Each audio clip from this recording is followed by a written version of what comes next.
A service of KIBMradio.com, the Internet's home for an all old-time radio.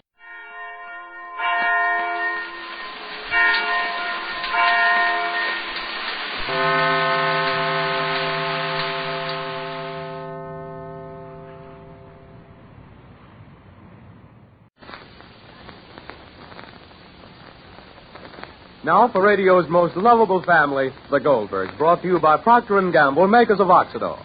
And now about Oxidol for washing dishes. You'll find it's one of the fastest dishwashing soaps you ever had, and this is why.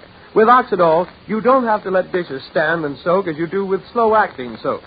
Just whip up those thick, rich Oxidol suds and put your dishes in.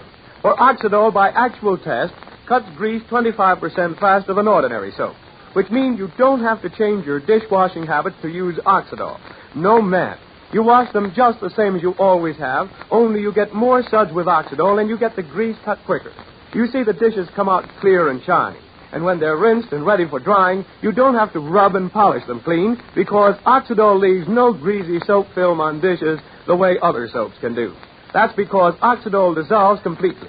Every last particle goes into thick, hard-working suds. And when a soap doesn't dissolve like this, doesn't go entirely into suds, you'll find it leaves a greasy soap film on your dishes. The sort of thing you have to get off with extra hot rinsing water and then polish and rub off with the dish towel. Remember this the next time you wash dishes. Use Oxidol and get them clean 25% faster than you're used to with ordinary soaps. Get every glass, dish, and knife and fork spotlessly clean and shiny with none of the old-time greasy soap film to scrub off on your dish towel. All of which means you save time in doing dishes and get better results, too.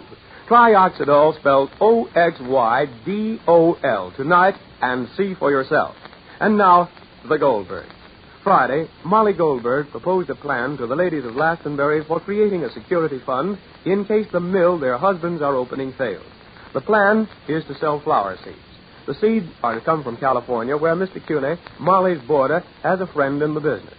The women were wildly enthusiastic about the plan. In fact, decided to name the seeds in Molly's honor. But before the seeds can be sold, they've got to be bought and paid for. And where's the money to come from? Everyone has put their last few dollars in the mill. Listen. What time does the last mail leave, Sammy? Well, you have to get your mail at the post office at least an hour before train time. Sammy, you're sure Mr. Cunis said that today was the last? If you don't send for the seeds today, you won't get them back in time. Don't forget, everything's got to come from California. I know. Oh, gee, then drop it, Ma. What's the use? You can't steal the money. No, I can't steal it. They would only send the seeds COD. Ma, you know they won't. I had it all planned out, so give me my list, please. Show you already who gave something to ready for the seeds. And you still haven't enough, huh, Ma? No. Sammy, how much did I give you this week? I mean for the fare to school and... Oh, the same as you give me every week, Ma. Sammy, say no if it's no, but maybe just for 1 week, if you got up a little earlier in the morning. Yeah? I mean, would Junior Slauson, he drives the milk truck. Maybe you could take a hitch with him every morning, and then you wouldn't have to take the train, huh? Just 1 week, Emily. Martha? Oh, Bud, I came over just as soon as I could. I'm glad. Anybody just came in with a few dollars. Yeah, I'm glad. There ain't much coming in, is there? No, and this is the last day. If we don't send out the money order today, then there's no use sending out at all, because we wouldn't get the seeds back in time. Money can bring the mischief. They haven't got it. I never could seem to get the hang of it. I could take the doll back that I bought for Mr. Cooney's little girl. She won't be here for a little while yet. And... You want to try it, Rosalie? Uh-huh. How much was the doll? $6. Oh. Who did you buy it from? Decker. Decker? Well, you just tell Charlie Decker that Martha Wilberforce said for him to take the doll and give you back the cash. Do you think he'll do it? Mention my name, see if he don't. My father set him up in business 30 years ago. I could have been Mrs. Decker if I chose to be, but I didn't. I'll just say that Martha Wilberforce... That'll be all you have to say. All right, so put on your coat, Rosalie. Sammy, you want to walk over with Rosie, huh? Well, all right, but hurry up there, Rosie. All right. Now, put $6 more on that list. Let's see what we have. All right, $6. Oh, that still doesn't do it, does it? Let me look at that list. Did you call Mildred Holter? Let me see, Mildred Holter? No, I didn't. Why not? Well, Mr. Goldberg said they're awful poor. So... Awfully poor. Well, aren't we all poor? We wouldn't be scraping pennies together if we were rich. Now, there's Sadie Lockett. Sadie Lockett and Sarah Bullock, neither. No, and Rachel, Well, for pity's sake, Mrs. Goldberg, you can't expect to collect money if you're scared to ask for it. How are they going to know unless you tell them? Now, let me see. I'll call Sarah Bullock first. Hope she has a phone. Ask the operator for Sarah Bullock's phone while I get some more of these names. All right, so maybe we'll get the letter out today anyway. Well, not if we start hand twiddling our thumbs, we won't. All right, darling, all right. Oh, thanks, Tammy, darling. Hello? Hello, what's the name, Arthur? Sarah Bullock. Sarah Bullock's place, please. Sarah Bullock's place, please. Yes, Sarah Bullock.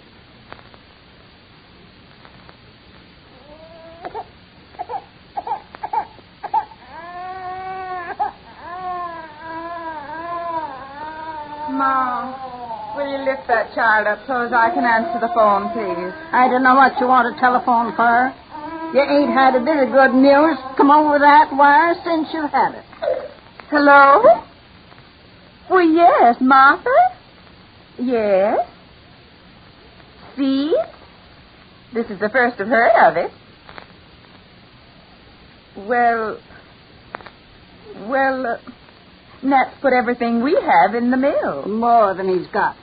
Well, will you hold on a minute? What's Martha Wilberforce stirring up now? It ain't only Martha, Ma. All the women in town are sending away for seeds. Seeds. You've got to have land to plant seeds in. Nat sold the last piece of land you could plant anything in. These are flower seeds. It ain't the seeds so much. It's about selling them and raising some money. Miss Goldberg's going to New York with them and see if she can do something. This town ain't been the same since them people come here. Ma, Martha's on the phone. Ma, do you think you could let me have just a little? What I've got saved is my own. My only comfort in living is knowing I'll get a decent burial when I die.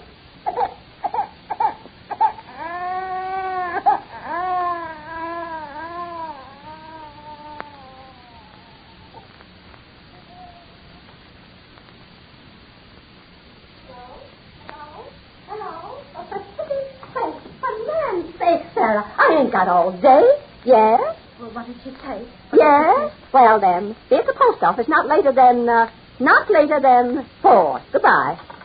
That's one. Why, that's one. And what did she say? She says to see what she can do when she comes down. Uh-huh. And did you add in Sam's $3? Yes, now call, let me see, Mildred Halter. Mildred Halter. All right. I'll call Mildred Halter. Hello? Hello, Central? Mildred Halter. Yes, Mildred Halter, please. Mildred?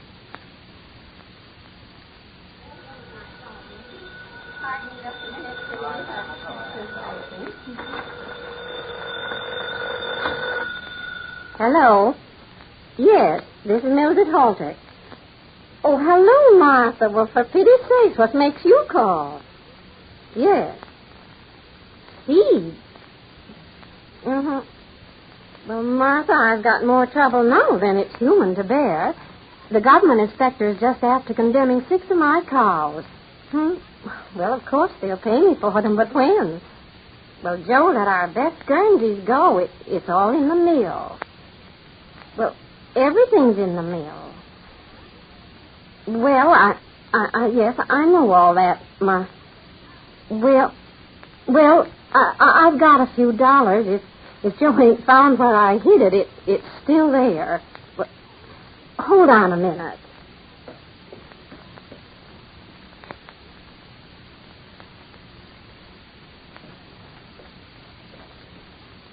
Hello? Hello? Hello, Martha? Martha? Hello, Martha? Martha, hello? Yes.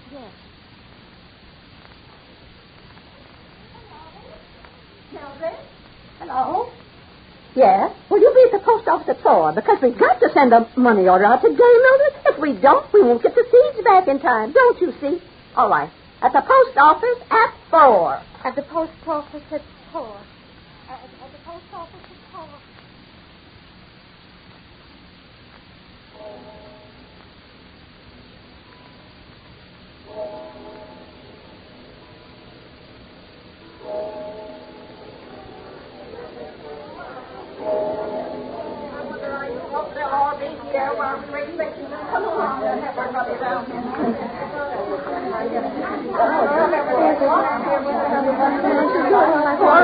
already.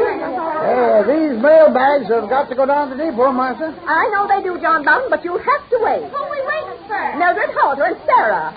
Well, you can wait, ladies, but the government can't wait, and I'll have to bring these bags down to the station. But we have to send the seeds and the money order today. It's for the seeds, Mr. We Bowden. want a money order, John. Well, all right, that's what I'm here for. How much is it? Well, that's what we're waiting to find out. Who's it? Ladies to go now. They'll be wrong. Maybe bring more.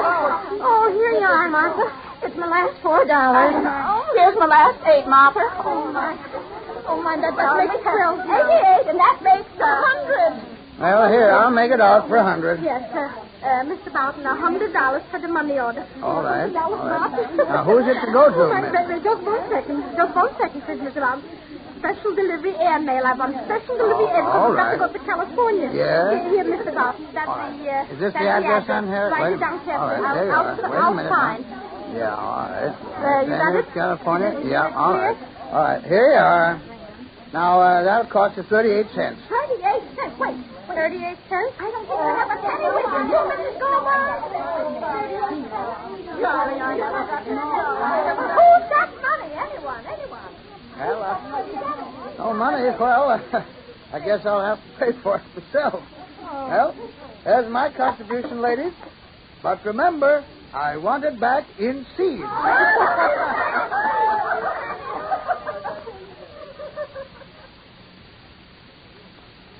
And so the money order for the flower seeds Molly and her friends are to sell is finally on its way. With it go the hopes and prayers and the last few pennies of practically every woman in town. Is Molly aware of the great responsibility she's assumed? And how about Jake? Will he succeed in getting the mill open in time? Be sure to listen tomorrow. You know, even women who thought they were using the best dishwashing soap are changing to Oxidol these days. They find Oxidol takes the drudgery out of dishwashing, gives such thick, rich suds, melts grease so fast, even the biggest pile of dirty dishes disappears as if by magic. You save time, you save work, and you save your hands every time you use it. For along with its amazing efficiency, Oxidol gives safety to hands such as you can't get from old, harsh soaps. It's the result of a remarkable new process and a new formula that makes mild, gentle soap 2 to 3 times more efficient, yet keep it safe. Try Oxidol. Why not buy a package when you go to the store today?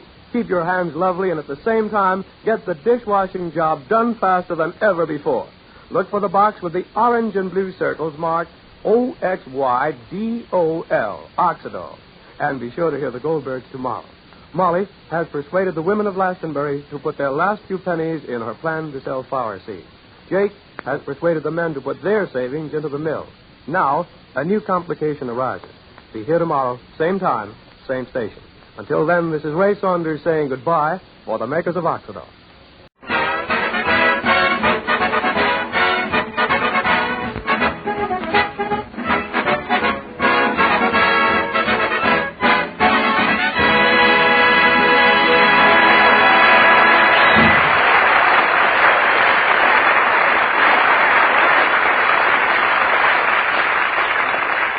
That was We Did It Before, and we can do it again from the Broadway show Banjo Eyes, played by the orchestra.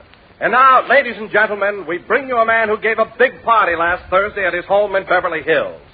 A host whose Christmas dinner was the greatest thing since Harper's Bazaar diet, Jack Benny.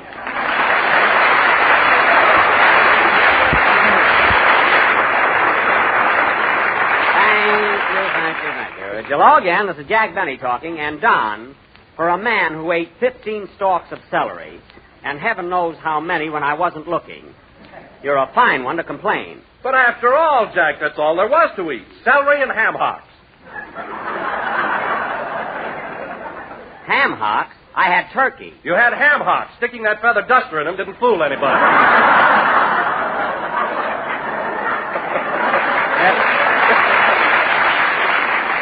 Look, it fooled Dennis because he asked for the breast. Anyway, Don, ham hocks are marvelous. I'm crazy about them. Well, I'm glad of that, because my wife says the next time you come to our house, that's all you're going to get. Well, that's the cheapest thing I ever heard of. You've got a backyard full of chicken. Anyway, Don, regardless of what you say, my party was a success. Hello, Jack. Oh, hello, Mary. Say, Jack, do you notice anything new today? Well, let's see. Are you wearing a new dress? No. New shoes? No.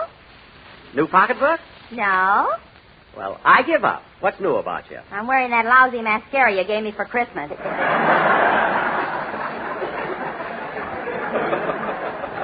Now, just a minute, young lady. In that gorgeous hand-painted gift box, you also found a lipstick and talcum powder and bath salt and a beautiful pink and white washcloth. The washcloth I already returned to the Ambassador Hotel. That didn't come from the hotel. It was made by the Ambassador Knitting Mills. Read before you return. Speaking of Christmas presents, I've got a good notion to tell Don what you gave me. What was it, Jack? A lot of thought you put into it.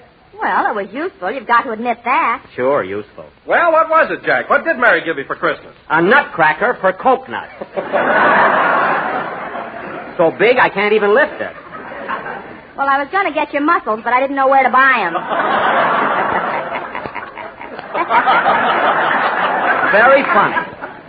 Well, I'll tell you one thing, Mary. You can take that present you gave me right back to the May Company. First thing in the morning. You take it. Every time I go there, I forget and punch the clock. All right, I'll take it back myself.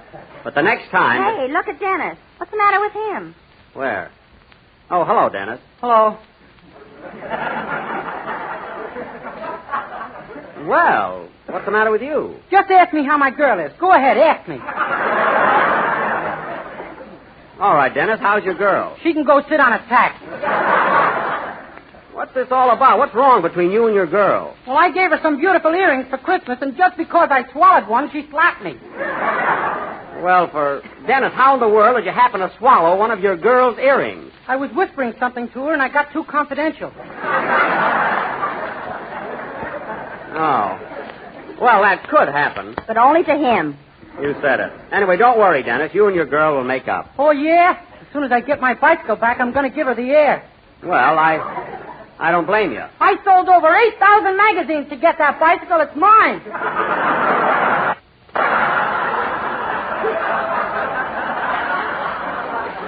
All right. Forget about your girl and your bicycle. And change the subject. Say, Dennis, did you have a good time at my Christmas party? Yeah, but gee, the turkey sure made me thirsty.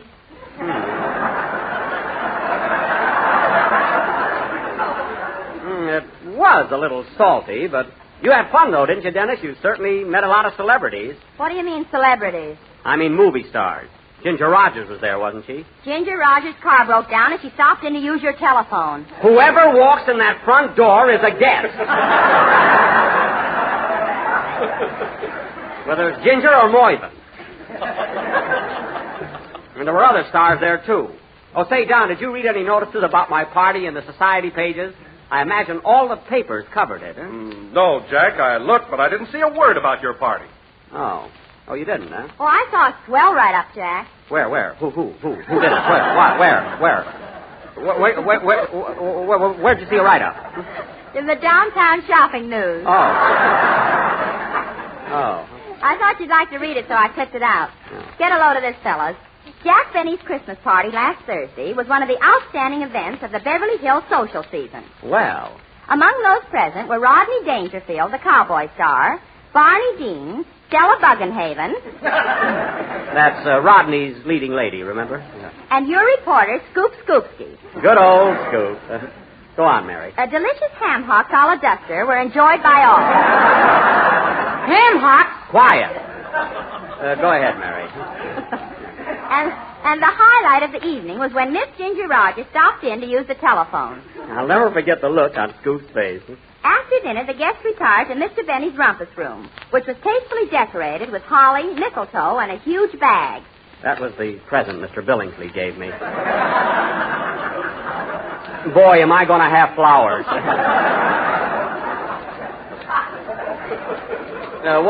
What else does it say, Mary? The party broke up around 10 p.m. when the ace of spades fell out of Barney Dean's sleeve.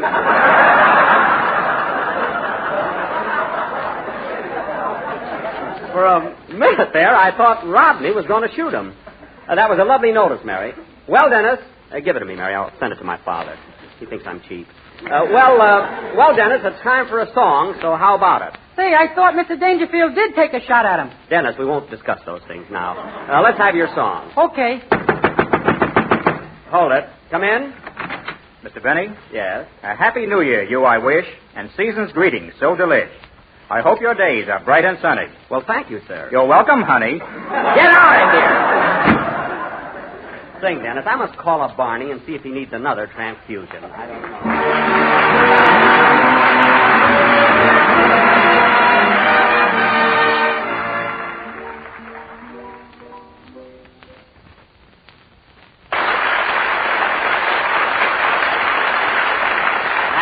Who Called, sung by Dennis Day. And Dennis, that was swell. By the way, kid, before I forget it, I want to thank you for that lovely Christmas present you sent me. Shaving cream is one thing I can always use.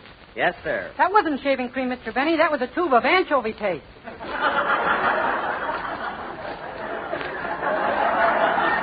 Oh, anchovy paste. I was wondering why it didn't lather. Huh? And now, ladies and gentlemen... The cat kept licking my face all morning. That should have tipped me off right there. Oh, well. And now, ladies and gentlemen... Hiya, fellas. Well, tomorrow's the big night. You got your reservation in, Jackson? What reservation? You know, me and the boys. We're opening downtown at the Biltmore Bowl. Oh, yes, that's right. Wilshire Bowl, Biltmore Bowl. Said you and your orchestra have been in more bowls than a pair of chopsticks. Hey! Yeah, that's all right. I'm going to pull that tomorrow night. Can I have that gag, Jackson? It's yours for $2, Phil. That's what I paid for it. I'll be glad to get out from under, you know. Say, Phil, what kind of a show have you got lined up for the opening? It's terrific. First, we're going to play some straight band numbers, then sing a lot of novelty songs, and then Charlie Bagby's going to do a soft shoe dance. Bagby, your piano player? Does he dance? No, but we got to get him up. That stool needs painting. Oh. And then, on the late show, Frankie, my guitar player, is going to get up and do some acrobatic tricks. Look, Phil, on the late show, if Frankie just gets up, I'll give him a hand. Believe me. And don't tell us any more. You'll spoil it. Huh? Say, Phil, your opening going to be formal? Do I have to dress? Well, you ought to wear something. Always an answer. That Harris is a clip.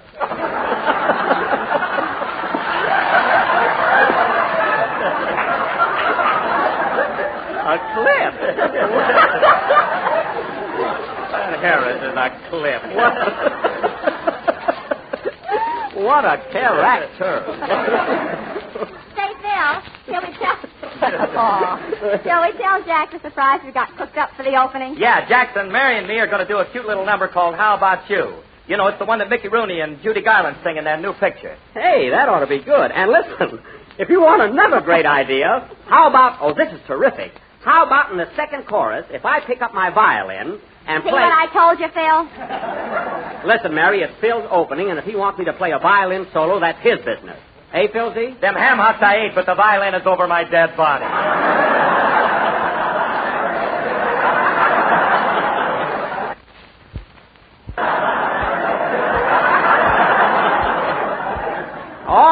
All right. Say, Phil, why don't you and Mary try out that song for us tonight? All right, come on, Mary. Let's show them how it goes. Okay. All right, go ahead, but if you hear a violin in the second chorus, don't be surprised. Go ahead, let's have the song. Wait a minute, I'll take it. Hello? Hello, Mr. Benny. This is Rochester. What do you want? I was just wondering, boss, can I have tomorrow night off on account of New Year's Eve? Rochester, New Year's Eve isn't until Wednesday night. Well, I want to let my hair down, and it takes me 2 days to think the curl out of it.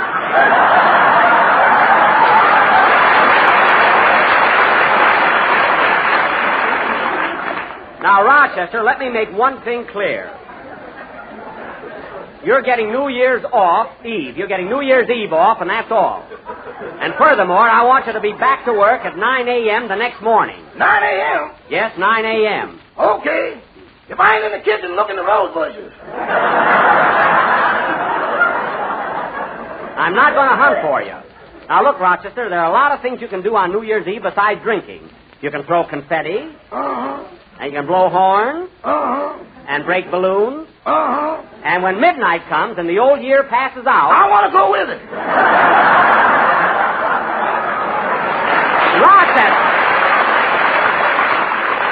Rochester, believe me, I know what I'm talking about. You'll feel much better the next day if you stick to ginger ale like I do. Okay, you're the boss. You mean you're going to stick to ginger ale? No, just okay, you're the boss.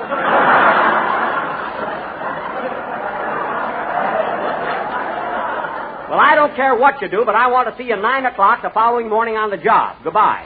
Goodbye. Oh, say, boss. Now what? I forgot to thank you for that beautiful Christmas present you gave me. That's all right, Rochester. I always wanted a fountain pen. That's good. Now that I got that bottle of ink, I'm going to buy one.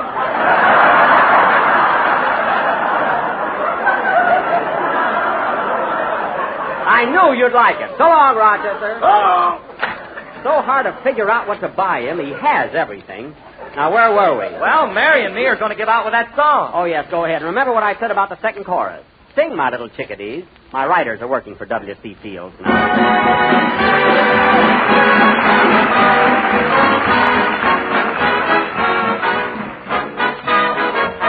I like New York in June.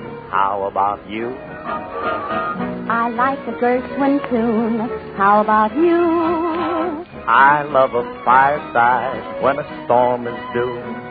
I like potato chips, moonlight, and motor trips. How about you? I'm mad about good books, can't get my fill. And Robert Taylor's look gives me a thrill. Holding hands in a movie show when all the lights are low may not be new, but I like it. How about you? I like Fred Allen's jokes. Yeah, to a degree. I love the common folk. That was How About You from the MGM picture Babes on Broadway, sung by Mickey Harris and Judy Livingston, with violin hot lick by Jivin' Jackie Benny. You see, that fiddle bit in there really helped the number, didn't it, Mary? Didn't it, Phil? Didn't it, Don? Didn't it, Dennis? Who, me? Thanks. And now, ladies and gentlemen, as is our custom at this time of year, tonight we are going to present our annual New Year's play entitled The New Tenant, or Goodbye 41, Hello 42. Now, once again, I will play the part of Say, Mr. Benny, every year you do one of these plays and I don't understand them. Well, you see, Dennis, these little sketches we do at the close of each year are not so much plays as they are allegorical fantasies. Oh. See, they deal with the abstract and the esoteric rather than with the prosaic. Oh, for heaven's sake.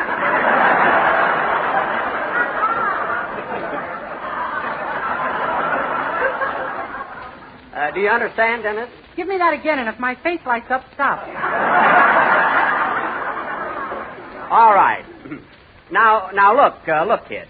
Ladies and gentlemen, while Jack is explaining tonight's play to Dennis, let me tell you about Jell-O with its new locked-in process. Tires, such as we often do in most Jell-O is not only economical and easy to make, but comes in 6 delicious flavors: strawberry, raspberry, cherry, orange, lemon, and lime. I thank you. But listen to the thought behind it. So remember, it's nothing but abstract symbolism. Have you got it, Dennis? Yes, sir. Rub a little on me, will you, kid? Phil, you've got an important role. You're going to be Uncle Sam, so study it. Now, in our sketch tonight, I will play the part of the old year, 1941, who has been living in a big boarding house called the United States, run by Uncle Sam and his wife, Columbia. Mary, you're going to be Columbia, and you have 48 children, one for each state in the Union. 48 children. Holy smoke. Well, you were born in 1776.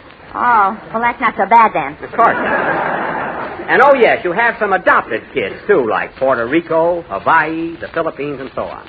And now for our play. As the curtain rises, it is almost midnight of December 31st. And old man 1941 is up in his room, packing his bags and ready to make his exit. Curtain. Music.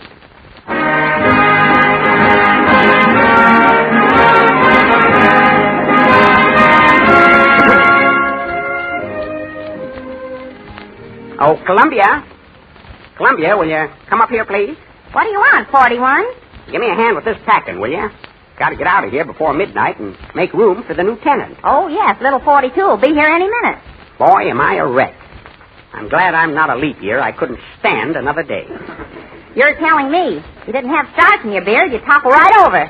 I do look a little like a tripod. I can go along with the gag.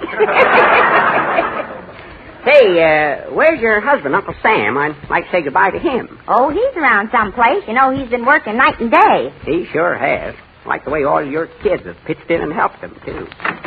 Here comes one of your boys now. Yeah, that's my fattest one. Hello, Texas. Hello, old-timer. Hiya, Ma. My, look at the size of that boy. Yeah, it's getting a little plump around El Paso.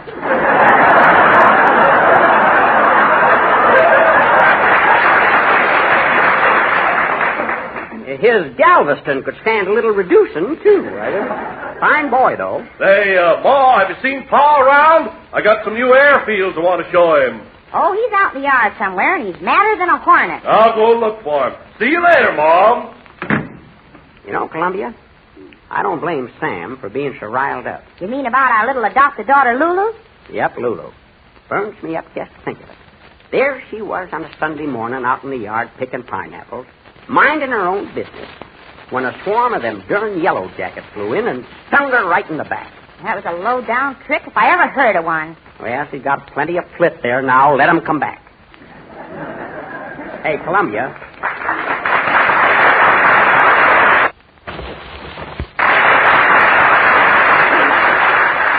Columbia, hand me some of that swing music, will you? Might as well pack that. Take it along with me. Here you are. Thanks. Hot shut wrong, turn down the wheel wrong. In a brawl, let's do it. Boy, am I sick of that. Well, I'll just pack it in here in my grip. You might as well take all these strikes and arguments with you, too. Yep, you won't be needing them for a while. No, siree. Hey, old-timer, come over here by the window. Look. I'll be darned, there's that mad dog, Adolf. Look at that bear chasing him.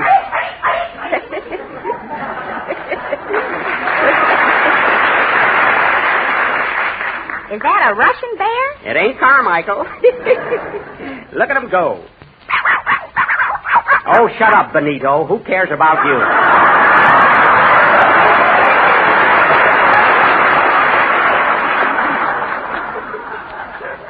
Well, we gotta be out of here before long. What time is it, Columbia? About 3 minutes to 12. I better get finished up here. Doggone them double-crossers. I'll get even with them if it's the last thing I do. Here comes Sam now. Hello, Uncle Sam. Ain't you gone yet? Nope, got about 2 more minutes. Now, calm down, Sam. Don't get excited. Well, it's about time I got excited. When I think of what they're doing to my boy Manila. Well, I don't blame you. I'm going to kick the teeth out of them yellow devils. That's about all there is to them anyway.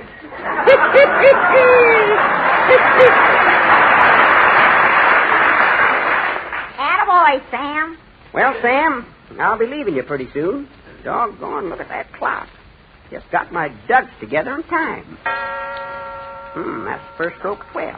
Wonder what's keeping the new tenant. Little fella should be here by now. Don't worry, he'll show up. Now, here's a little tip for you, Sam. Just keep your shirt on, but your sleeves rolled up. Everything will be all right. Well, when I think of what they did to Lulu... Take it easy now. Take it easy. Time's a-fleeting. I can't leave till that little shaver gets here. That must be him now. Yeah. Come in. Well. Hello, young fella. You the little New Year? This ain't a sarong I'm wearing. That's good. You're going to need a sense of humor, kid. Come on in. Want to meet Uncle Sam and his wife, Columbia. Glad to know you, folks. Hello, Sonny. Hiya, Bub. Make yourself to home. Well, son, I hope you brought some good things with you. You like staying in this house. It's the finest home on the block. I'm glad to hear that. You better be moving along, old-timer. I've got work to do. Yep. Might as well be moseying along. But before I go, I want to give you a little advice. First, take good care of Uncle Sam here. Let him get mad when he wants to, but see that he don't fly off the handle. Them gall-darn pests. See what I mean? Take care of his friends and good neighbors, too. And that Dutch uncle of his. Leave it to me, old-timer. And look, you may have to put out the lights here in the house once in a while, but see that torch, the front gate, is always burning. And say, before I forget it, Uncle Sam's got a nephew named Franklin that's taken mighty good care of the old boy. Ain't he, Sam? You're darn tootin'. So keep an eye on him, son, and give him all the help you can. Franklin, huh? Well, I'll write that down. And as long as you're writing down names, here's another one for you. Put down Winston. Winston? Yep. Franklin and Winston. What are these two fellows' last names? Ain't necessary, son. Everybody knows them. Anyone else? Well, let's see.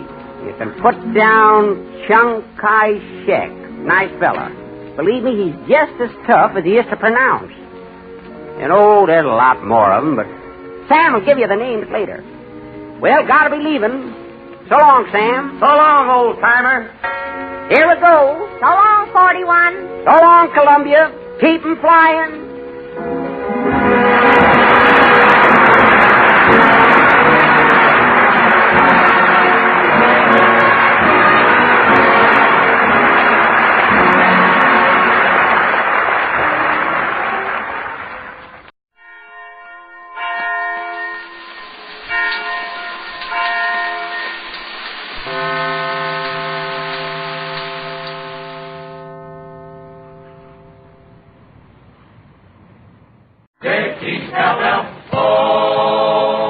The Jell-O program brought to you by Jell-O and Jell-O Pudding, starring Jack Benny with Mary Livingston, Phil Harris, Dennis A. Rochester, and yours truly, Don Wilson.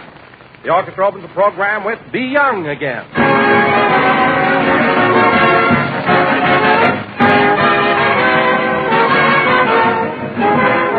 Not just a little flavor.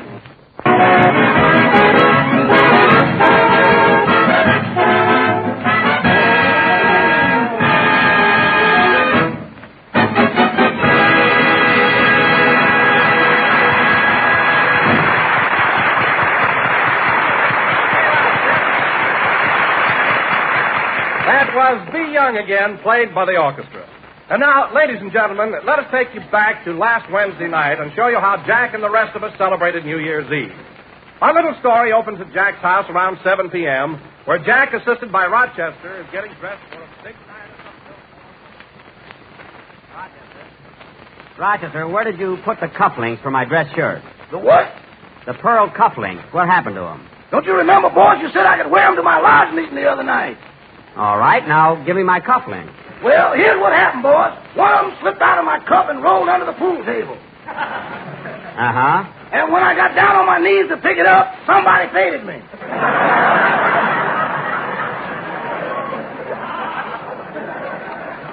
Well, I'll be...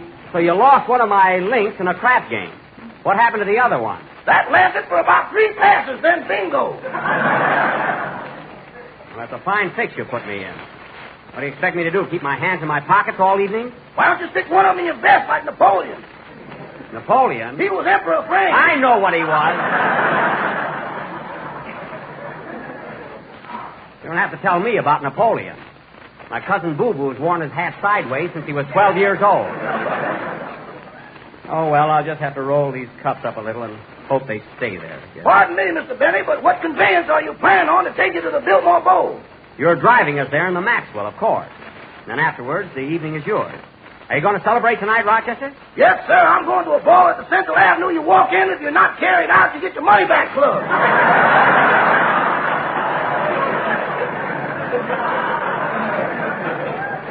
Oh. Well, you better walk in and out.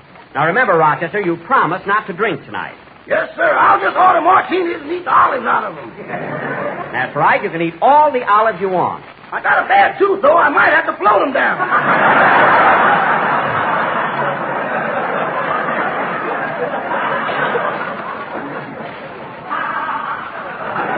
What was that? Now, Rochester, I'm warning you for the last time. When you come to work tomorrow, if you're not... Oh, hello, Mary. Hello, Jack. Aren't you dressed yet? I'm just finishing up. Well, hurry. Dennis is waiting outside for us in a cab. A cab? Mary, I told you Rochester's going to drive us down to the Biltmore in the Maxwell. I am not riding in that smudge pot with this new evening gown. You're going to take the Maxwell. You're not the only one that's dolled up, sister. I've got my tuxedo on. You can burn that under an orange tree, too. All right. We'll take a cab. Then come on, let's go. I can't leave until little Carolyn Lee gets here. I promised to let her see me all dressed up. That kid is sure crazy about you, boss. Well, I have a way with the ladies, I guess. Whether they're 6 or 60. But in between, you can't get one unless they're hungry.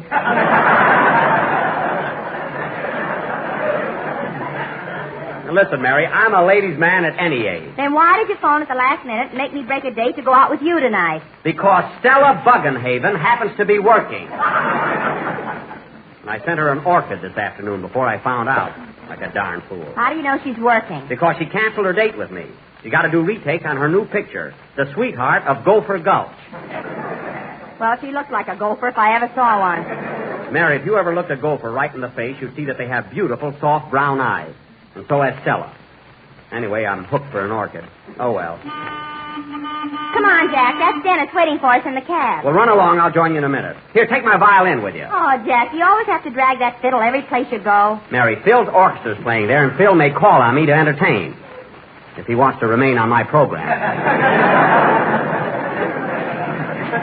Now, take it with you. Okay. Happy New Year, Rochester. Same to you, Miss Livingston. Well, Rochester, I guess you can run along, too. Have a good time tonight. Thanks, Mr. Benny. And look, Rochester, I know it's New Year's Eve, so I'm not going to be a wet blanket. I'll tell you what. It's okay with me if you take one drink at the stroke of midnight. There's 12 strokes, boss. Let's hit them all.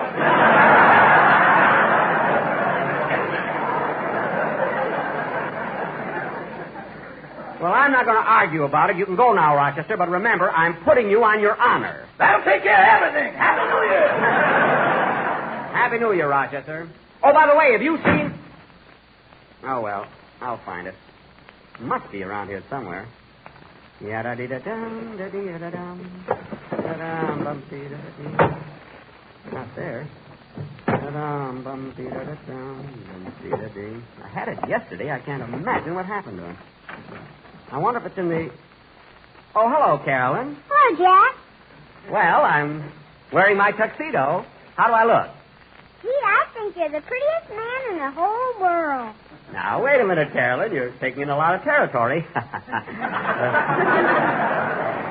Prettiest man. By the way, honey, this afternoon when we were playing those games, did you hide something you didn't tell me about? What do you mean, Jack? Well, I've been looking all over for a certain something, and I can't find it. Did you hide it somewhere? Huh? What do you think? I think you did. Now, tell Uncle Jack where you put it. No, you'll have to look for it. Carolyn, I'm in a hurry. Now, tell me, where is it? No, you'll have to guess. Carolyn, I'm in no mood for guessing. Look, kid, I'm going out tonight. I've got to have my toupee.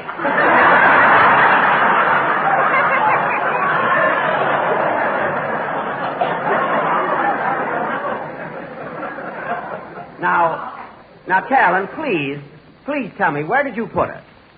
Well, I was out in the yard, and a poor little bird didn't have any nest. Oh, fine.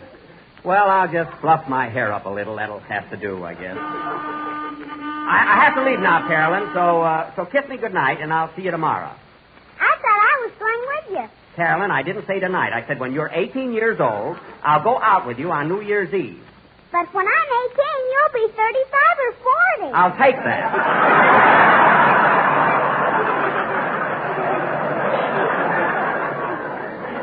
Now, good night, honey. Run along home and tell your mother I said Happy New Year. I want to stay here and have some bread and jam. You can have bread and jam tomorrow. Now, good night, Carolyn. Good night, Jack. Happy New Year. Happy New Year, sweetheart.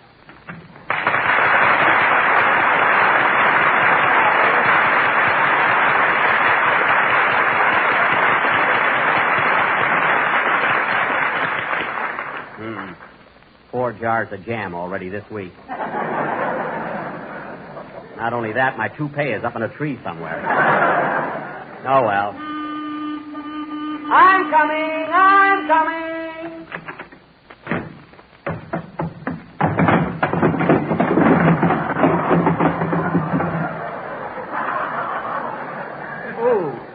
Ooh, my shin. Darn, these dress shoes are too slippery. Gotta wear them more often. Oh, hello, Mr. Billingsley. Good evening, Mr. Benny. A little cockeyed, I see.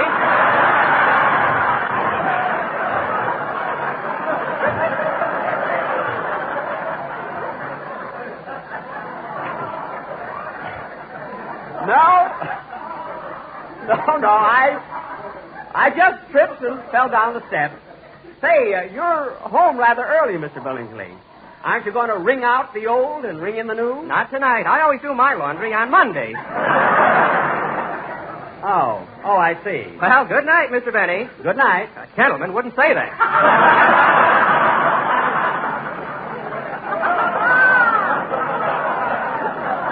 Well, I never saw one that didn't.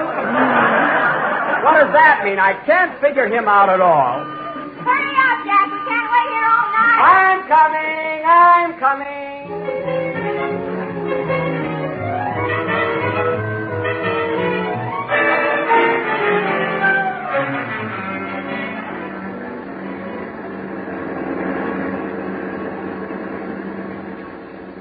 Click, click, click, click, click, click. Listen to that meter. 3:35 already. Wow. Say, Dennis, how come you haven't got a date? I thought you were going to bring a... Whoop, 3:40.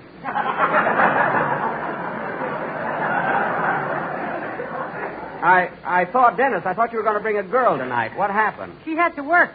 Oh, is she a chorus girl? No, she's a welder at Lockheed.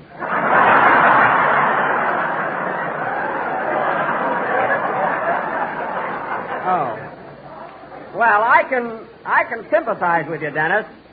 I had a date with Stella Buckenhaven tonight, but she had to do retakes on the Sweetheart of 350. I know that thing is going too fast. Go for Gulf.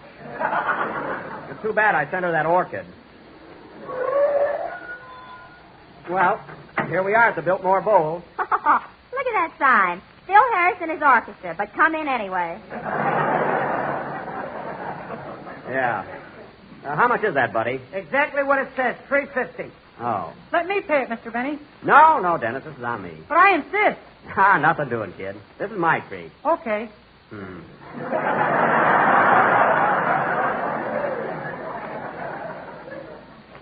Here you are, buddy. Thanks. Come on, Mary. Oh, boy, I bet we're going to have fun tonight. Oh, boy, if you can't talk sense, shut up.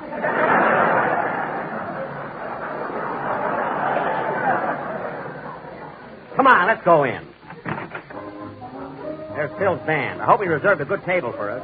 Where do you think you're going, Dennis? I'm going with you. Oh, you are, eh? Oh, Jack, for heaven's sake, what's the matter with you? I can't stand a cheapskate.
Say, Phil got us a nice ringside table, didn't he? Yeah, right near the orchestra. Yippee! Dennis, have fun, but don't kick my violin. It's right there by your foot.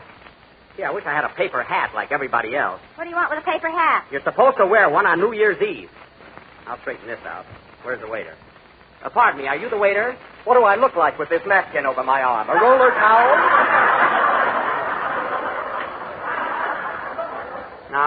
Now, just watch your step, bud. I happen to be a very good friend of Phil Harrison. You can have him, too. Now, look, waiter, you get me a paper hat, or I'll tell this young man with me not to leave a tip after he pays the check. Scram. The thing I hate is a fresh waiter. Well, look who's here. Cash customers. Hiya, Jackson. Hello, Phil. You sure got a big crowd here tonight. Why not? Good music, good food, and just oodles of Harris. Hey, what more can anyone ask? Huh? Say, Phil, I see you've got a bigger orchestra tonight. Isn't that a new man in the front row? Where? The big guy with the mustache. He ain't no musician. That's a house detective. Well, what's the house detective doing in your orchestra? He claims the bass fiddle is full of spoons. Are you kidding? Why, that's ridiculous. Yeah, but if he ever looks in that tuba, we're cooked. Well, see you later, kids. I'm going over to say hello to Don Wilson. He and Peggy are in a big party over here. Oh, well, tell him to drop over, huh? Hey, waiter. Waiter, what about that paper hat? Here you are, a gorgeous green one. How can I wear a green hat with my blue eyes? The colors clash. Oh, what are you worried about? You'll be asleep in a few minutes anyway. I'm going to stay up tonight. I took a Benzedrine. Get me another hat, waiter. And here's something else. There's no confetti at this table. When it's midnight and the celebration starts, what am I going to throw? Chase that tuxedo and let the moths fly out. Now, listen, you one more wisecrack, and I'll speak to Baron Long, the owner of this hotel. He's a pal of mine. If you don't mind, we'd like to order drinks. What do you want, Mary? I'll just have a lemonade. Okay. I'll have a glass Good evening, Mr. Bernie. Are you having a good time tonight? Yes, thank you. That's good. I'll have a... Who was that, Mary? Your pal, Baron Long.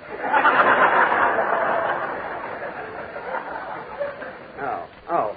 Waiter, I'll have a glass of muscatel. How about you, Dennis? Make mine a zombie. A zombie? You'll have a lemonade the same as Mary. Okay, but I'm going to hiccup. All right, hick. Do anything you want. Waiter, that'll be 2 lemonades and a glass of muscatel for me. Yes, sir. I'll bet you're a beast when you have a couple of drinks in you.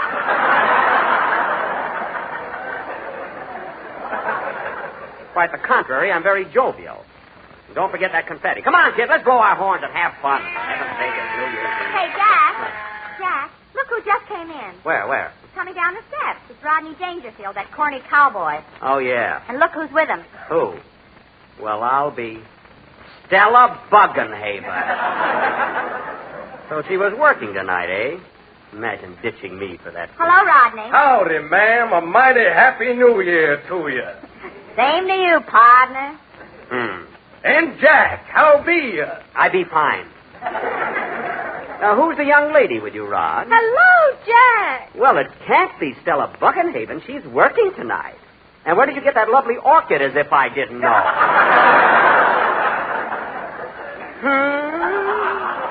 Miss Buckenhaven? Why, Jack, I do believe you're jealous. Come on, Rodney, let's go to our own table. Oh, no. Do join my little party. I bought that orchid. I'm going to smell it. One smell. Sit down. Oh, waiter. Yes, sir. What do you have, Stella? A champagne cocktail, please. A champagne cocktail for Miss Buckenhaven. Do you want to go that high, Daddy?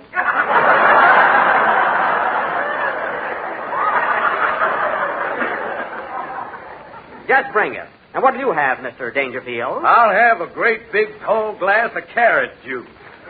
Carrot juice? Isn't that a little too strong for your rod? Sissy? Oh, Jack, you say the funniest thing. Well, I've always got an answer, ain't it, Phil? Hey, kids, they're still back in the bandstand. Looks like the show's going to start. Oh, I hope he doesn't ask me to stand up and take a bow. Get the fiddle out of the case, Dennis. Okay. Ladies and gentlemen, it's about time for our second show. And I see we have a lot of sobralities sitting in our audience.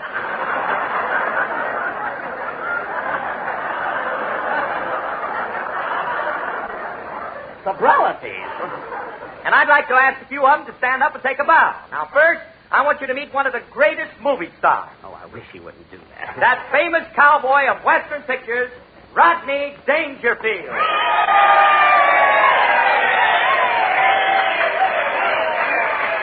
Thank you, folks. Thank you. I'm sure sorry I didn't bring my guitar.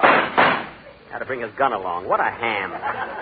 And sitting right next to him is his lovely leading lady, that charming girl of the Golden West, Miss Stella Buckenhaven.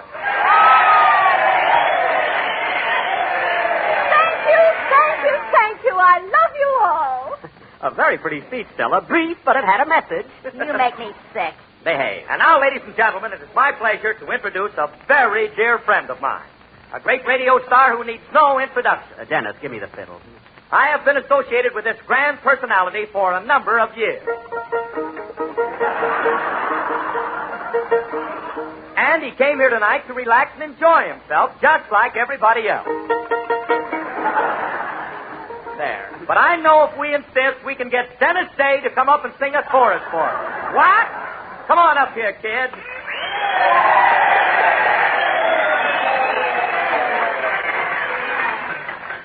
glad it wasn't me. I came here to relax and enjoy myself, like he said. Well, sit down. You look like a sap with that violin under your chin. Oh, yes. How are you, Dennis? What's it going to be, kid? I'm going to sing a song I did on the Jello program a few weeks ago, Rose O'Day. Well, hit it, Pappy. Hand me his lemonade, Mary. I'm going to put pepper in it.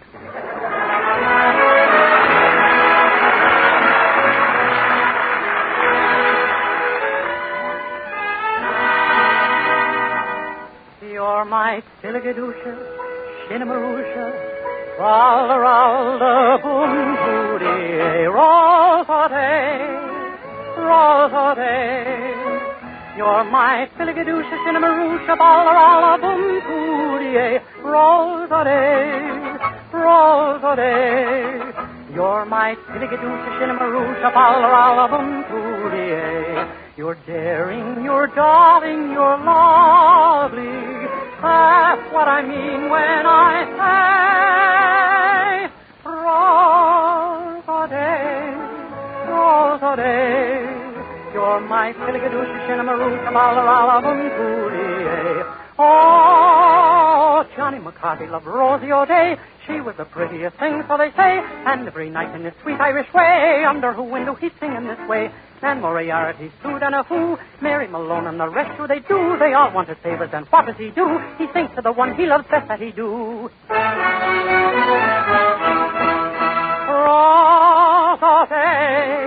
Rose O'Day, you're my Silligadusha, Shinnamarusha, Ralla Boom Booty, Rose O'Day. You're my Silligadusha, Shinnamarusha, Ralla Boom Booty.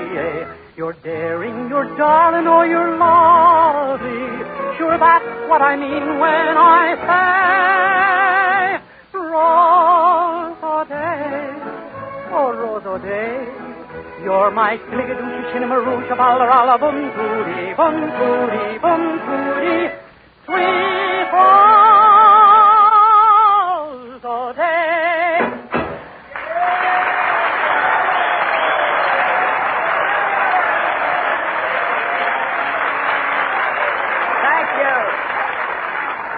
Thank you, Dennis. That was swell, kid, and I appreciate your getting up here. Hey, Phil! Don't be so obvious. If you can't see your violin, the heck with them. Yeah, that's right. The heck with him. And now, folks, sitting at a table on the other side of the room is my old pal and one of the greatest announcers in radio, Don Wilson. Come on, Don. Say something, will you? Okay, Phil. Hello again. This is Don Wilson speaking. Hello again. He stole that from me. And I hope you're all having as much fun as I am tonight. I've had 6 delicious dishes of Jell-O, and I'm raring to go. I've been saying Jell-O again for years. It's mine. In a few minutes now, it'll be 12 o'clock, and I want to wish you all a very happy and prosperous New Year.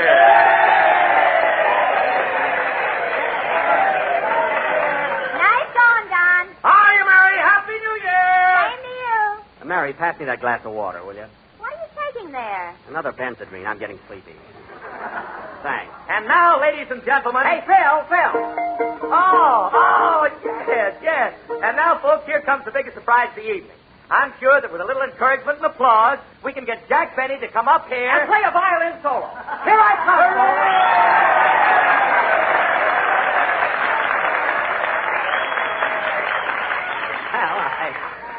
Well, I'm a little embarrassed here. Thanks for asking me to come up here, Phil, although I'm really not prepared. However, ladies and gentlemen, I've had many requests. Sit down, you bum! Sit down!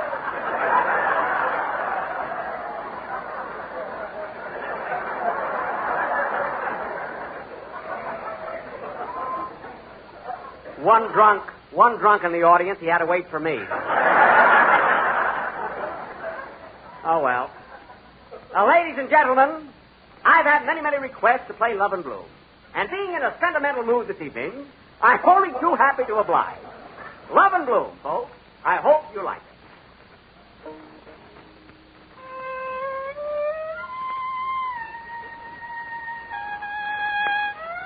It's 1942, folks. Happy New Year!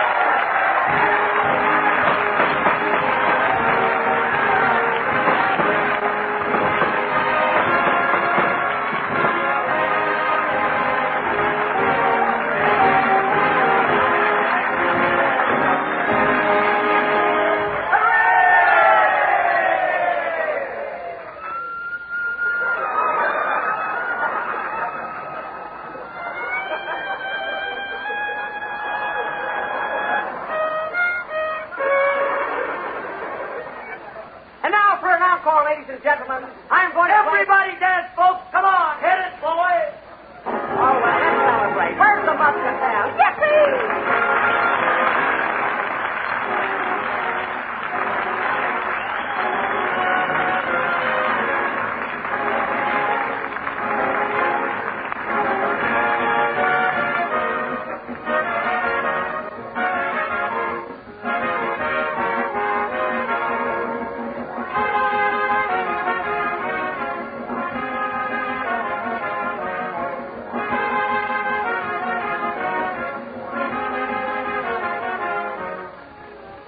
Here's a suggestion for a mighty swell dessert, friends.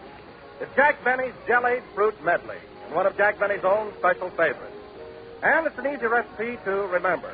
Just canned fruit salad molded in strawberry jello. Now, all you have to do is dissolve one package of jello imitation strawberry flavor in 1 pint of hot fruit juice and water.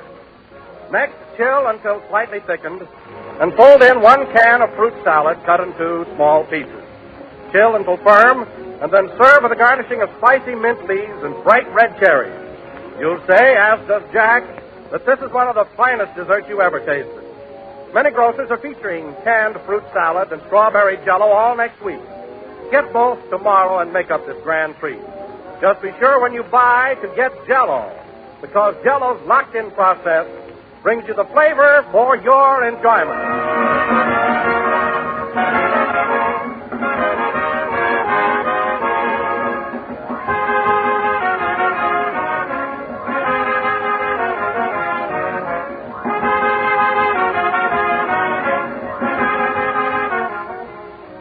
This is the last number of the 14th program in the current Jello series, and we will be with you again next Sunday night at the same time. And, folks, that's exactly what happened when we went out and celebrated on New Year's Eve. Tell them what happened in the cab on the way home. All right, so I fell asleep. How many Benson Reeds do you think I carry with me? Good night, folks.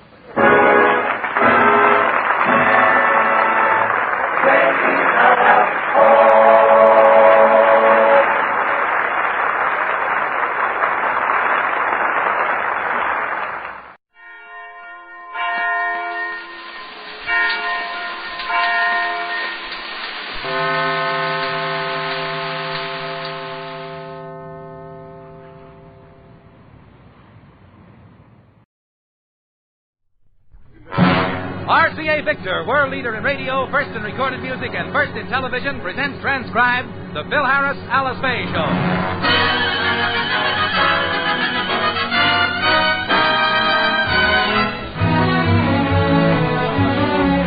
For your enjoyment, here is the Phil Harris Alice Faye Show, written by Ray Singer and Dick Chevrolet, with Elliot Lewis, Walter Tetley, Robert North, Janine Bruce, Ann Whitfield, Walter Sharp in his music, and yours truly, Bill Foreman. All these years, Frankie Remley has successfully avoided marriage. Tonight, the trap is set with Phil's aid, but more about that later. First, a word from RCA Victor. Now, prices on new RCA Victor supersets are the lowest ever. Yes, now you can own RCA Victor television at tremendous savings. So if your television plans have been nipped in the budget, see RCA Victor's new supersets now. See the new Colby, for example. The Colby is a 17-inch table model superset, and you can buy it for only $229.95. And remember, with the Colby, you still get all the high standard in advanced design and careful craftsmanship for which RCA Victor is famous. See the Selfridge ensemble, too. It's a big, beautiful 21-inch table set plus a matching consulate base. Be sure to take advantage of these unbelievably low prices. Stop in at your RCA Victor dealers tomorrow morning and ask for the Colby or the Selfridge ensemble. They're supersets made by RCA Victor, cornerstone of home entertainment for 3 generations. And now the stars of the RCA Victor program, Alice Faye and Phil Harris.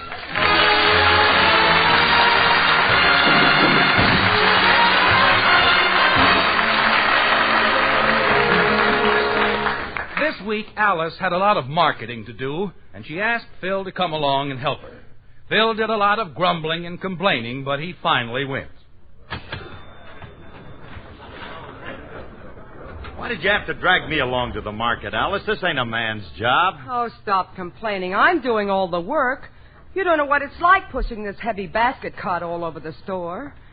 Phil, won't you push the cart for a while? No. I ain't getting out of this basket for nobody.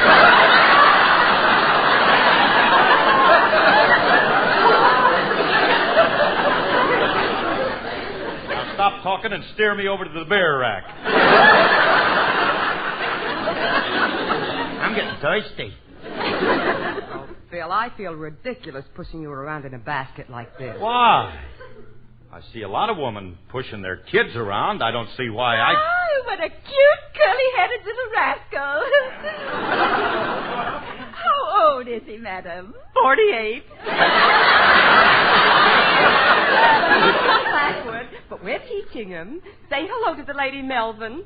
Hello, lady. You ain't shaming me out of this basket. You'll have to get out. I want you to reach up on the shelf and hand a few things down to me. All right. I'll get out. Let's see now. I want some of that Romanoff caviar on the top shelf. Okay, Caviar? Well, la-di-da. Phil, please, just get the caviar, will you? Honey, I can't reach that high with... Hey, honey. Hey, look. There's Remley over there at the counter. Oh, no. Hey, hiya, Frankie. Oh, Curly. Hi, Alice. Well, Frankie, what are you doing at the market? I'm buying some food stuff. Do all my own cooking, you know. That's a nice nauseating thought. Please. I happen to be a very good cook. Nothing fancy. I specialize in plain, healthy, everyday foods. You'll excuse me now while I order a few things for my dinner. Miss, I want a pound of juniper berries, a bottle of vermouth, a quart of grain alcohol, and a large tub. Oh, yes, and a bottle of small onions. What are you making, cream of martini soup? This has onions. I'm making a Gibson pudding. Oh. This recipe's very healthy. It's good as a tonic for the stomach. It's also good as a fuel for rocket ships. If I were you, Frankie, I wouldn't touch that concoction. Oh, this is not for me. This is for my uncle. Oh. He lives on this stuff. Oh, how can he? I should think it would burn holes in a person's insides. Most people. But Uncle Goodrich has a self-sealing stomach. Of course, last year, Uncle did have a little trouble. He was rushed to the hospital for an emergency operation. Did they remove his stomach lining? No, they vulcanized it. No, they didn't vulcanize it. Well, that's the way I heard it. And They told me they put a coal patch on it. And it... No, they retreaded it and gave him a new stomach guarantee.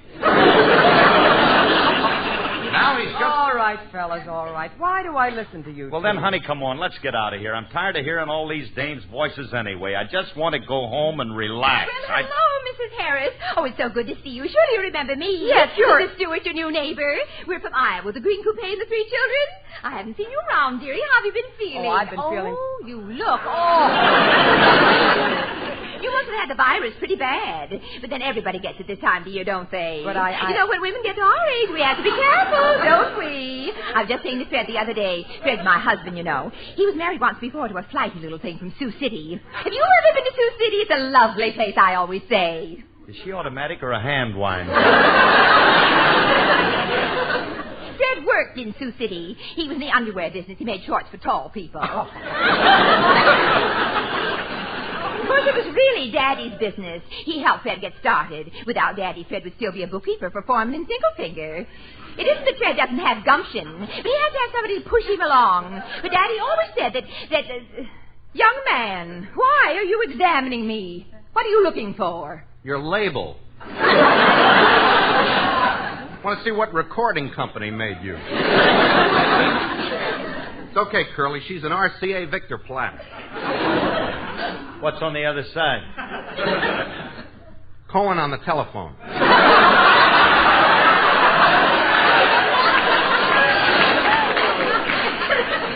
Cohen, huh? Yeah. Man, I ain't heard that in years. Lady, would you mind turning over? I want to hear just a few Now, bars.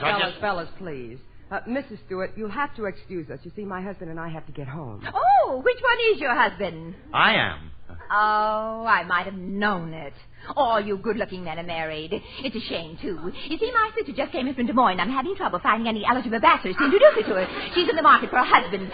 You don't happen to know a young, unmarried man, Mrs. Harris? Well, no, I wouldn't. Well, yes, yes. Mr. Remley here is single. Alice, please. Look, lady, your sister wouldn't like me.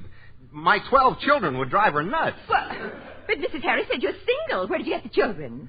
Abby rents.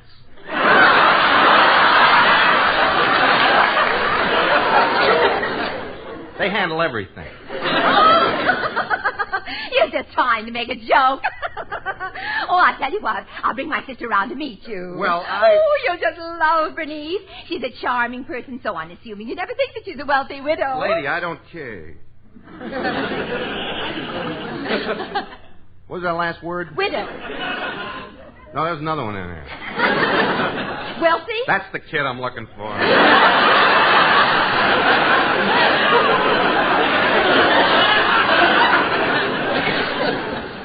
What's your sister like? Oh, she has a wonderful personality, very vivacious. She only has one fault. She talks a lot. She talks much more than I do. She talks more than... What, she got 2 mouths? Why don't you bring your sister over to our house sometime, and we'll have Mr. Remley there. Splendid. Let's make it 3 o'clock this afternoon. That'll give you a chance to clean him up a little.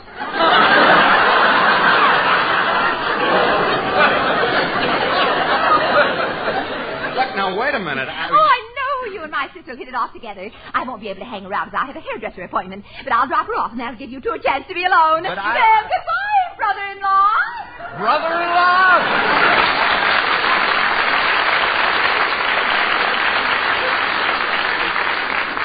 Well, come on, Mr. Remley, don't stop there. We got to go home and practice the wedding march, you know. Oh, Frankie, this is wonderful. I'm so excited. Tell you what, I'll sing Oh Promise Me at your wedding. I don't want you to. Very well, then. I have other songs. See how you like this one. You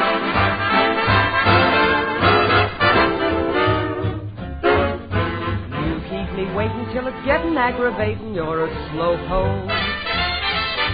I wait and worry, but you never seem to hurry. You're a slowpoke. Time means nothing to you. I wait and then late again. 8 o'clock, 9 o'clock, 9:45. Why should I linger every time you snap your finger, little slowpoke? Why can't you hasten when you see the time's a wasting? You're a slowpoke, dear. Why should I keep trying to change you? It's not the thing to do. I guess I'll have to learn to be a slowpoke too. Slowpoke, why take your time? It's nearly 9:15. We'll miss that opening curtain time. You keep me waiting till it's getting aggravating. You're a slowpoke. Oh, come on, boys, let's get with it. I wait and worry, but you never seem to hurry. You're a slowpoke. Showtime.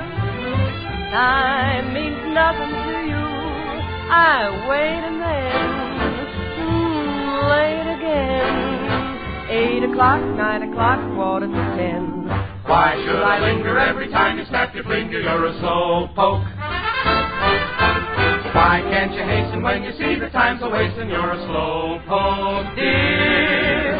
Why should I keep trying to change you? It's not the thing to do. I guess I'll have to learn to be a slowpoke. Slowpoke like you.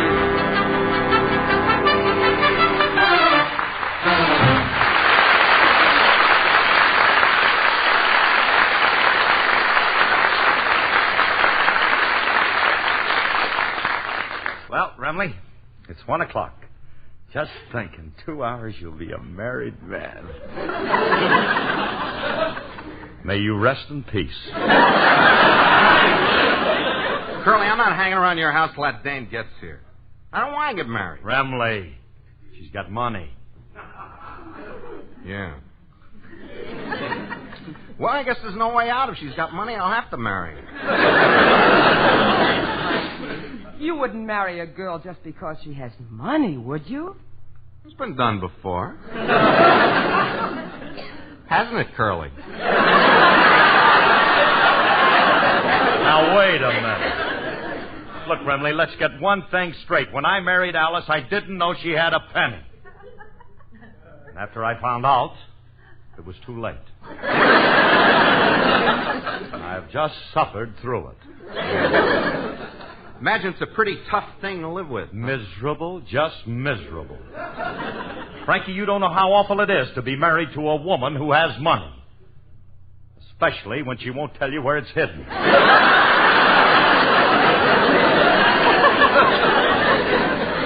know something? I've torn this house down 3 times. I even had her mother fluoroscoped. Curly, I'm not going through with this. Where they're trying to marry this dame off, she must be a homely old hag. I'm beating it before she gets Oh, here. no, you're not. The girl's coming over here to meet you, and you're not going to embarrass her. I'm going upstairs now. And don't you try to leave this place, Frankie Remley. Curly, you got to get me out of this. How you going to get out of it? She's coming over expecting to meet Frankie Remley, so you're going to have to meet her. Unless you can find somebody else to palm her off on. I wouldn't palm off a dame like that on any human being. Anybody home? I brought the groceries. Curly, would you classify Julius as a human being? No. Then he's my boy. If we could just introduce Julius to this dame as Frank Remley. Yeah, I got it. The kid's so obnoxious, he'd scare any dame. Yeah. All I got to do is talk Julius into it. I'll have to be nice to him, though, because... Hiya, fellas. I left the groceries on the kitchen table. Julius, my boy. I'm glad you're here. Why?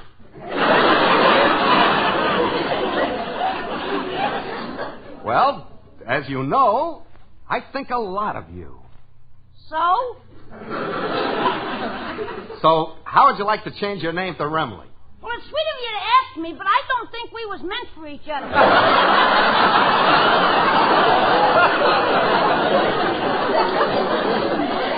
Look, Julius, No, you don't really love me. This is just a mad infatuation that will fade like a summer romance. No, Julius, listen to me. Speak no more. It's best we part this way. I'm going now. But I won't turn around, because I want to remember you just as you are. High as a kite!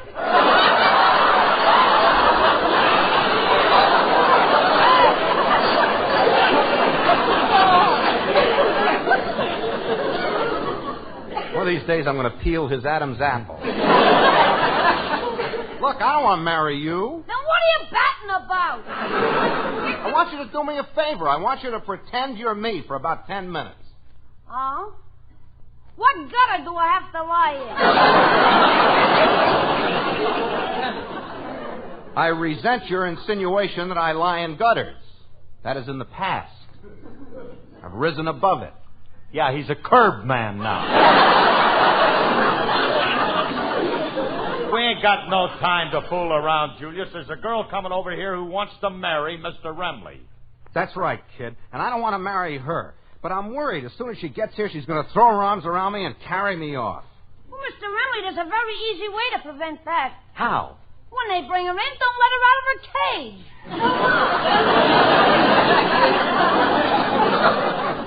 Now what am I going to do? I got to find somebody to palm this dame off on. Look, Remley, I doubt if you can do that before 3 o'clock. It looks like you're going to wind up being Mrs. Stewart's brother-in-law. Please, Curly, don't say brother-in-law. Curly. You mean Willie? Oh, Remley, this is an inspiration. Oh, this is perfect. I'll get him in here. Right. Hey, Willie, come in here a minute. I'll be right in, Philip. Hey, Curly, how are we going to go about this? How will we get Willie interested in this thing? It's going to be a cinch. As soon as I tell him she has money, his nose will start twitching like a hound dog on a coon hunt. Money, the kid will do anything if I tell him. Call, Philip. Yeah. Willie, how would you like to meet a girl? No, thank you. She's got a lot of money. Money? I told you, Rem. Look at his nose go. Yeah. It's twitching like a $2 metronome. Now, look, Willie.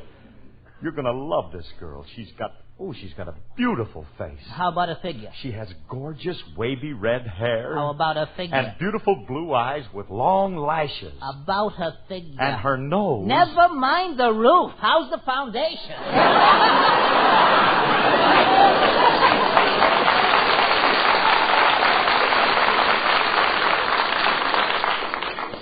What kind of a figure does she have? How's she built? Oh, her built. Well, you ain't seen such a built. What a built. She sounds enchanting. When can I meet her? Well, look, by a strange coincidence, she's coming over here at 3 o'clock just to see you. Oh, dear. It's 2:30 now. Well, I'd better go upstairs and change my clothes. Yeah, you'd better, because you want to make a good impression on this dame. Oh, of course. Well, I'll go right up and change. Oh, Philip, what do you think I ought to wear to make an impression? Wear the blue mink slacks Alice gave you for Christmas. She's got them, too. Yeah.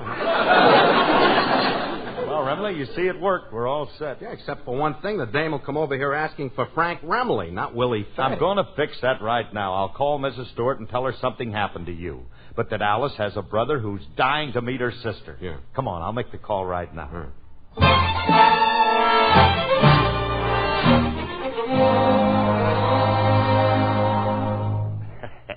Hey, Frankie, it's almost 3 o'clock. Another few minutes and Willie's going to be a dead pigeon. You sure you set everything up all right? Yeah. When I told Mrs. Stewart that Alice had a single brother, she almost flipped her wig.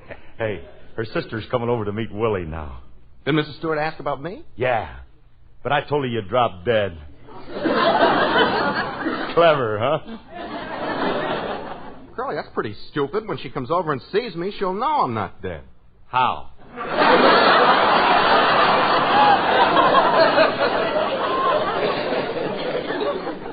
All right, Curly, you don't have to be that. Hey, look out the window. Car just pulled up. Wonder if that's the dame. Yeah, that's Mrs. Stewart driving, and the girl's getting out of the car. That must be that sister. Yeah. Oh, I can't wait to see her kiss her. Yeah. She must look like somebody who... Hey, Curly, she's gorgeous. Look at her. I'm looking. Oh, what a pretty thing. Yeah. Hey, she's too good for Willie. She's too good for you, too. I'm going to take over here. Curly, you're a married man. Oh, yeah. It's funny how that keeps slipping my mind. Curly, this is for me. You got to help me. Frankie, you can't do it. She expects to meet Willie. Yeah, and she's liable to go for him, too. Wait a minute. I got an idea. She looks like a nice girl. She'd be scared stiff if Willie turned out to be a wolf. A wolf? He looks more like Red Riding Hood. No, you don't understand, Curly. This girl has never seen Willie. So you pretend you're Willie. When she comes in, you make a few passes at her, and then I'll rush in and rescue her. Make me a big man in her eyes. Remley, do you realize what you're saying? Are you asking me to deliberately make love to this beautiful young thing? Yes. I'll do it. But remember this, Remley. I wouldn't do this for nobody else. Alice, please forgive me for what I'm about to do. Oh, Curly. Do you know how to act like a wolf?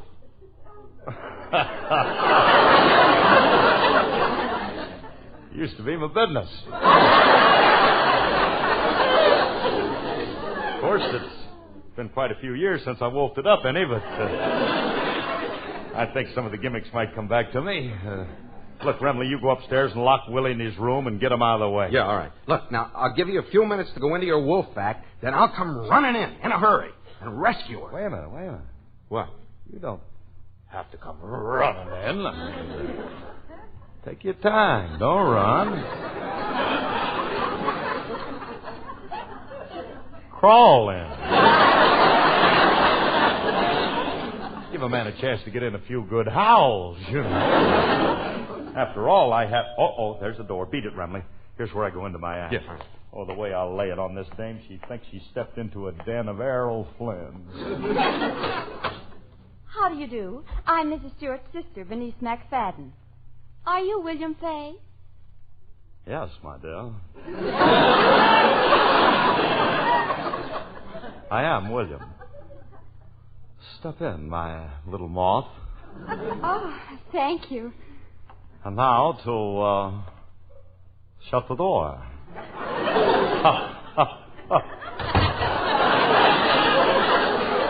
And now to lock it. What are you doing with the key? I'm about to drop the key down the front of my shirt. Here it goes.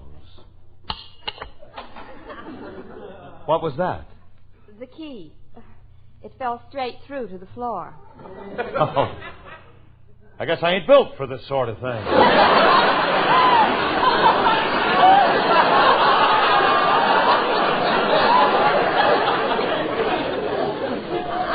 I'm afraid I don't understand. Aha, but you will, my pet.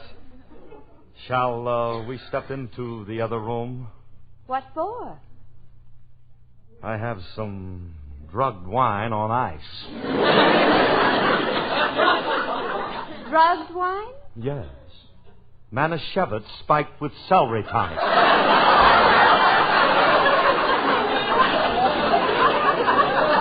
I don't think I care for any wine. Oh, my dear. Just a slipper full. Size 12, triple E. And now, my dear, come closer to me, so I may sweep you into my brawny arms and crush you like a rose petal. Aren't you a little old for this sort of thing?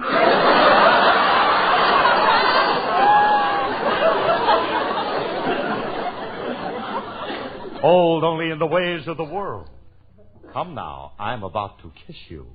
You're going to do what? I am going to kiss you. I'd like to see you try it. I don't like the way she said that. If I did try to kiss you, what could you do to stop me? After all, I'm a man, and you are but a mere woman. I'm also a judo expert, and I'm going to teach you a lesson. Now, wait a minute, lady. Can't we talk this over? No, you've got this now, coming to you, and I'm going to the lady, take your head. Ow, you're hurting me. Oh, hey. Now, look what you did to my little head. You went... What's going on here? Unhand that defenseless creature, you big bully. That's telling her, Remley. Get her off.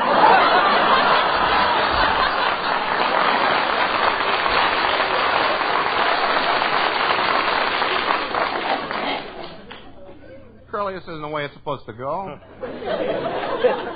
I'll go out and come in again. Remley, please. You get busy, will you? That's what I get for hiring a weak wolf. Remley, don't leave me. Remley.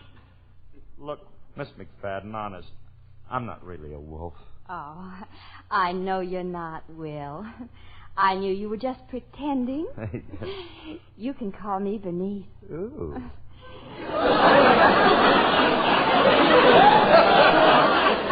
You know, you're much too cute for the wolf type. Ow.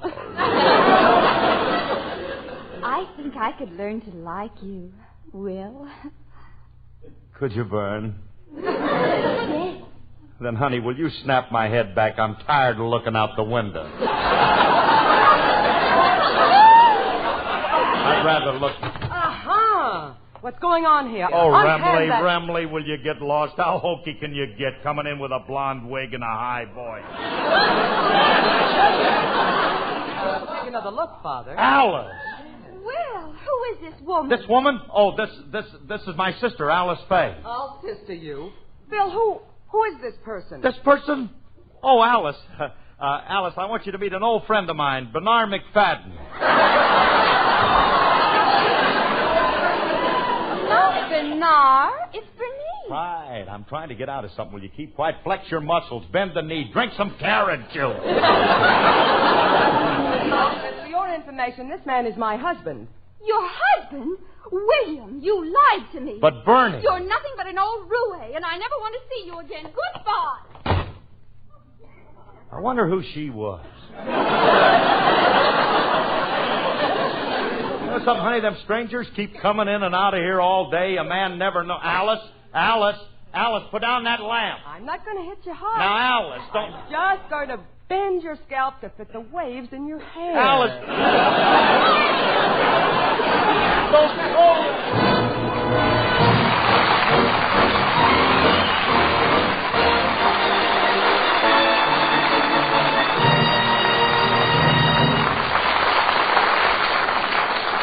Alice and Phil will be back in just a moment.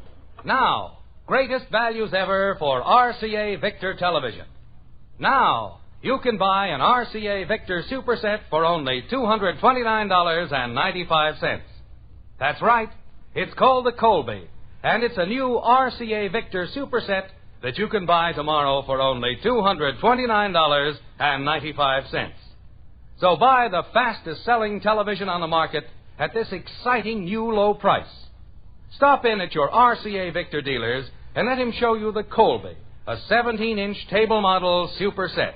Or ask him to show you the Selfridge Ensemble, magnificent 21-inch table model plus consolette base for only $379.50. And listen to this. All these prices are complete. They include federal excise tax, full-year warranty on your picture tube, and no extra charge for your favorite finish mahogany. So don't wait. Now's the time for you to get a superb new superset made by RCA Victor. We're a little late, so good night, everybody, and thank you. Good night, everybody. This program is produced and transcribed by Paul Phillips. Remember, whether you're buying a television set, a radio, a Victrola phonograph, or record, put your faith in the cornerstone of American home entertainment for 3 generations. RCA Victor, world leader in radio, first in television. Next, Theater Guild on the Air stars Humphrey Bogart and Lauren Bacall on NBC.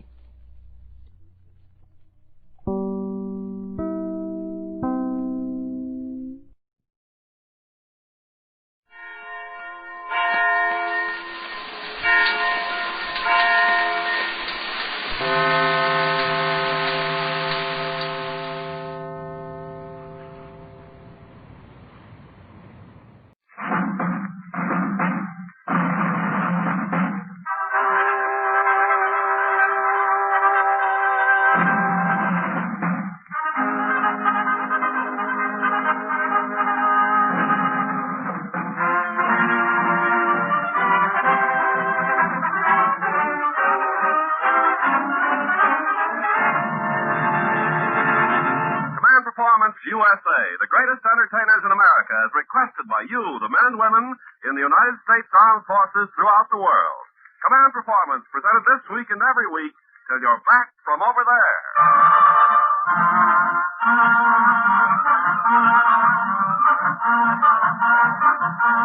Okay there, gang, here comes another half-hour combination taffy forward cockeyed carnival, featuring your favorite stars as per your request to Command Performance, Armed Forces Radio, Los Angeles, USA. And here's your head taffy puller, the Boston bombshell, Fred Allen.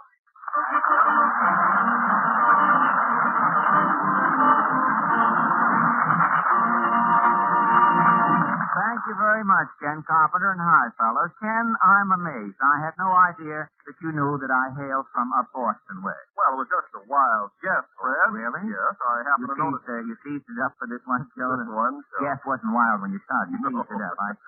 You see, I happen to notice that baked bean hanging from your watch chain. Well, that's no baked bean, Ken. That's an elk's tooth with a California suntan. See, Fred, it looks so awfully round and smooth to be an elk's tooth. Well, you see, Ken, that tooth has been kept pretty busy lately. After about 10 years of service in the elk's mouth, it was a stand-in for my pivot tooth for 3 more seasons. But so much for improvised dentistry, Ken. Mr. Allen! Well, Portland.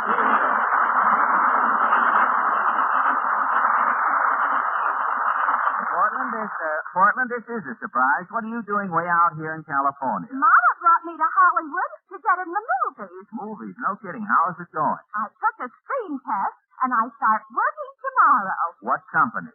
Lockheed.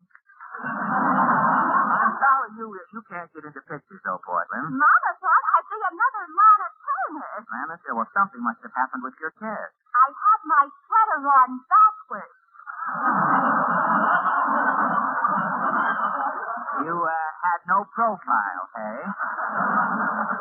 Well, you'll probably like it better at Lockheed anyway. Maybe. Mama and Papa are working there. Papa's a riveter. Really? Yes. The foreman fixed on Papa for working too slow. Oh, too slow with the rivets, huh? Yes. The foreman tells Papa when he puts in the lead, he should get the lead out.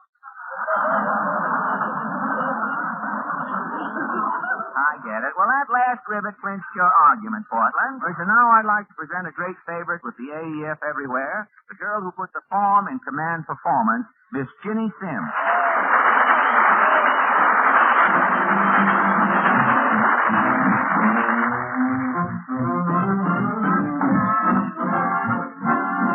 I took a choo-choo fast as I could take a choo-choo. It came a long way to take you in my arms. And now it's your first move to prove that you've been through. Come to baby do. You've been away, way beyond the blue horizon. I hope that no one else is on your mind. So pucker up, my sweet, and meet your Waterloo. Come to baby June. Me from guessing, it's no time to tease. All this messing, put your begging baby at ease. I wanna love you just the way I wanna love you. I'm gonna try to make you try to understand. When all is said and done, the one for me is you. The one for me. Come to baby, do come to baby. Come to baby, do.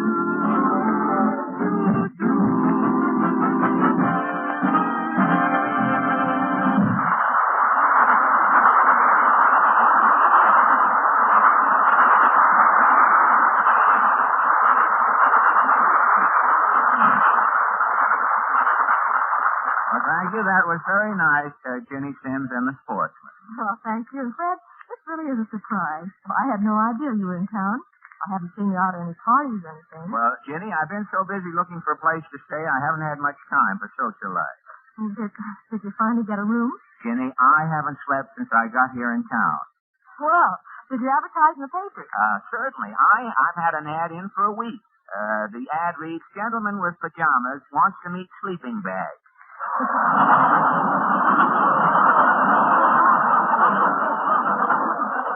Oh, Fred, I'm sure you're exaggerating about all this. No, honestly, Ginny, I really tried all the big hotels and couldn't even get by the doorman. I finally found a little ivy-covered hotel on a side street. It looked homey and very quiet. I opened the door. Quiet, everybody, quiet. We're just getting nowhere this way. Quiet, please.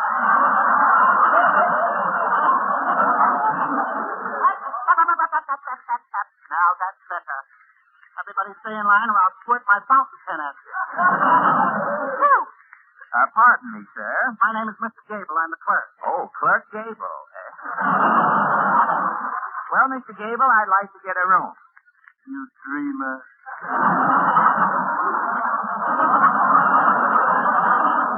How can I be a dreamer? I haven't slept for 7 days. Pardon me, Mr. Gable. The lady in room 503 says there's a mouse in her room. Well, tell the lady in 503 that our cat is busy at 907. Yes, sir. Oh, I'm getting out of here. Just a minute, Bud. I'm the house detective, and you'll have to submit to a search. A search? Yeah, one of our brass cuspidors is missing. Why, this is ridiculous. What would I do with a brass cuspidor? Does that answer your question? I can't stand any more of this. So it went, Ginny. I tried every possible way to get a room, but to no avail. I decided to make a phone call as a last resort. I sneaked into a phone booth.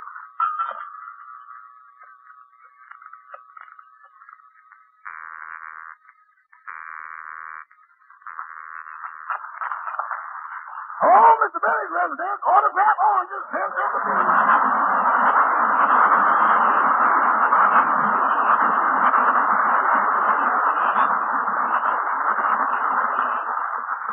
Rochester, this is Mr. Fred Allen. I just got in from New York. Why don't you come on over for dinner, Mr. Allen? Mr. Benny's pet chicken is awful sick.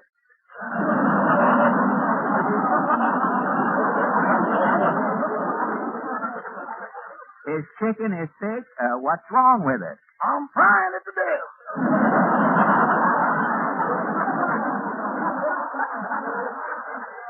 Well, Rochester, here's what I called about. Is there any chance of using Mr. Benny's room while he's away? Did you say use or rent? I get it. I tell you what, Rochester, I'll take the room, and when Mr. Benny gets home, I'll give him a check for whatever he wants. Give him a check? Well, yes.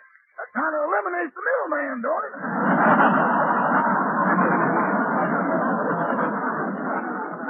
Well, how about this? I'll give you the check, and you can give it to Mr. Benny. How about this? You give me the cash and let nature take its course. Well, I don't see why we should be arguing about money, Rochester. After all, you should be glad to have someone around the house.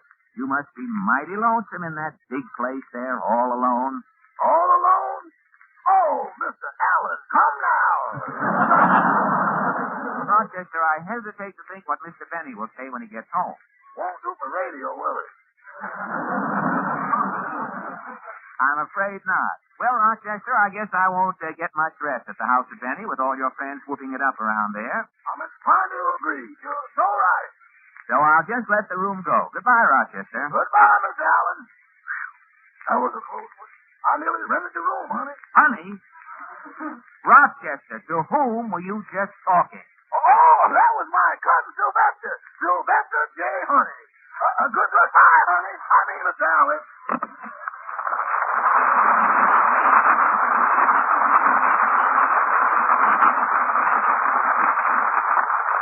So you see, Jenny, I've really been trying to get a place to stay, but it's no use. It's a sad tale, Fred. Yes, it is. And a long one, too, Jenny. But enough of my trouble. Let's get on with the show. Gang, in accordance with our new policy here on Command Performance, each week our vice president in charge of hangnails thumbs through your letters and picks the vice president of APOs and FPOs. This week, I'm happy to say the winner by a cuticle and a slick forefinger is Miss Martha Mears.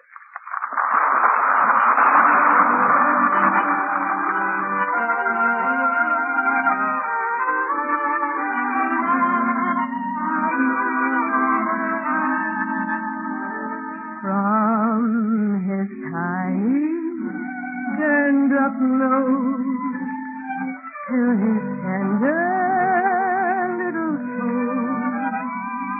He's a carbon copy of the soldier boy I love, the little guy who looks like you.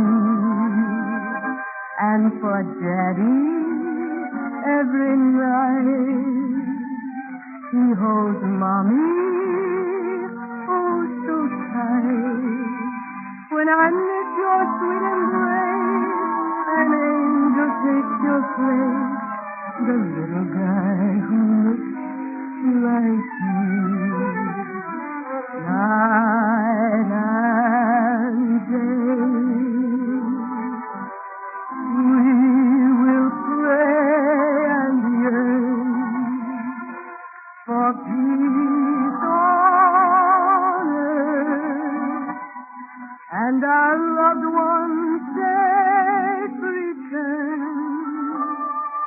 to a world that sings again of the people sings again. Until then, I thank you, dear, for a precious souvenir, the little guy who looks like you. Night and day, we will pray and yearn for peace on earth, and our loved ones safe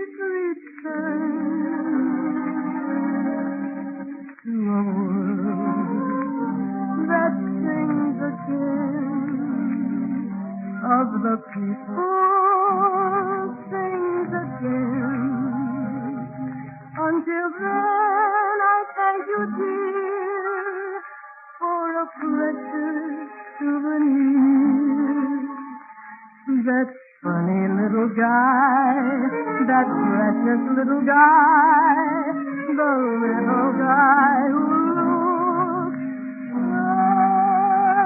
like you.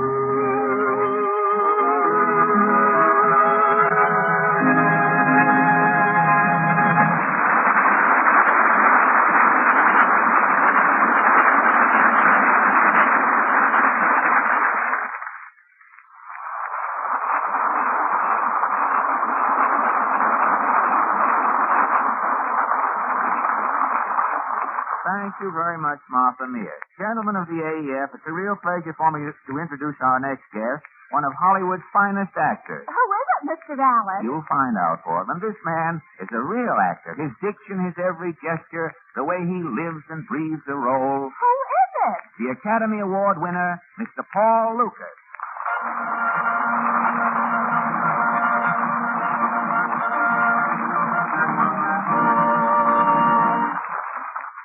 Thank you, Fred Ellen, and hello, man. Yeah, that was great, Paul.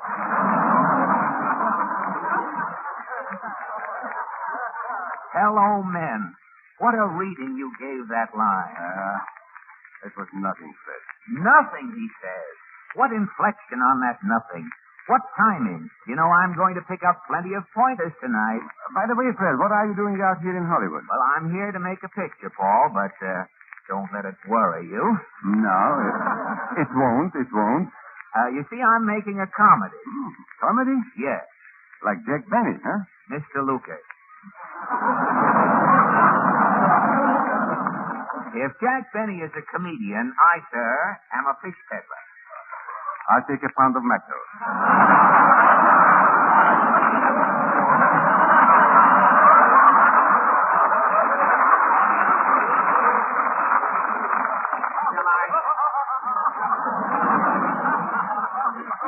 Shall I wrap it up, or will you eat it here?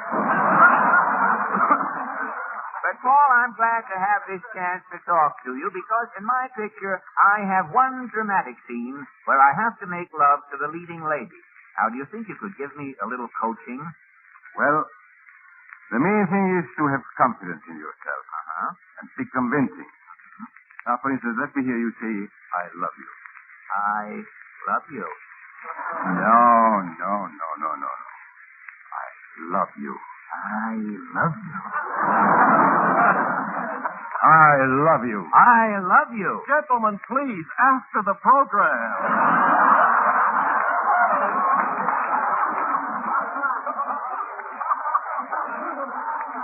Now, you stay out of this, Ken. I'm trying to win an Oscar. Oh, brother, if that wins an Oscar, I'm a fish peddler. Well, go across the hall. I'm working this studio.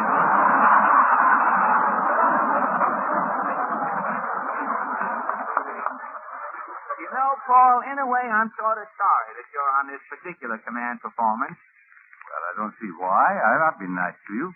And I bought some fish. I know. I haven't wrapped it up yet. But you don't understand, Paul. You are a great dramatic actor. And for our play, we planned on doing a typical daytime serial. Daytime serial? Why, that's wonderful. Well, you mean you don't think that sort of thing is beneath you? Au contraire, monsieur. I think the daytime serial offers great opportunities for dramatic acting. I'd like to play in one. Well, all right, Paul. I think I can fix it for you. You know how all of those daytime serials start? First, the organ plays.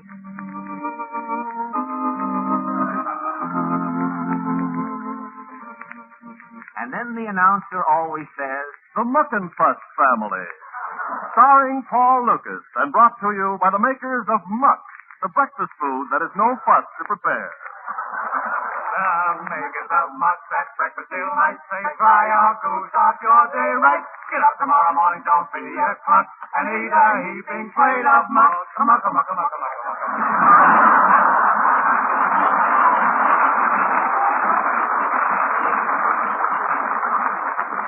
Remember, Muck is the only breakfast food that is vice versa. Muck is delicious with sugar and cream. Or, vice versa, sugar and cream is delicious with muck. And folks, muck doesn't crunch, crackle, pop, or bubble. When it hits the plate, it just lays there.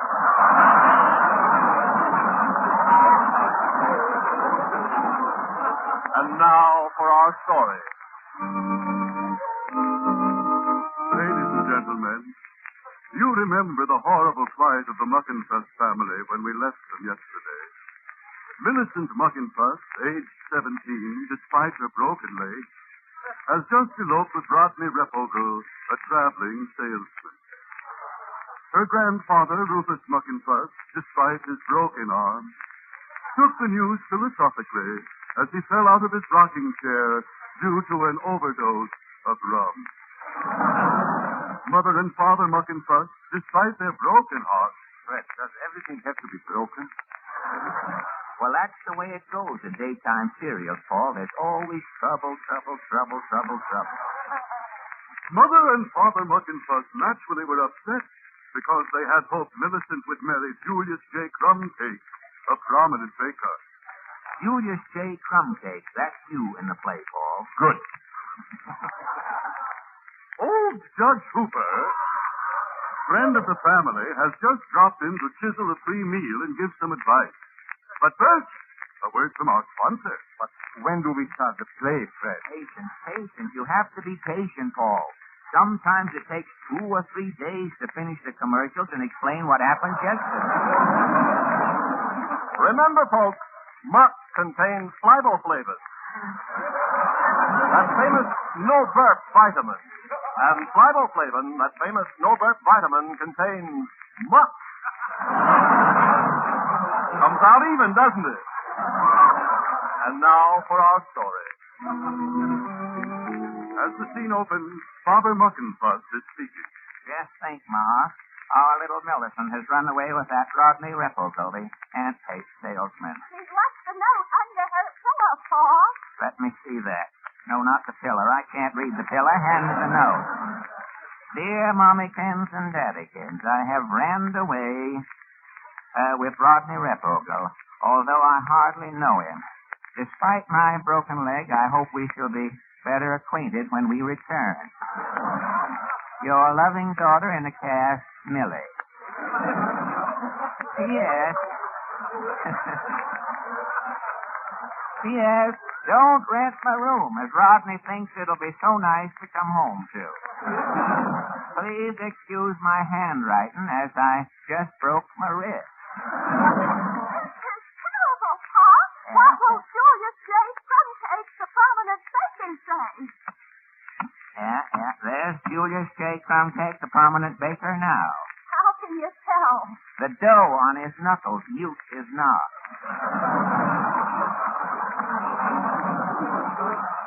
Come in. Ah, Mummy and Fatty Muckenfuss. I bring you greetings and fresh apple strudel. But where is my fair one, my Millicent? Julius, I got bad news for you. Strudel stinks, eh?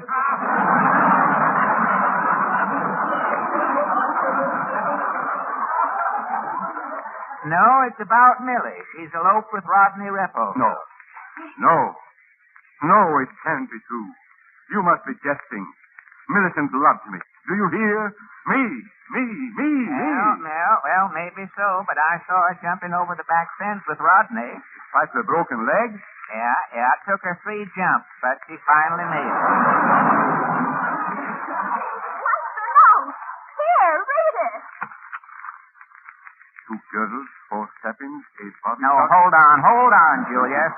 That's her laundry list. Turn it over. Oh. Gosh, it is true. She has left me for another man. Just when I had named the Millicent Muckenfuss Parker House role in her honor. The Millicent Muckenfuss Parker House role, you say, Julius? Yes, it is an innovation. I fold them to the left. Just wait till I get my hands on that Rodney. I'll bash his brains in with a loaf of stale French bread. Now, hold on. Control yourself, Julius J. Crumcake the baker. Even if you did, even if you did win the Academy Award. Now, let down. Try to relax. Come in. Millicent Rodney. Hello, everybody. We're back. Boy, am I hungry.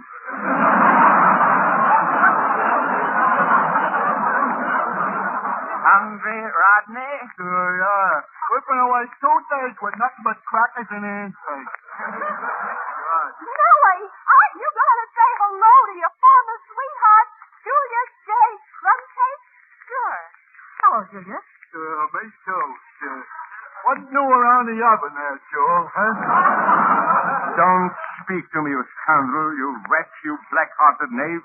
You have stolen my Millicent. Stolen her before I had a chance to unveil the Millicent Muttonfoot Parker House roll. Despite my broken back, I have a mind to whip you within an inch of your life. Boy, what a performance. You said it, Rodney. Why, you low worm. Put up your hands and defend yourself. Come on, fight. Okay, I'll marry you. Now, hold on. I heard what he said, but hold on. Hold on, Rodney. Hold on, Julia. There'll be no brawling in the Muckenfuss house. Now, I'm running things round here, and we'll discuss this matter sensibly. And that's that. Aha!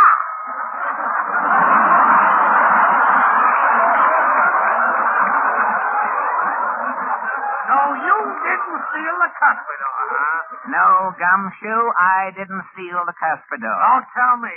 I caught you red-handed and wet-lipped. Now, this cuspidor's just a prop in the play here. Now, Flatfoot, you get out of here. Don't you get rough with me. I got you covered. Oh, yeah? Give me that gun.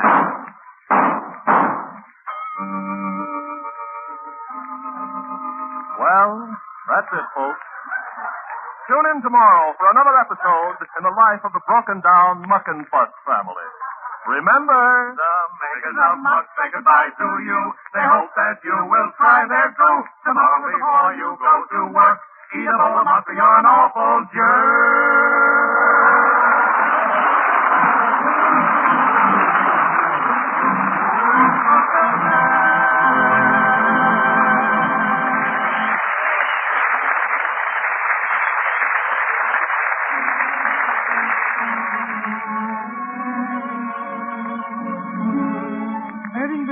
Many enduring melodies, but none more lovely than the one I'd like to sing for you tonight. How deep is the ocean? How much do I love you? I'll tell you no lie. How deep is the ocean? How high is the sky? How many times a day do I think of you? How many roses are sprinkled with you? How far would I travel to be where you are? How far is the journey from here to a star? And if I ever lost you, how much would I cry? How deep is the ocean? How high is the sky?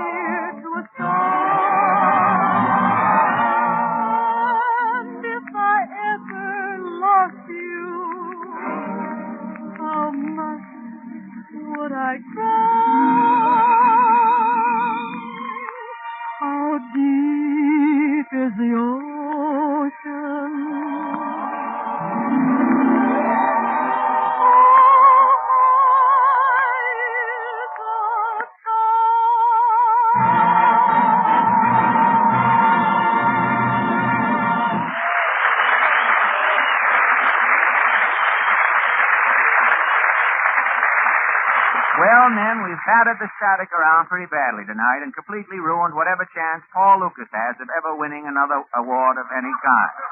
However, we're glad you dropped in, and we hope you'll be around next week when it's command performance time again. Meantime, this is Fred Allen saying the best of the best from the USA.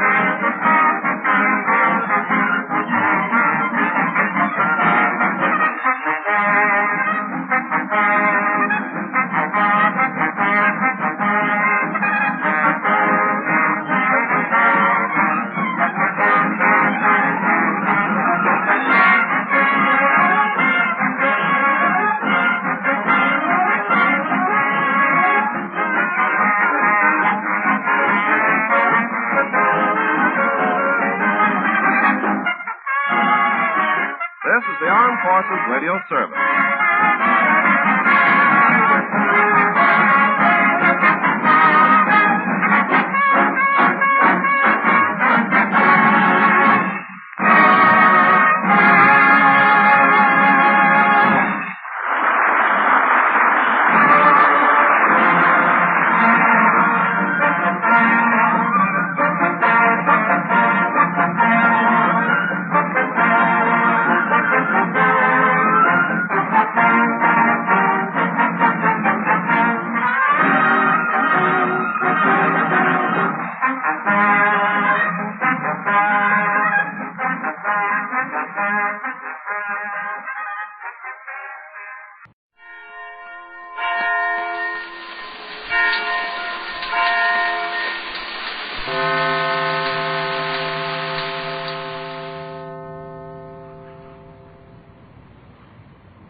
Hollywood is on the air.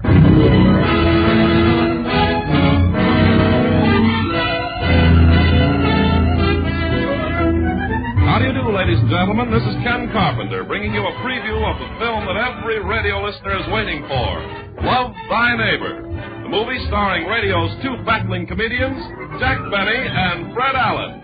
Love Thy Neighbor. You should have Allen for a neighbor. Yes, ladies and gentlemen, it's the picture that stars Jack and Fred together, with Mary Martin heading the supporting cast, and Barry Teasdale, the Merrimacs, Virginia Dale, and Jack's man-of-all-work, Rochester, joining in the festivities. Love Thy Neighbor. Love Thy Neighbor, yes, but love Benny, never. It's a picture loaded with laughs and music, comedy and romance, not to mention a gang of the swellest-looking girls you've seen in years.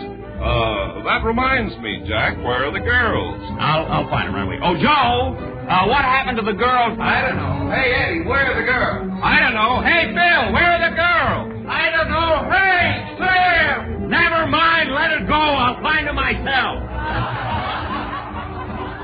Yes, sir, it's more fun than any picture in years, and we're happy today to be able to bring you the stars of Love Thy Neighbor in person to show you what goes on the screen.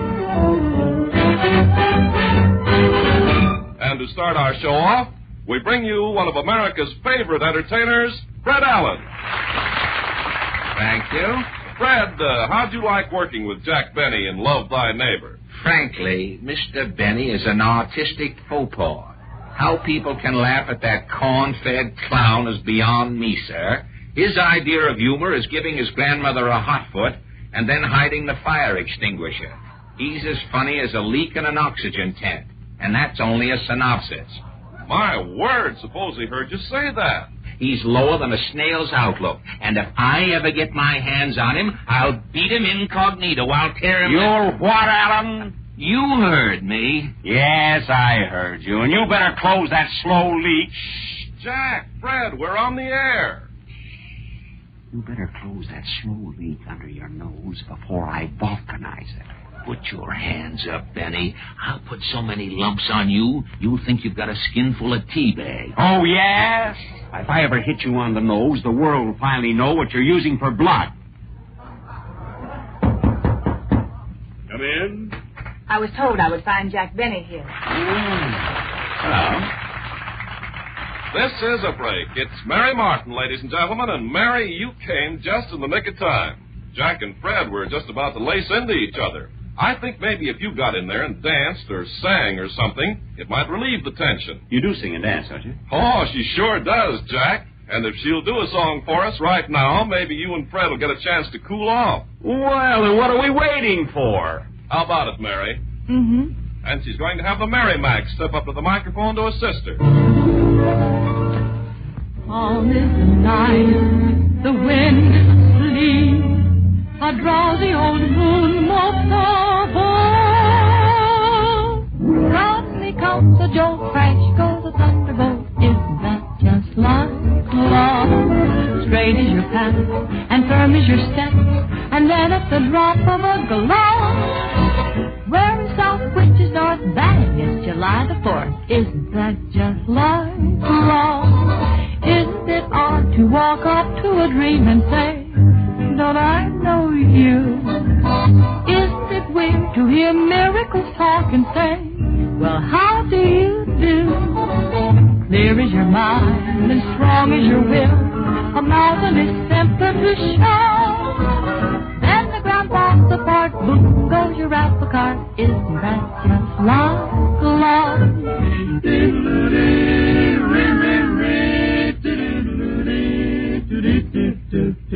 Calm as the night, the wind is asleep. A drowsy old moon mopes above. All at once roses rain when there's a hurricane. Isn't that just like love? Straight is your path, and firm is your step, and then at the drop of a glove, bridges burn, buildings fall, clang, there's a riot call. Isn't that just like love? Isn't it odd to bump into a cloud and say, shake hands with fate, shake hands with fate. Isn't it strange to make friends with a haze and here? Tomorrow at 8, tomorrow at 8, tomorrow at 8. Bold are your views and lofty your aims. The stuff pioneers are made of. Hold your hat, grab your heart, boom goes your apple cart. Hold your hat, grab your heart, boom goes your apple cart. Isn't that just like love? Isn't it just like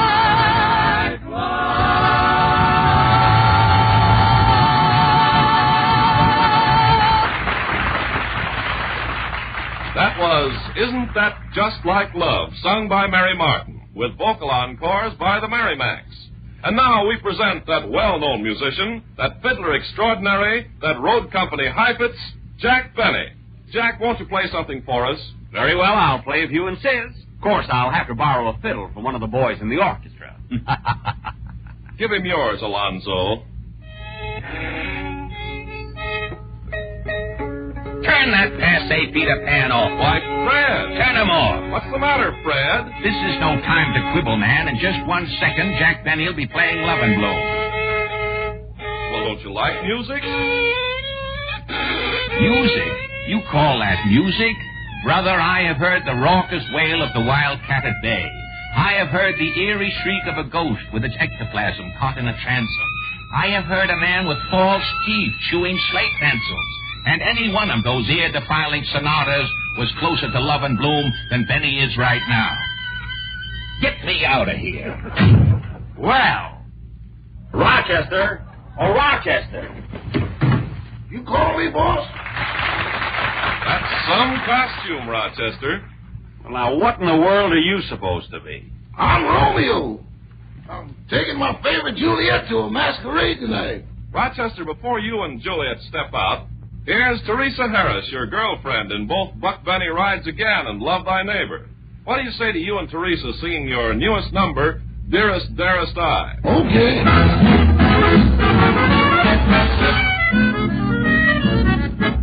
Dearest, dearest, I whisper prettily unto thee. Thou art solid murder, what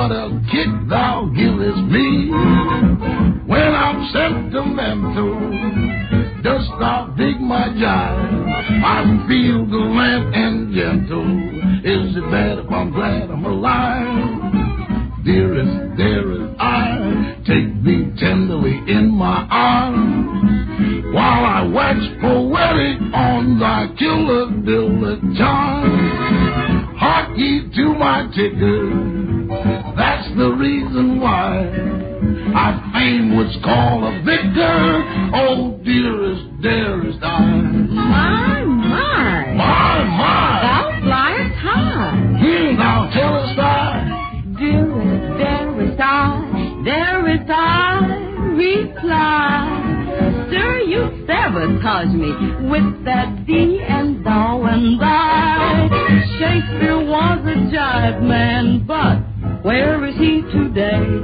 Why, heaven's sakes alive, man, how sayest things he couldn't say. Dearest, dearest, we up the middle aisle. Then forsooth and yacky-sacky, we could still live in style. Lord and Lady Snarlem, really do drop by at Stratford on the Harlem. Oh, dearest, dearest, dearest, dearest, dearest, dearest, I. Ah, very fine, thank you. Ladies and gentlemen, we're getting on toward the end of our Love Thy Neighbor program now. But before we go, I want to bring our two stars to the microphone once more, because they've both promised me confidentially to give us their honest opinion on this picture. Now, first we have Fred Allen. Fred, what do you really think deep down in your heart about Love Thy Neighbor? Love Thy Neighbor is gay, exciting, diverting, and entertaining, with the possible exception of the seconds or minutes that Mr. Benny is on the screen. Oh, thank you, Fred. And now, Jack Benny. Jack, have you anything to add to what Fred Allen has said?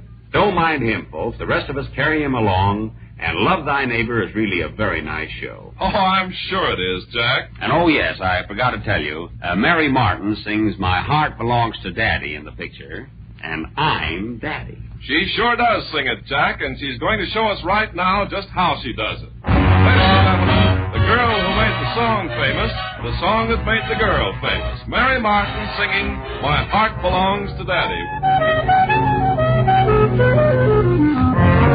I used to fall in love with all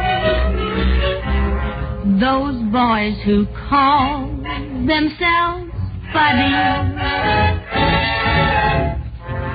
I used to trail young men at Yale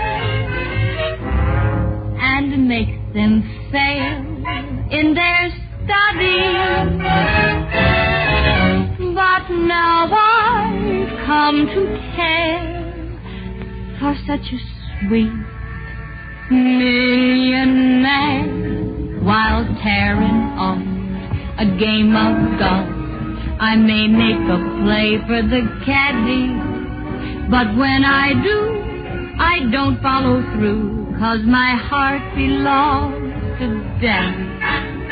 If I invite a boy some night to dine on my fine Finn Hattie, I just adore his asking for more, but my heart belongs to Daddy. Yes, my heart belongs to Daddy, so I simply couldn't be bad. Yes, my heart belongs to Daddy. Daddy. So I want to warn you, laddie, though I think you're perfectly swell, that my heart belongs to Daddy, and my daddy, he treats it so well.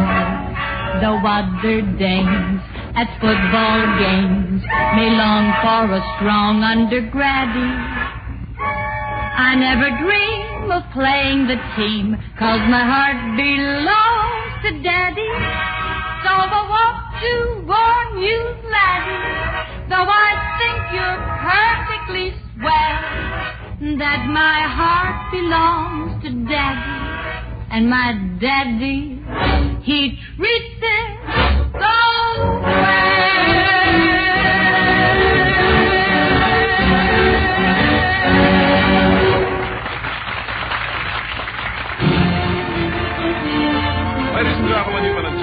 radio preview of the new comedy Love Thy Neighbor, in which Jack Benny shares top billing with Fred Allen. Top billing?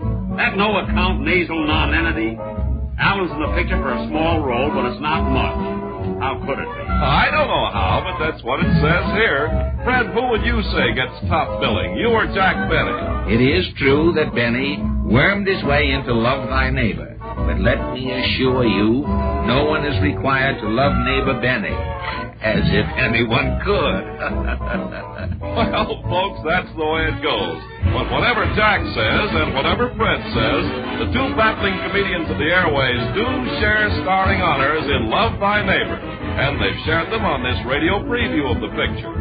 Also featured on this program from the cast of Love Thy Neighbor were Mary Martin, Rochester, Teresa Harris, and the Merrimacs. For a continuation of the melody and fun, we refer you to your favorite theater. This is Ken Carpenter speaking. This program was produced in the Paramount Studio in Hollywood.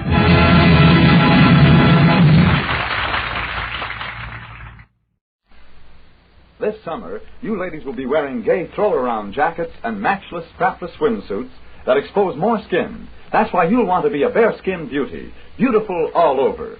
So use big, thrifty, bath-size Palmolive soap in tub and shower. See if regular cleansing with Palmolive doesn't make your skin softer, more alluring. For Palmolive's famous complexion care all over, for bare skin beauty, get bath-size Palmolive soap today.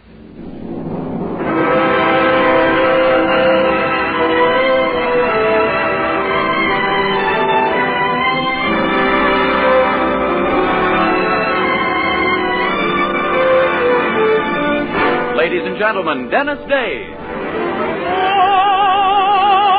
All that makes life seem worthwhile dwells in your eyes and the spell of your smile.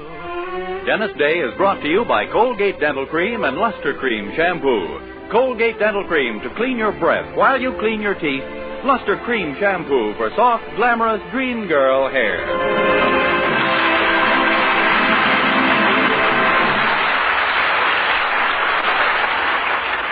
The Dennis Day Show with Barbara Eiler, B. Benaderet, Dink Trout, Charles Dant and the orchestra, and yours truly, Vern Smith, is written by Frank Galen and stars our popular young singer in A Day in the Life of Dennis Day. Here's Dennis to sing Takin' Miss Mary to the Ball. Jog along, Mr. Dobbin, and keep this carriage a-bobbin'. We can't be late, for she has a date. We're taking Miss Mary to the ball. My, oh my, but she's pretty, the sweet lady. How grand she'll look when her picture's took. We're taking Miss Mary to the ball. Her best girlfriend is her boyfriend's sister. He's old enough now to call him Mister. He's never been personal and he's never kissed her. But when she was away, he said he missed her. Jog along, Mr. Dobbin, and keep this carriage a-bobbin'. We can't be late, for it's her first date. We're taking Miss Mary, a very merry Mary. We're taking Miss Mary to the ball.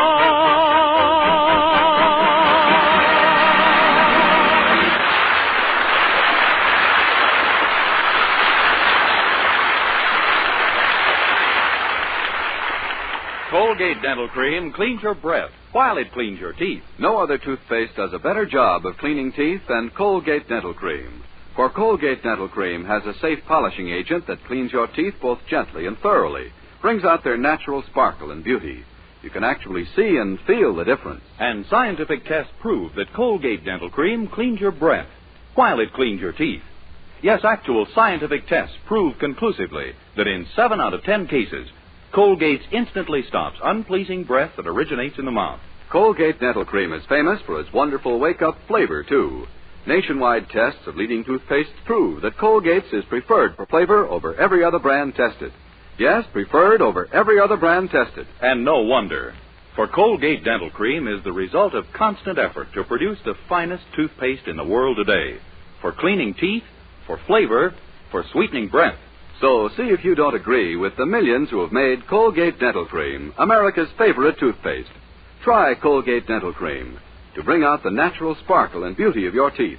For a wake-up flavor you'll thoroughly enjoy. And always use Colgate Dental Cream after you eat and before every date to clean your breath while you clean your teeth.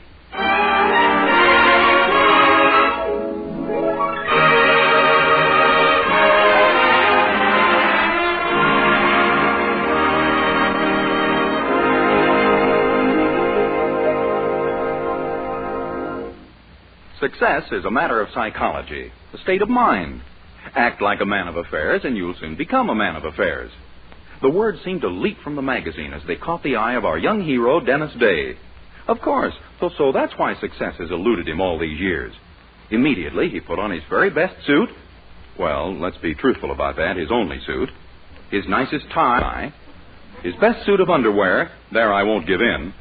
He took a bus downtown to the bank where he demanded to see the president himself. My goodness, what can he be up to? Our assets, did you say, Mr. Day? That's what I said. I want to know the assets of this bank. Why, according to our latest financial statement, they amount to $4 million. How about your liabilities? Naturally, they come to $4 million, too. Just barely keeping your head above water, huh? May I know the object of these questions, Mr. Day? Sure, I'm going to open up a checking account. All us big shots have checking accounts, only I want to make sure I got a safe bank. I think you'll find us reliable in every way. Well, I got to admit, you've been made a pretty good impression on me in the past. You sent me a calendar last Christmas, and so far it's been right every month. Well, thank you. Boy, and what pictures on it. April. May. June. Gee, I can hardly wait for July. I have news for you, Mr. Day. It's a picture of a Boy Scout rubbing two sticks together. Oh, gosh, no more sailboats? No, they're obviously too inflammatory. Now, suppose we get down to business. How much were you planning to put into this checking account? Oh, everything. My entire fortune. I want to transfer it from my other bank. Well, really? Sure. Here, you can count it yourself. The tail unscrews. A piggy bank, Mr. Day? There's almost $7 in it, every cent I have, saved up by skipping breakfast and going without lunches. My boy, I like your spirit. And I'll be glad to take your account. Here's your checkbook. Gee, thanks. I'm a big shot at last. Only, you're sure that the bank won't fold up on me? Son, I have my own account here, and if I trust it, I'm sure you can.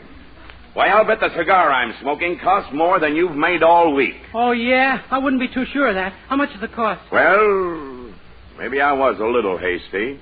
50 cents. Maybe I was a little hasty, too. You win.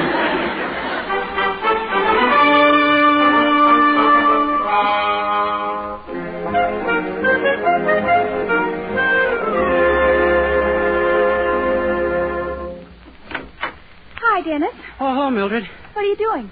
Oh, my old high school needs a new gym. They sent letters to all us alumni asking for contributions, so I wrote them out a check. I've got a checking account now, you know. So you've told me about 30 times. How much did you... Good heavens. Pay to the order of Benjamin Franklin High School $50,000? Oh, that's just a practice check. I'm not sending them quite that much. Well, how much are you sending them? 75 cents. See, here's the check all made out. Gee, sure was a thrill to write that other one, though.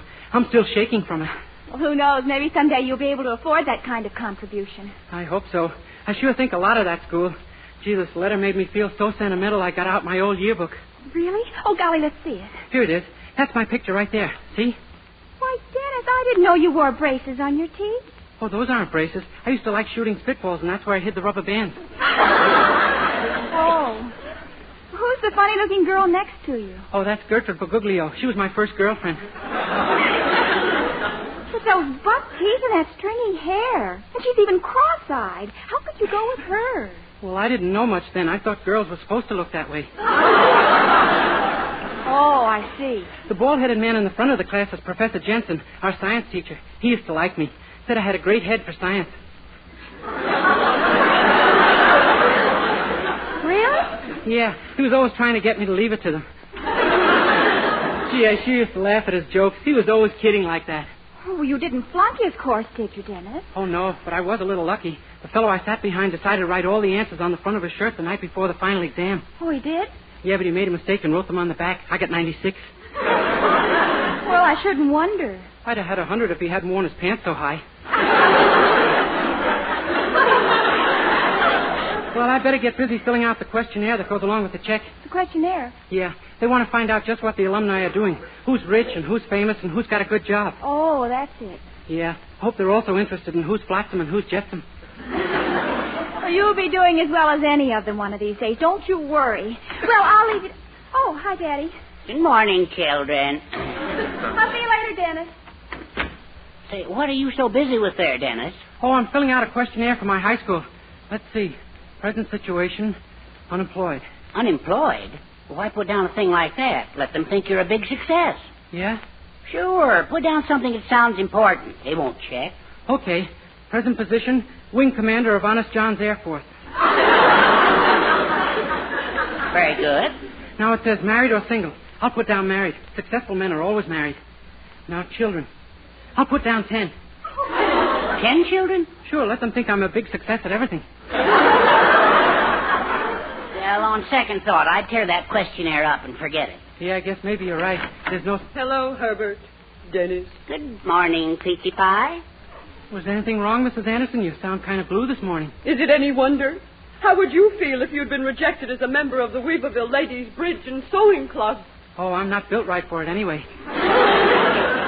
Well, I am, and I've been turned down.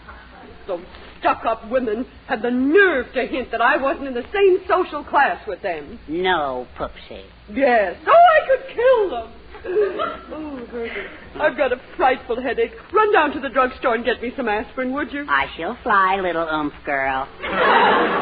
Oh, would you drop my letter off on the way, Mr. Anderson? Just that check on the table. Never mind the questionnaire. All right, I'll put it in the envelope. And, Pupsy, don't you worry about those silly women saying that you're out of their social class. No, Mrs. Anderson. They've got a fine right to say that to you. They're just a bunch of gossipy, nosy old hens. And believe me, you're in the same class with them. What? It came out wrong, but you know what I mean.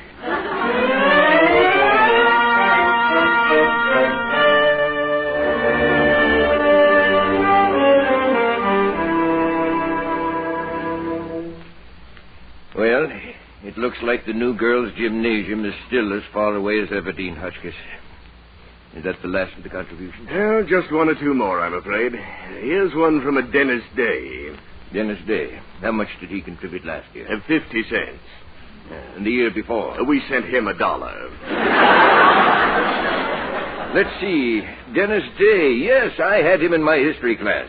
I'll never forget his final examination paper as long as I live. One question was, what did the United States gain from the Louisiana Purchase?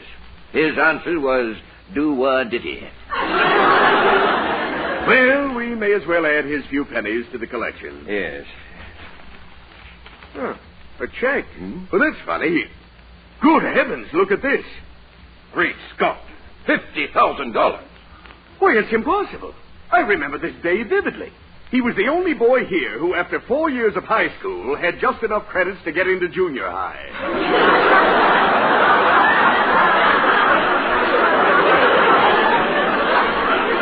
Well, he's obviously a genius at making money. Thanks to him, we've got our girls' gym dean. Yes, we'll invite him here to dedicate it himself. Why, we'll even name it after him. Good. The Dennis Day Memorial Gymnasium. A permanent monument to matter over mind.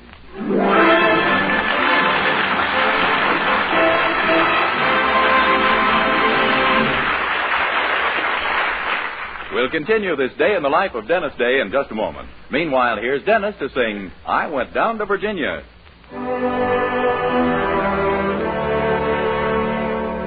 I went down to Virginia, and no one sent for me. I went down to Virginia to see what I could see. Well, I found the horses fastest and my gal's the best. The spirits of the state are guaranteed high test. So I stayed down in Virginia, 'cause that looked good to me. I went down to Virginia and didn't know a soul. No wonder folks befriend ya, their hearts are made of gold. Why, the civic-minded citizens are all so kind. They see to it you hook a fish on every line. So I stayed down in Virginia, that's how much I've been sold. So bless the day that brought me here, and bless the folks I love so dear. Well, brother, if you ever plan on coming down this way, you'll find the things are just exactly like I say, and you'll stay down in Virginia, Virginia, USA.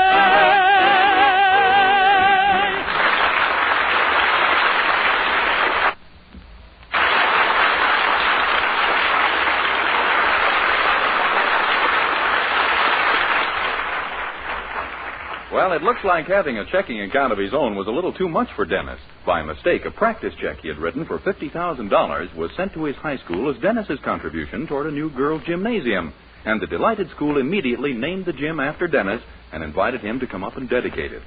Which is a little puzzling to our young hero, since so far as he knows, the check he sent was for 75 cents. Golly, Dennis, I just can't get over it. Gosh, neither can I, Mildred. Imagine them calling it the Dennis Day Memorial Gymnasium. And all you sent them was 75 cents. Well, it can't be the money, Dennis. They must be honoring you because they consider you the average student. They never admitted it when I was there. But that must be it. And they're trying to show that money means nothing. Oh, Mother, have you heard the news, Dennis? I know. Your father just told me. I'd like to speak to Dennis alone for a moment, if you don't mind. Why, of course, Mother. I'll see you later, Dennis. Dennis. Yes, ma'am? You know that I've always loved you, don't you? No, ma'am. I do, Dennis. I adore you. Oh, Mrs. Anderson, this is very embarrassing. I'm stuck on your daughter. This isn't a proposal. I just want you to know how I feel about you. You see, there's a little something you can do for me. Oh! Yes. You see, those snooty women in the Weaverville Bridge Club I told you about this morning, well, they might not be quite so snooty if I had a gymnasium named after me. You mean you'd like it if they named it after you instead of me? Oh, it's such a little thing to ask, Dennis. But, Mrs. Anderson... Haven't I been like a mother to you, Dennis? Who cleans your room? Who washes your clothes? Who cooks your food? Your husband. But who makes him? Yeah, that's true. Well, gee, if it means that much to you, Mrs. Anderson... Oh, you dream boy, you doll face. Oh, I only wish there was something I could do for you in return. Well, if you really mean that... Oh, I do. Well, I've been wanting to talk to you for a long time about the mattress on my bed. What about it? Could I have one?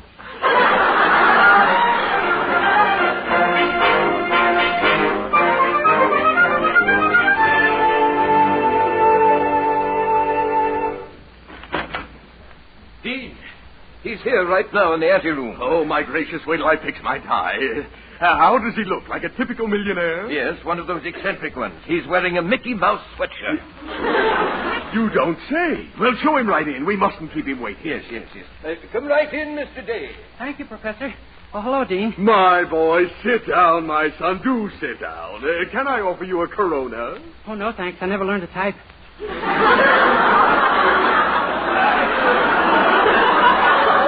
I meant a cigar. Oh, no, thanks. Well, this is just like old times back when you were in school, isn't it, Dennis? Here I am on one side of the desk and you on the other. Yeah, all we're missing are my mother and father pleading and crying in between. Oh, we've had our little difficulties, but I never doubted for a minute that you'd make good. I knew it from the excellent marks you used to get in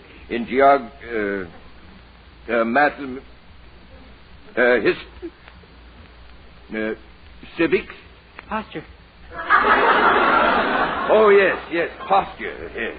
Dennis, my son, we can't begin to thank you for your magnificent contribution to our gymnasium. Oh, gosh, it was nothing, Dean. Nothing. Your money is going to provide over 300 schoolgirls with the equipment they need so desperately. Oh, really? Gee, the price of bloomers must be way down.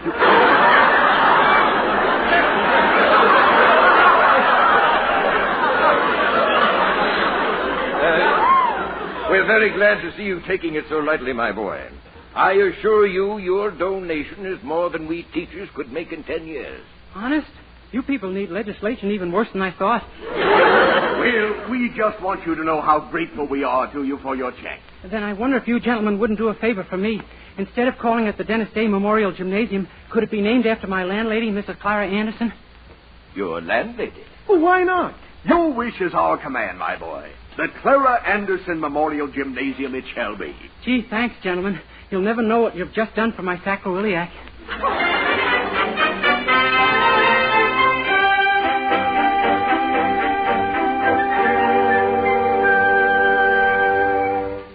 Well, we're nearly ready for the ceremony, Dennis. Mrs. Anderson's out there on the stage now, waiting for it to begin. Swell. This is going to be a big day in her life, all right. Pardon me, Mr. Day? Yes? I'm a reporter on the school paper. Donald Harrington, 49. Really? Gee, you certainly don't look it. No, I mean, that's my class. Could you answer a few questions for our readers? We kids can learn a lot from a man like you. Yeah, I guess you got something there, all right. Oh, go ahead, Sonny. I'll call you when we're ready, Dennis. Okay, Dean. Now then, Mr. Day, when did you enter and leave this school? 9 in the morning and 3 in the afternoon. No, I mean, what was your senior year? Oh, 1939 to 1942. I see. Do you think the high school boy should go to college? Oh, no, I think you should leave that to the college boy. Yeah. Do you believe in sex education in high schools, Mr. Day? Certainly not. I believe every boy and girl should know what sex they belong to before they come in here.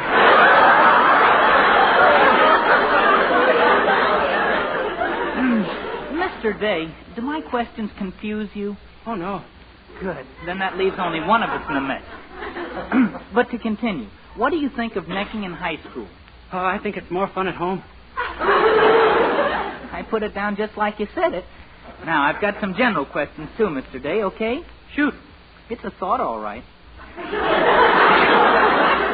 What do you think of labor?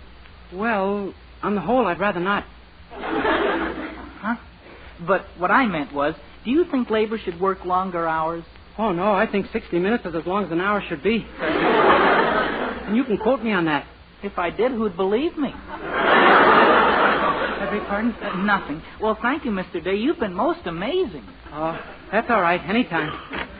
All ready for the ceremony, Dennis. They're waiting for you on the stage. Come on. Okay, see you later, Sonny. Gee, look at all the people. What a crowd. Oh, there's Mrs. Anderson on the rostrum. Hello, Dennis. Oh, not at all. Members of the honored faculty, alumni, ladies and gentlemen. Today, through the generosity of one of our former students, we're about to see our dreams of a new gymnasium materialize. I'd like to present to you now the man who made the Clara Anderson Memorial Gymnasium possible. A man who, when he attended our school, was outstanding in such activities as,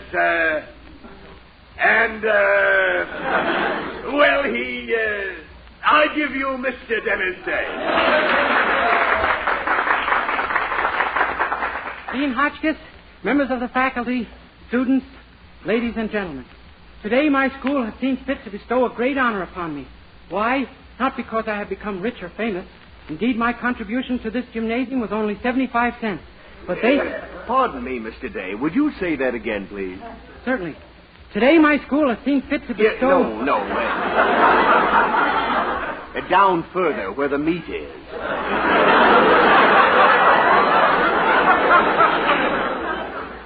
You mean the part about my giving 75 cents? You did say that, didn't you? And what's this check of yours I hold in my hand for $50,000? Careful, Dean. You're dropping it. Oh, that's all right. It'll bounce right up again. This is your check, isn't it, Mr. Day? Oh, sure, but that's just a practice check. It's no good. You mean you don't have $50,000 in the bank? Oh, no, not quite that much. Have you 40,000? No. 30,000? No. 20,000? We'll get there a lot quicker if you start with a buck and work up. Well, there goes our gymnasium. But my cornerstone with Clara Anderson engraved on it. You mean you're not going to use it now? Oh, we can't afford to waste anything now. We'll use it for the smaller building we plan to build around in the back. Oh, no, Jean, don't do that. Well, why not? What kind of a building is it? Mrs. Anderson. I want to know what kind of a building it is. Mrs. Anderson, don't get excited. Just think how proud you'll be when they burn the first load of garbage in the Clara Anderson Memorial Incinerator.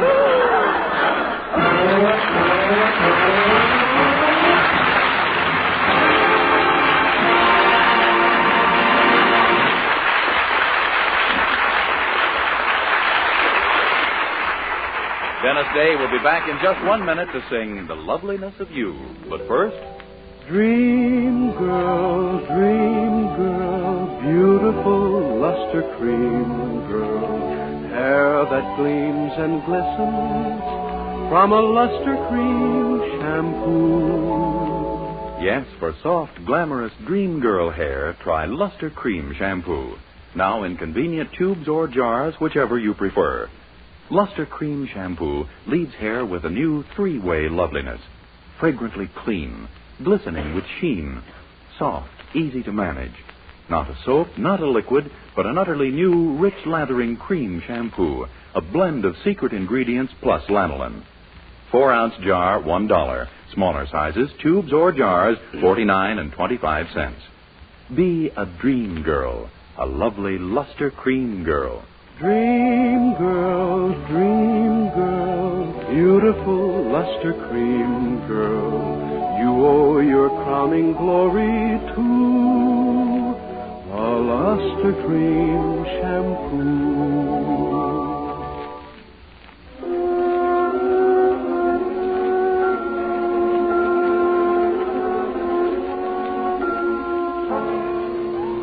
With Charles Dant and the orchestra, here's Dennis to sing The Loveliness of You.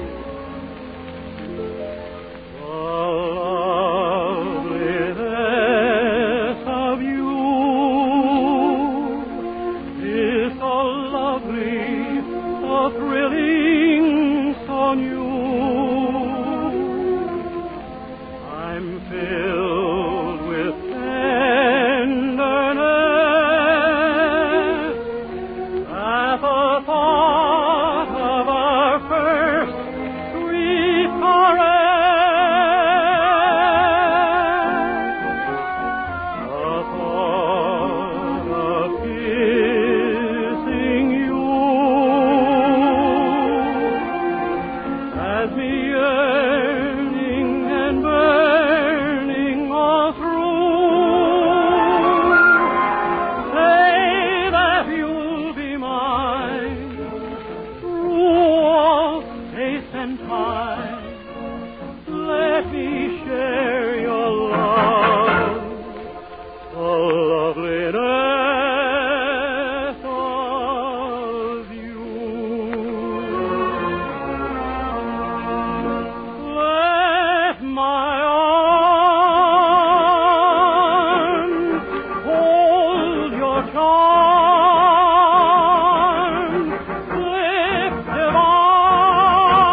is our last show of the present season, and I just want to take this opportunity to thank you all for allowing me to come into your homes each Wednesday night.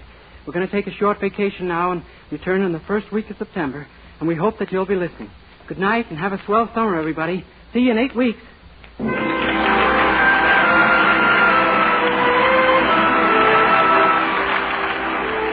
Dennis Day returns to the air again the first week in September. Meanwhile, may we remind you to use Colgate Dental Cream to clean your breath while you clean your teeth, and Luster Cream Shampoo for soft, glamorous dream girl hair.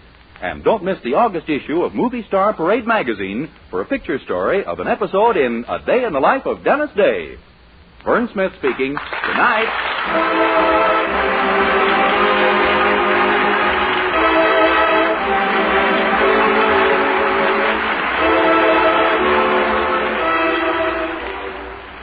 This is NBC, the national broadcasting company.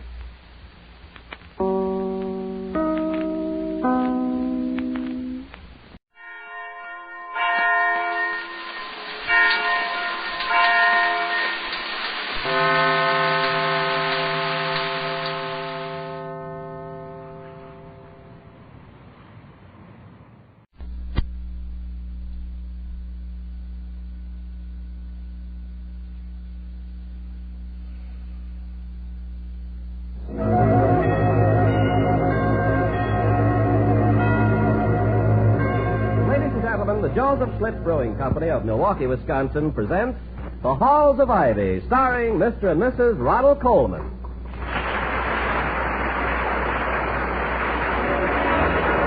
I was curious.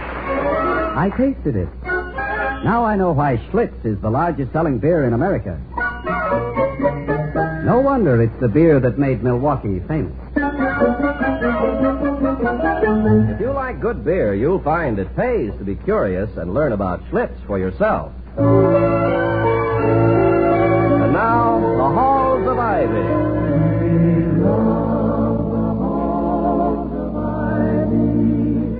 That surround us here today, and we will not forget, though we be far away.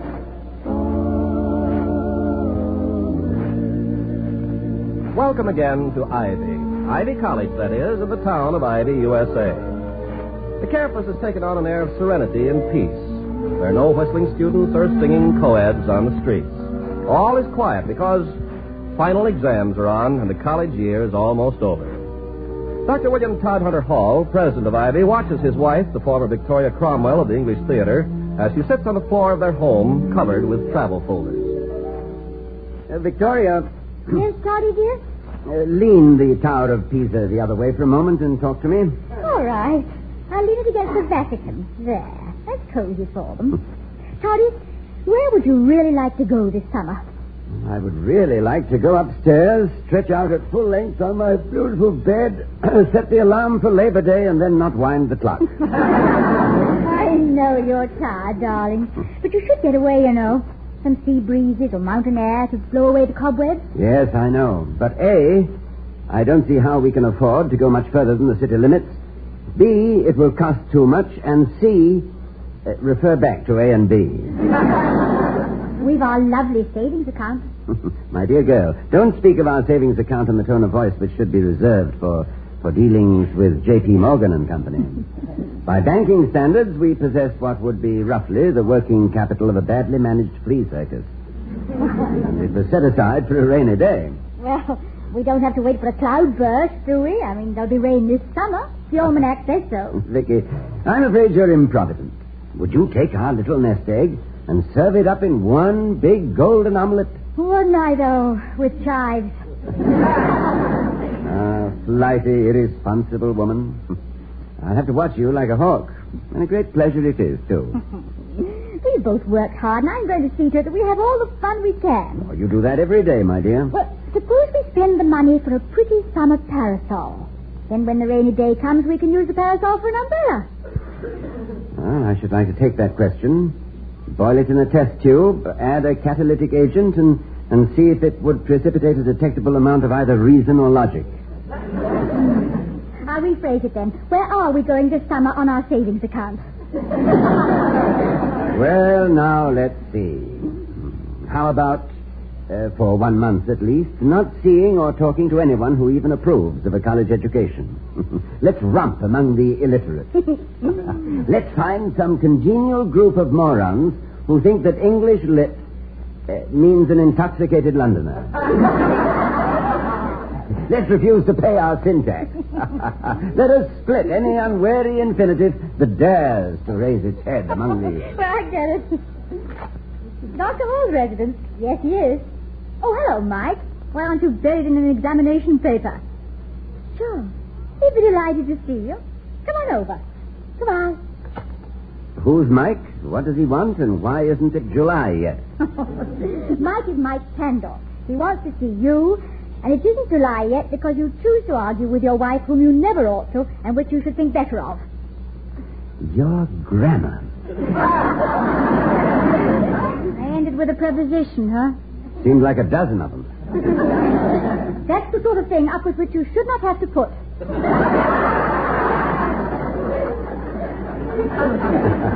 I'm afraid you must have been studying my Fowler's English usage. Because Fowler English usage I have never... Let's get back to Mike Kendall, Toddy. Mike Kendall, now let's see. Oh, yes, he's the musical one. Very bright. Sure to be an honor student. His newest song is number 2 on the hit parade. And it's the 3rd one that's made it since he's been here. Yes, he graduates this year. Undoubtedly the richest graduate Ivy's ever had. By his own efforts, I mean. I think he'll be very famous. Possibly another Cole Porter. I wonder what he wants. Well, maybe it's just my feminine intuition. But I feel that if you go to the door, you can find out right away. Well, I never underrate a woman's intuition. Or anything else which is made up of hope, faith, and inside information. Hello, Kendall. Dr. Hall, thanks for letting me come over. Nice to see you. Hi, Mrs. Hall. Hello, Mike. Sit down, won't you? You must be tired after marching all these years in the hit parade. Thank you.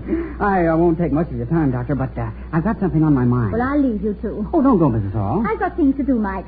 Besides, I want to see if Dr. Hall can run this college without me. I'll see you later. Well, Mike? Doctor, I've been pretty lucky here at Ivy. Lucky? Well, I know that you love music and have been extremely successful with it. But, Mike, when something is achieved through labor, understanding, capacity, and knowledge, the modest man is apt to use just their initials, L-U-C-K. Well, thank you, Doctor, but I'm not that modest. Sure, I've been successful. I was sort of pushed into it. That's how I came to Ivy. What do you mean? My father, he didn't have a quarter. My mother died when I was a baby, right after Dad brought her to this country. He did everything an honest, hungry man could do, from pushing a cart around Delancey Street in New York to selling papers.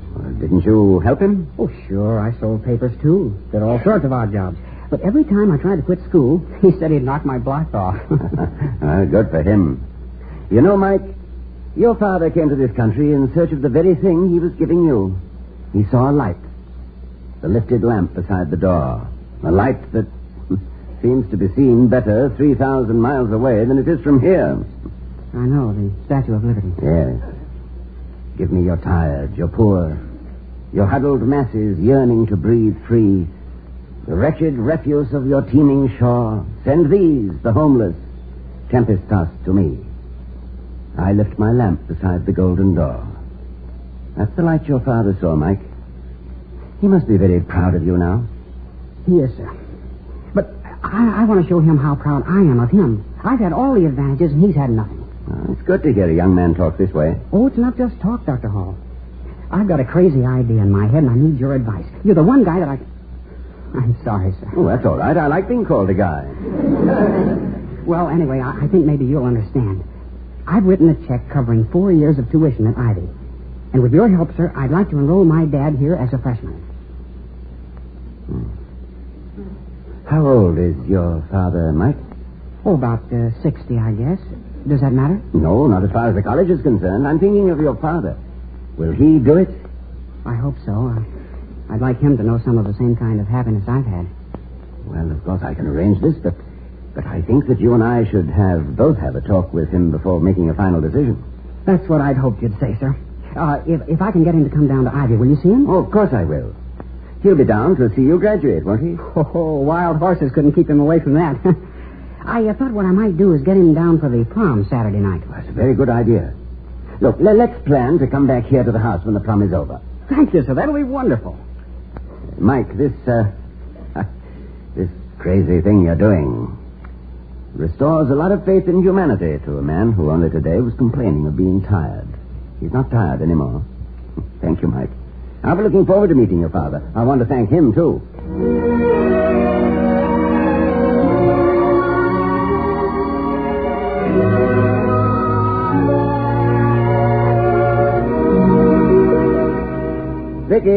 Vicky, are you ready? I'll be right there. Chaperones at proms have to be on time, you know. I'm already sorry to keep you waiting. Ooh, look at you. Have you ever thought of going into the movies, Dr. Hall? Rather impertinent way to talk to a college president. As for you look simply beautiful. Your gown is a triumph, your hair is perfect, and you are talking complete nonsense. Well, if I were a co-ed, or if I had a date with a halfback, and you walked in the door in that dinner coat and black tie, you know what would happen? Oh, what? Boing!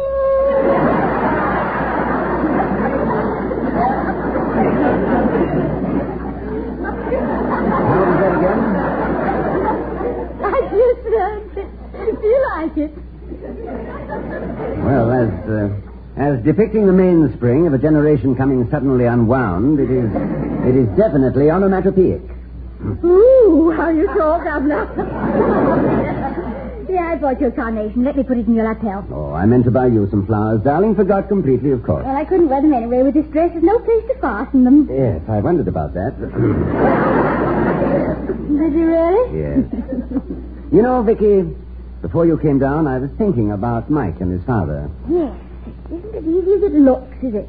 Oh, actual enrollment at Ivy is possible, of course, but what can we really do for the old boy?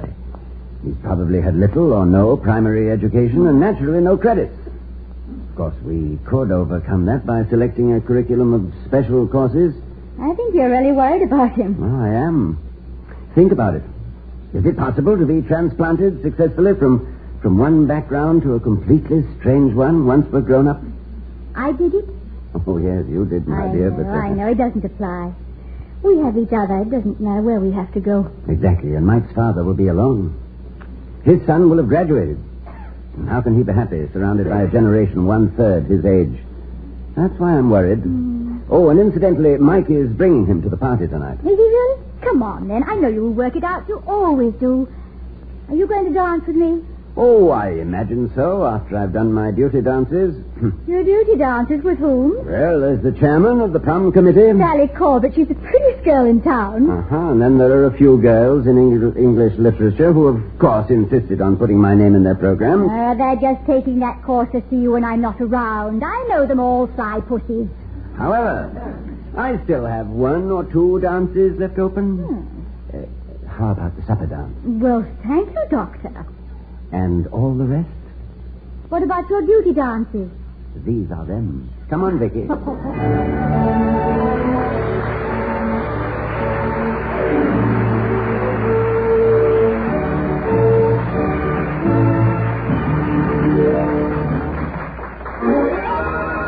I was curious. I tasted it. Now I know why Schlitz is the largest selling beer in America. No wonder it's the beer that made Milwaukee famous.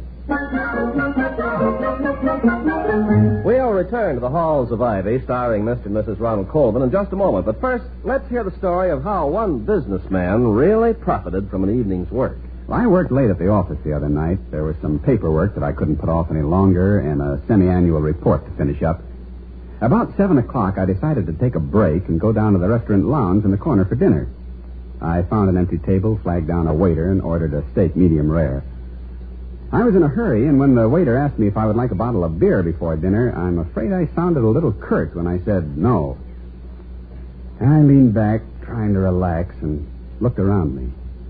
As I let my mind drift, I found myself counting, of all things, the bottles of Schlitz beer on the surrounding tables. There were so many, and the people who were drinking Schlitz seemed so pleasant that I began to regret my quick no.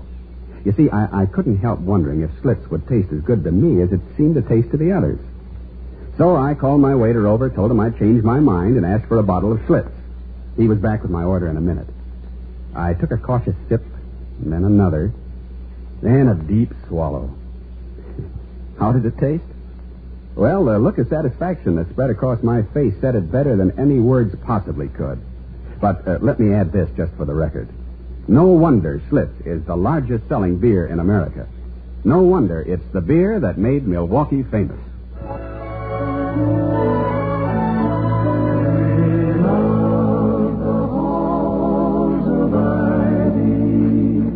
That surround us here today. As we return to the halls of Ivy, we find Dr. and Mrs. Hall back at home after the prom, sitting down to a midnight snack with their guest, Abel Candor, Mike's father. This is very kind of you, Doctor. It is so late, I don't... Mr. Candor, I'm very delighted you're here. I'm very proud of that boy of yours. Mikey? Doctor, don't get me started. That boy. This is a boy. You know, I wanted to have a talk with you anyway while you were here. And I know it'll take Mike at least half an hour to drive his girl home. Sure, he lives 5 minutes away. Not by the route Mike will take. Why, William? It is spring, Victoria, remember? Mr. Candor, has Mike ever spoken to you about his plans? Well, yes. We have talked, of course. But, Doctor, I have a belief about kids. Better they should decide things for themselves. Oh, yes, I agree. He has, however, some other plans. For you. Oh, for me? Well, I'm too old for plans, Doctor. When you are 20, you plan for when you are 40. When you are 60, you plan for what you do after breakfast. Mike shouldn't worry about me. He doesn't think you're too old, Mr. Candor, but he feels that perhaps you've missed a lot. Me? I've missed nothing. In my life, I have found a new country, new friends. And where else could I sit with the president of a fine college who is as proud of my son as I am? What am I missing? I should run for governor, maybe? Mr. Candor, Mike has asked me to enroll you as a student here at Ivy. Enroll me as a student? Yes. Start in the fall, with your permission, of course. Mikey asked you to do this, Doctor? Yes. You think he wants I should come to college? If you would like it.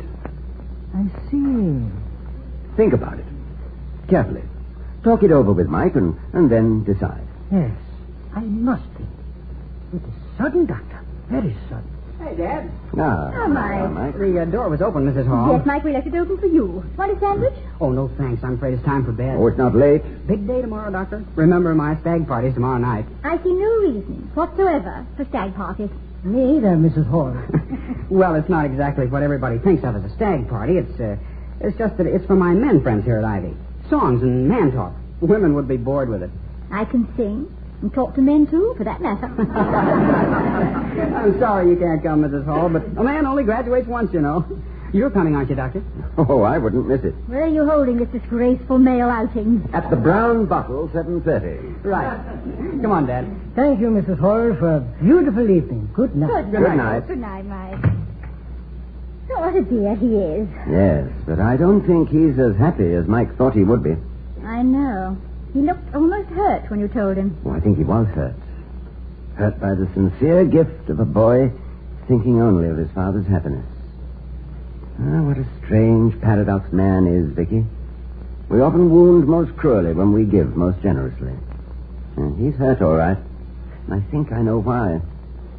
Now, come on, my dear. We need some sleep.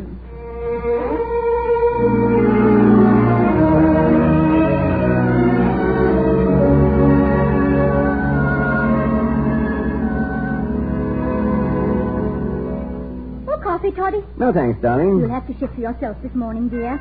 I'll go.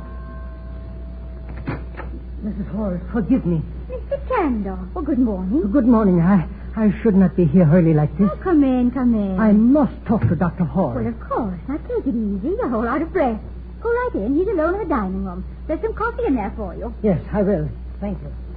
I ran all the way. Well, Mr. Candor, good morning. I should not come so early, Doctor. Oh, nonsense. You're very welcome at any time. I could not sleep. I have been thinking so much. Have you reached any decision? Yes, Doctor, I have. It was not easy. My boy is going to be very successful, no, Doctor? Oh, I don't think there's any question about it. He's already a success, in fact. Often when success comes quickly, it is possible that responsibilities can hold somebody back, no? Everyone has responsibilities. Well, money I don't mean.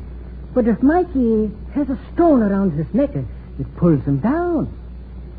Soon he will go into the world. He will meet people, find people, like he has met here. People had schools, had college. Not rough like he grew up with. Oh, you don't think that Mike would... Well, yes, you probably do. I was worried about this last night. It's true, isn't it? He's ashamed of me. I should have education. I should come here to school. It would be good for Mikey. Yes, Doctor, I made my decision. But not for coming to Ivy. There is an easier way. Well, Mr. Candor... Please, let me finish. Mikey is a fine son, but I know I've done my part. Well, so is he. It is now finished. When he graduates, he goes alone. I will not be in his way. This is your decision, then? Yes, Doctor. It is. Well, Mr. Candor, I spend my life with boys and girls. They are my job, my chosen work. I've learned something about them. Do you know what they are more sensitive about than almost any other one thing? What? The reaction of their friends to their parents. This is what I am talking about, Doctor. Oh, no. Wait. No, this is the opposite of what you are talking about. Don't you realize that your son invited you to the most important event of his college year? His own senior prom? When all of the parents of all of his friends are here? Don't you see, Mr. Candor? Mike insisted that you be here when he could show you off to everyone. Why, he's so proud of you. It's as if he were your father. Proud? Of me? He's bursting with it. Proud of me? All he wants in the world is for you to know that. Proud? Sometimes I think I am a very great fool. Oh, no, you're not. I would like Mikey never to know how I misjudged him. He won't know, Mr. Candor. I see now why he comes to you for advice, Dr. Horace. It is good, and so are you. I go now. Thank you very, very much.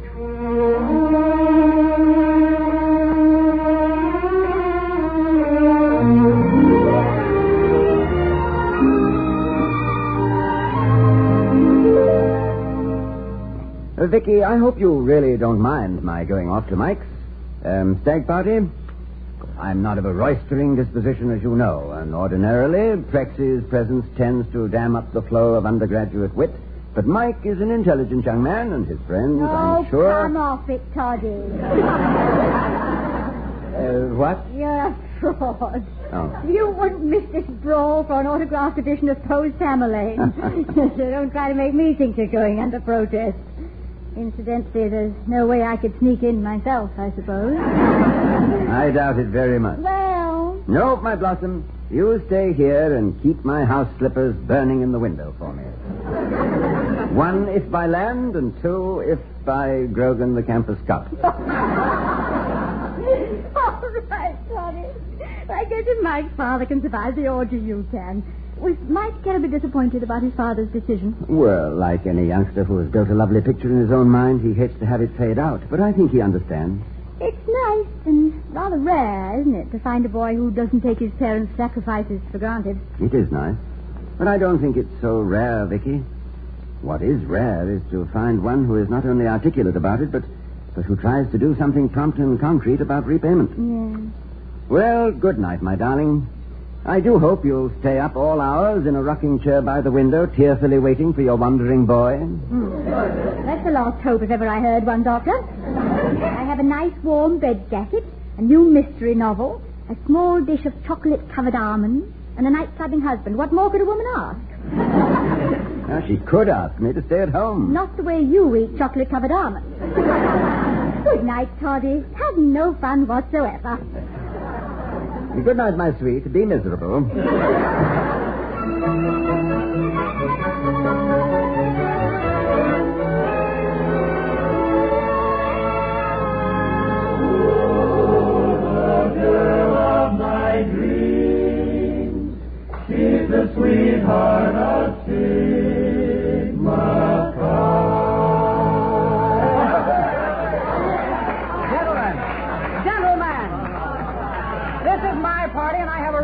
if I want to.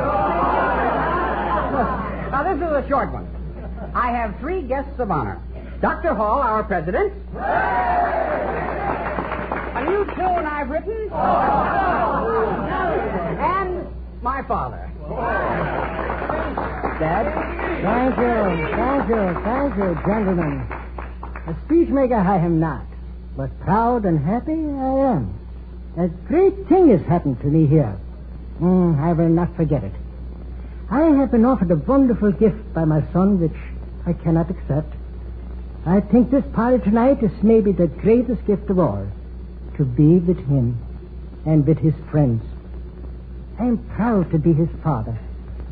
I am maybe prouder even to be his friend. Thanks, Dad. Here's my toast to you. A song I just finished it. Gentlemen, glasses up. Drink, drink, drink to the field of golden grain. Drink, drink, drink to the gentle April rain. Drink to the farmer who grows the hops, the girls who put caps on the bottle top. Drink to the health of the horse's neck.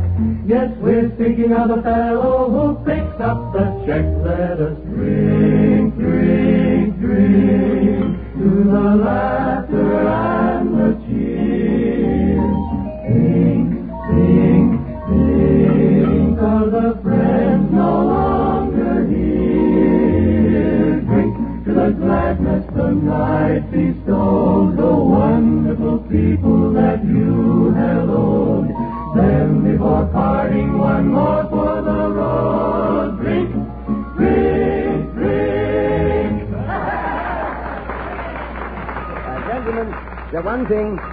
Gentlemen, I have only one thing to say. I know that Mike Kander leaves Ivy to go on to a highly successful career. We here hope we have contributed to it. And we know that you, Mr. Kander, have guided him resolutely toward his destiny, that your faith has never faltered. You belong in this college, sir, and to it. We have discussed this, Mike and his friends and I, and we have decided to confer upon you the honorary degree of Doctor of Humanities. Gentlemen, the toast. I give you Dr. Abel Kander of Ivy.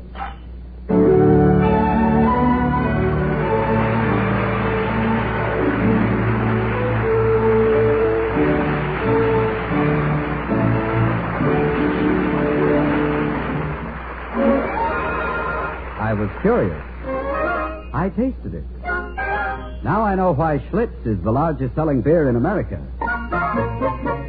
No wonder it's the beer that made Milwaukee famous. And here again are Mr. and Mrs. Ronald Colman. Good night, everyone. Good night. Be sure to see Ronald Coleman's latest picture, Champagne for Caesar. We'll be seeing you next week at this time at the Halls of Ivy, starring Mr. and Mrs. Ronald Coleman. The other players were Sam Hearn as Abel Kander and Sam Edwards as Mike Kander. Tonight's script was written by Nat Wolff and Don Quinn. The Halls of Ivy was created by Don Quinn, directed by Nat Wolff, and presented by the Joseph Schlitz Brewing Company of Milwaukee, Wisconsin. Ken Carpenter speaking. Hear The Great Gildersleeve next on NBC.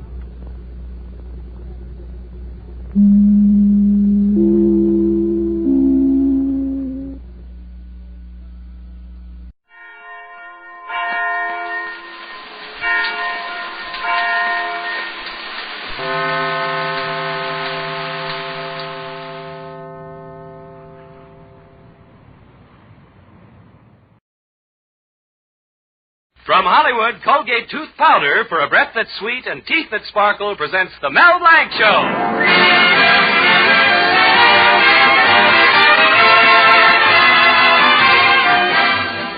Colgate Tooth Powder for a breath that's sweet and teeth that sparkle brings you the Mel Blanc Show with Mary Jane Croft, Earl Ross, B. Benaderet, Joe Kearns, Leora Thatcher, Zookie, and Victor Miller and his orchestra. Ladies and gentlemen, you've heard Mel Blanc as the Happy Postman. Hello, Mrs. Burns. Here's your mail. Well, goodbye, Mrs. Burns. Remember, keep smiling. You've heard him as the famous train caller. Train leaving on track 5 for Anaheim, Azusa, and Cucamonga. You've heard him as the lovable character Zookie. Well, in the Fix-It Shop, I'm the president. I'm the vice president. I'm the vice president. I'm the treasurer. I sweep out the place. You've heard him as the famous Warner Brothers cartoon character Bugs Bunny. What's up, guy? Now hear him as the star in his own show.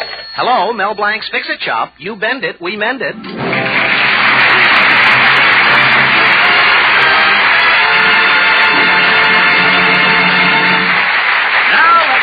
Mel Blanc's Fix-It Shop, where you're pretty sure to find things in an awful fix. Well, it seems that Mel's fiancée, Betty, has been dropping none too subtle hints about the need for efficiency in the Fix-It Shop. I wouldn't say that Uncle Rupert and Zookie are exactly moochers, but, well, they're more than just a little worried. Zookie, we have to show that we're efficient around here or else. So you'd better try working faster. Oh, I'm quick, all right. See, I'm like a bolt of lightning. I'm a regular dynamo. I think I blew a fuse. Zookie, here comes Mel. Quick, get busy. Hey, okay. Hello, Mel. What kept you so long? Oh, that Adams job was bigger than I expected. Her toaster wasn't the only thing Mrs. Adams broke. She broke her lawnmower and she broke her electric iron. I hope you presented the lady with a substantial bill. I couldn't. Mrs. Adams was broke, too. Oh, I see. Hey, Uncle Rupert, Betty's right. As a businessman, I'm a washout. We need a little efficiency around here. Just look at this place. It's a shambles. Oh, I don't know. It just has a sort of a lived-in feeling. Yeah, lived in. I'm serious. Just look at that cigar butt on the floor. Is that yours, Uncle? No, my lad. You saw it first. Oh, stop kidding. My, you are in a sour mood, nephew. Look, why don't you get yourself a ticket for the girly review at the Gaiety tomorrow night? It'll cheer you up. Now, Uncle. Have you seen the pictures of Fifi Divine, the star? Why, that gorgeous little lady has everything. And she carries it so well. Uncle Rupert, you know I wouldn't waste a breath on any other girl but Betty. Why, Betty's the most wonderful girl, and... Hello there, sugar boy. I'm Fifi Divine. Oh, boy. I thought you weren't going to waste a breath. On her, it wasn't wasted. Gosh, I feel better already. You've got a sign outside that says you can fix anything under the sun. I specialize in little jobs under the moon. Look, Pop, get back to your funny papers. I'll talk to your straight man here. Well, what can I do for you, miss? Well, I'm the star of the Pin-Up Girl Review opening at the Gaiety Theater tomorrow night. You've been at the Gaiety, haven't you, sugar boy? Oh, sure. I go there practically every night. Why, Melvin. Well, it's the only place in town you can get Hershey bars. Oh, you're cute. Look, sugar boy, you see this little gadget? I want you to fix it for me. Sure. It's just a little zipper. Oh, it's not just a little zipper. There's only one like it. It was made especially for me in my harem dance. Harem dance? Mm-hmm. That's the one Anna didn't do for the King of Siam. Why not? Did he have a weak heart? You see, in my dance, the miracle zipper drops off one veil when I go like this, another one when I go like this, and another one when I go like this. Look, Uncle, no hands. Well, make sure you have my miracle zipper ready by tomorrow. Goodbye, sugar boy. Well, Miss Divine, it just happens I'm going your way. Which way are you going? Gee. Hello, sugar boy. Hello. Hello, Betty. Well, you see, there was something wrong with her zipper, so naturally, she thought of me. I didn't see you come in. Obviously. Oh, that was Fifi Divine, the glamorous dancer at the Gaiety. Glamorous? Huh. I can't say she wears clothes very well. Wearing clothes isn't her specialty. Never mind. I have something more important to talk to you about, Mel. I know, Betty. Efficiency. Yes. I finally found a man who will tell you how to run your business, what to buy, what to sell, and how much to charge. Gee, he must be from Washington. Well, he's an efficiency expert, just came to town. Herbert Goodhue. Now, are you or are you not going to let me get a hold of him for you? Well, okay, honey. When will you get in touch with him? The day before yesterday. Oh, the day before... Huh? Yes, I wanted to make sure you wouldn't change your mind.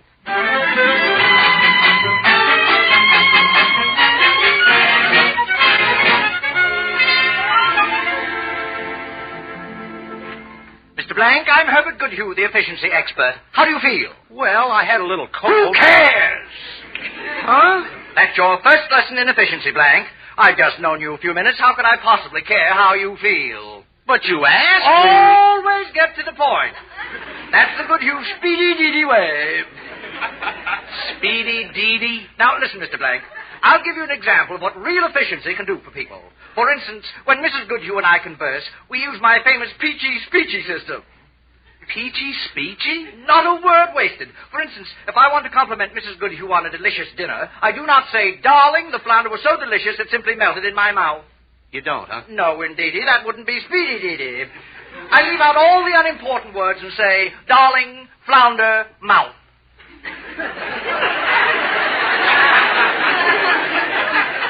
Well, I guess you can get away with that as long as you say darling. What's that you're fooling with?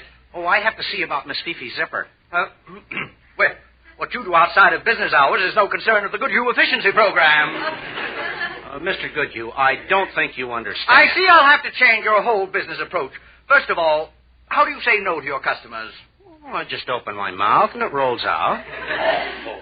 When you say no, you've got to make people realize you mean it. Oh? I have proved that dogs and guinea pigs, that when you shake your finger in their faces and say no, spelling it out, N-O, they react fastest. Well, what about the dogs and guinea pigs that can't spell? Number 2, another feature of my speedy-deedy plan. Yeah? Look at this mad jumble here in your shop. When I'm through, every time you turn around, you'll fall over just what you're looking for. It never fails. Do you sell accident insurance, too? And number 3, that's the hearty-to-party way of saying goodbye. Gosh, I better write all these things down. It's a goodbye with just a touch of hello in it, like this. Goodbye!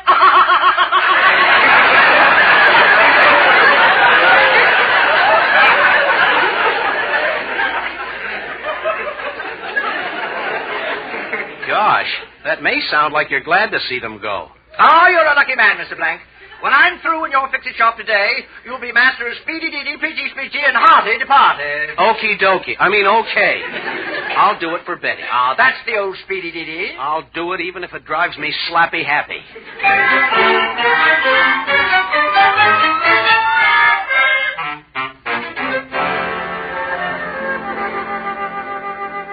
You want me to fix this vase, Mrs. Otis? Yes, if you please, Melvin. Oh, you should see my little grandchild. Poor little fellow, he's teething. My daughter just has to keep burping him all the time. Who cares? Huh? What was that? Speedy-deedy, speedy-deedy. Mel Blanc, you're much too old for baby talk. About your vase, the answer is no. No. N-O. No. I don't understand you. Funny, dogs and guinea pigs understand. Take your finger out of my face. I think you've gone mad. Give me back my vase. Okay, where is it? Oh! My vase! My precious Chinese vase! You see, another feature of the speedy-deedy plan. Oh. You can't turn around without falling over just what you're looking for. It never fails. I'm getting out of here, but you're going to pay for that vase, and I'm going to tell everybody to stay away from this store. Oh, Mrs. Otis, I almost forgot. Hardy the party. Goodbye!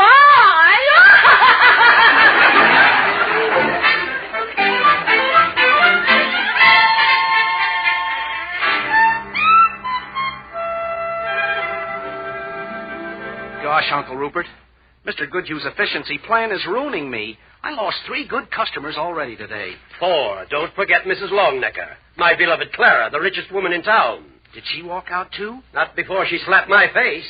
But why? I decided to try Mr. Goodhue's peachy-speechy system to propose marriage. You know, leave out all the unimportant words. Well? My, was I eloquent. I suggested I come and live with her in her mansion, spend all our days together, perhaps have a few little ones. Well, those are certainly honorable intentions. I meant them to be, but one of the unimportant little words I left out of my proposal was marriage.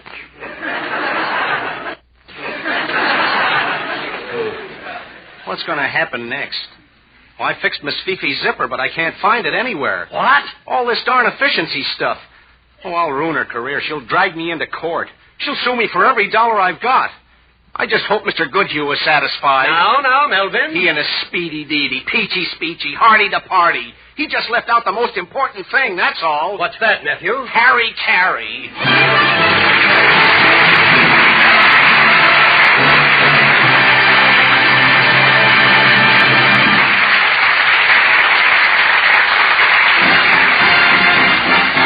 Colgate tooth powder, keep smiling just right. Use it each morning and use it each night. Don't take a chance with your romance. Use Colgate tooth powder. How often it happens, you meet a man and you think, he's a nice fellow, but what? Well, you hate to say it, but it's that little breath of trouble. I mean, unpleasing breath. And the chances are this chap doesn't dream that a breath of trouble is tagging him, making him unpopular, hindering him in business, spoiling his fun. Without suspecting it, you may be the victim of unpleasing breath. So be on your guard against it. Just do this. Brush your teeth night and morning and before every date with Colgate tooth powder. For Colgate tooth powder cleans your breath as it cleans your teeth. Yes, scientific tests have definitely proved that in 7 cases out of 10, Colgate tooth powder instantly stops unpleasing breath that originates in the mouth. What's more, no dentifrice at any price cleans your teeth more quickly and thoroughly than Colgate tooth powder. Remember to buy it first thing. And remember the name Colgate tooth powder with the accent on powder. Don't take a chance with your romance. Use Colgate tooth powder. Well, let's drop back again at Mel Blanc's Fix-It Shop, where the new efficiency plan of Speedy Deedy, Peachy Speechy, and Hearty to Party has the morale very low indeedy weedy. Sookie, if Fifi sues Mel and he loses the shop, we'll be out on the street.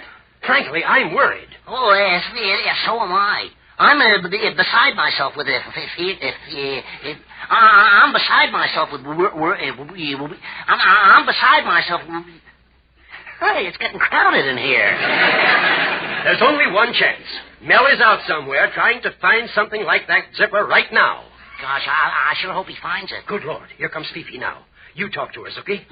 Me? But don't tell her Mel lost that zipper. Don't let her pry it out of you.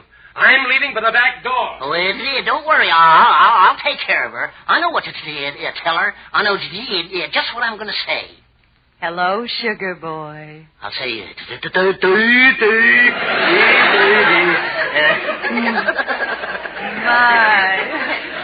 My, you're cute. Who are you? I'm Zuki. I work for Mel. Where is your boss? I came to pick up my zipper. Oh, well, Mel just stepped out for a minute. He'll be back in a couple of hours. He'll be back in a few. I think he got lost. Well, we don't need him, Zookie. Fifi just wants her zipper. Now tell me where Mel left it. Come on, sugar boy.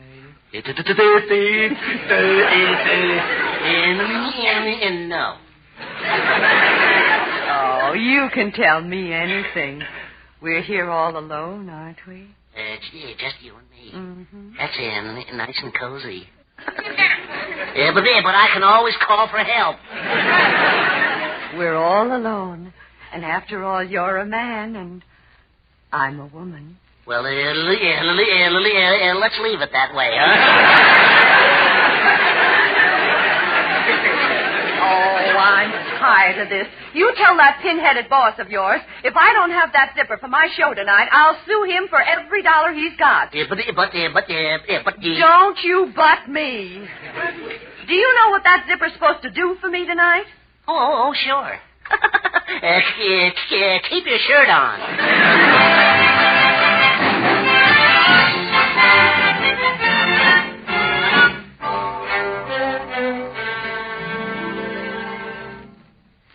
Oh, darling, I'm so sorry. This whole efficiency business is my fault. But I was just thinking of you. Oh, it's not you, Betty. It's just that I'm not good enough for you. Mel, don't you dare talk like that. Well, I know a couple of people who can't see why you want to marry me. Your mother, and your father, Oh, darling. your grandmother, Uncle Emmett. Cousin Oliver. Darling. Then there's a couple of others. Mr. Thayer, the banker. Mr. Cooney, the traffic cop. Mr. Abernathy, the taxidermist. Stop. My old scoutmaster. My landlady. The 4-H Club. The American Legion. The Shriners. The UNO.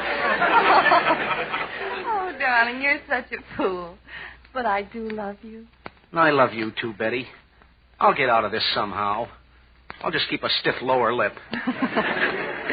Mel, the expression is upper lip. Well, can I help it if it's my lower lip that's trembling?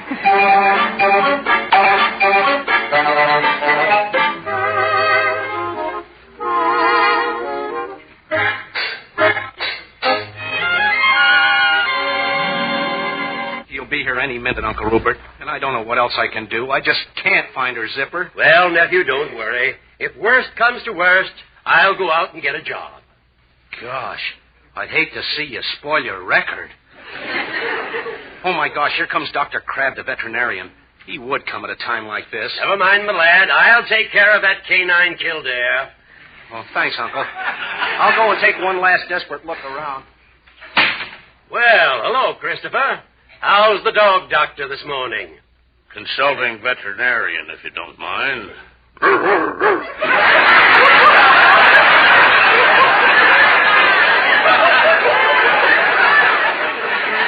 What's the matter with you?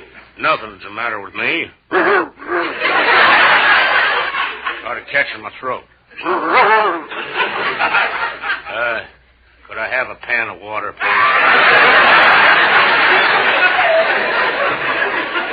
Christopher, do you realize you're even getting to sound like a dog? Why, thank you, Rupert. Dog is man's best friend. In fact, I understand them. You understand what dogs say? Why, certainly. I have a little Pekingese. When he looks up at me with his big watery eyes and says, you know what that means? He's hungry. Oh, somebody must have told you.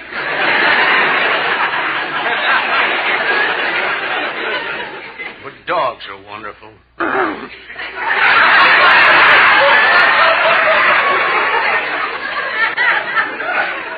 When my little Cocker Spaniel goes over to meet my Great Dane, he says, "Row, row, row." And then the Great Dane says, "Row, row, row, row." And then that little Cocker. Big Dane and says,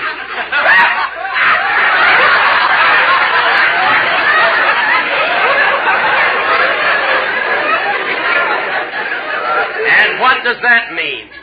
I don't know, but they sure understand each other. Oh, please go away. Yeah, I must be going now. But remember, elephants need your sympathy, especially adults. They blow their nose and wait so long until they get results. Well, bye.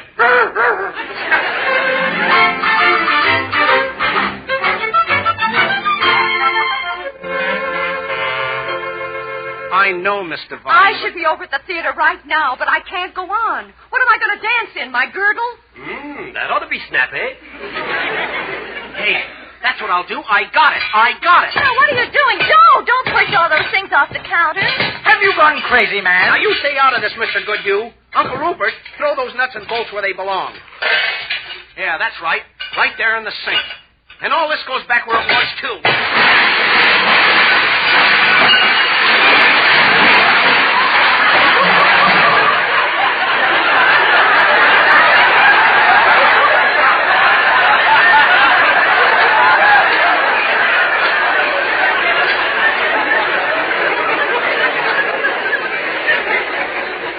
Does it? Mel, what have you done? Goodness, the fix-it shop's a shambles. Everything just the way it was yesterday morning. The same mess. The same mess? Are you sure, Mr. Goodhue? Exactly the same? I should know. Oh, that's great. That's wonderful. Darling, where are you going? To get Miss Fifi's zipper. Now that everything's in order again, I know just where it is. Here, you see? It was inside Mrs. Dabrowski's zither. You know, Z for zither and Z for zipper. Oh, let me have that zipper. I've got to run to the theater. And to show you there's no hard feelings, I'll bring my car around for you to fix. Well, what's wrong with your car? You know me, sugar boy. I strip the gears. So long. Something else I can do for you, Mr. Blank. Mr. Goodhue, the answer is no. No? N-O. That spells no. Goodbye, Mr. Goodhue. You know, hearty to party. Goodbye!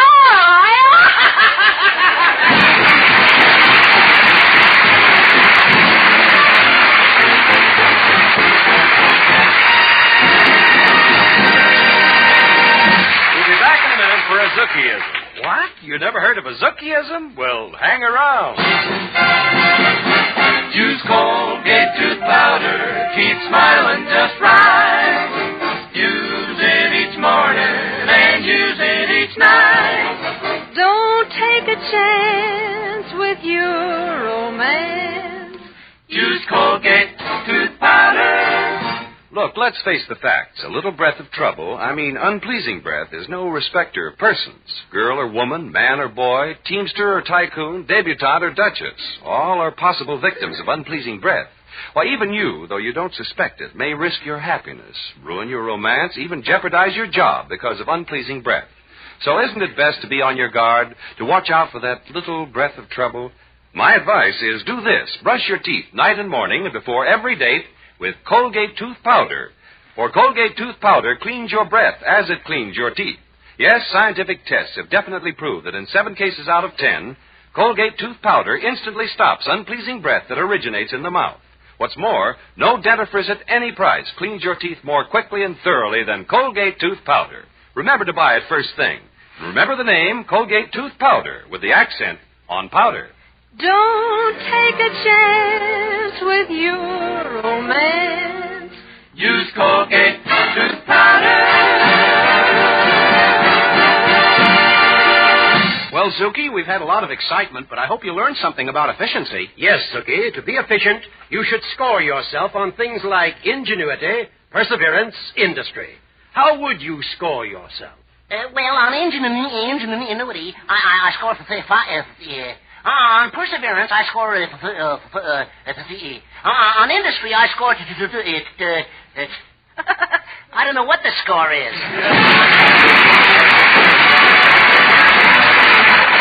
There's a button to remind you that the Colgate tooth powder for breath that's sweet and teeth that sparkle brings you the Mel Blanc Show every Tuesday. Mel Blanc Show is written by David Victor and Herbert Little Jr. and was produced by Joe Rhines. Say hello to Halo Shampoo if you want naturally bright and beautiful hair. For Halo Shampoo contains no soap, therefore leaves no dulling soap film. Halo lets hair sparkle with natural brilliance. Even in hardest water, Halo makes oceans of rich, fragrant lather that quickly carry away loose dandruff and dirt. Halo needs no lemon or vinegar rinse. Say hello to Halo and goodbye to dulling soap film. Get Halo Shampoo at any cosmetic counter.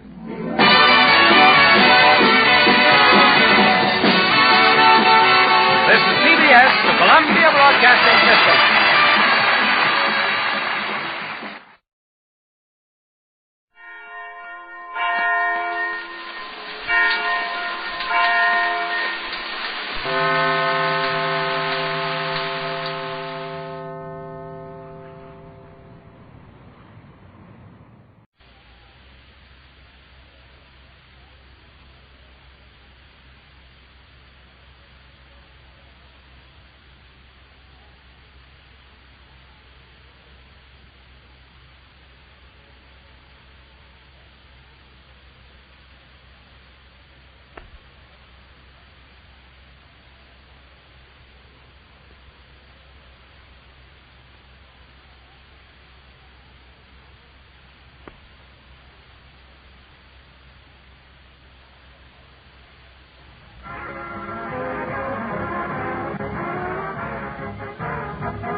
Smiles in Town Hall tonight, folks. 60 minutes of fun and music brought to you by Ipana Toothpaste and Sal Hepatica. Ipana for the smile of beauty. Sal Hepatica for the smile of health. Fun from Hollywood with our star comedian Fred Allen, who tonight brings us Jack Benny. Music by Peter Van Steeden. New features, new music, new laughs. It's Town Hall tonight.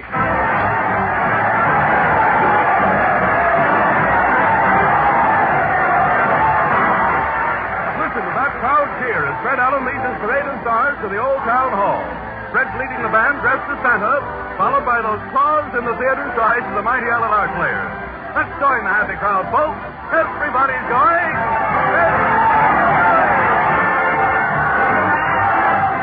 Here they come, Speed Demons. What's the milk of you conflict of speed record here in Fairfield? I must, old bean. I've got to get to my radio in a hurry. It's town hall tonight. Balloonists. You just came down, Professor Kickard. Why are you taking your balloon up again? The radio reception is better in a stratosphere, lady. It's town hall tonight. Deep sea divers. Don't tell me you've located a sunken treasure in that wreck, Bill. Yeah, there's a radio down there that's still worse, and it's Jack Benny tonight.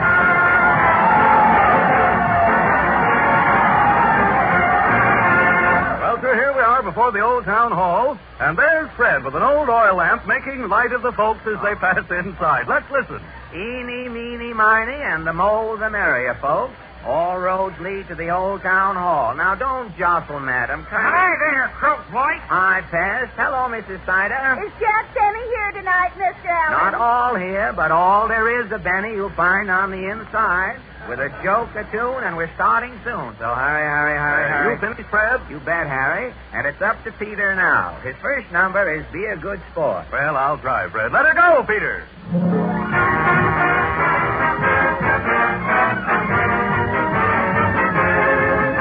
Be a good sport. Now don't you be a poor loser. Be a good sport. It's great to be a good loser. I mean, kind and be forgiving. Don't cry over spilled milk.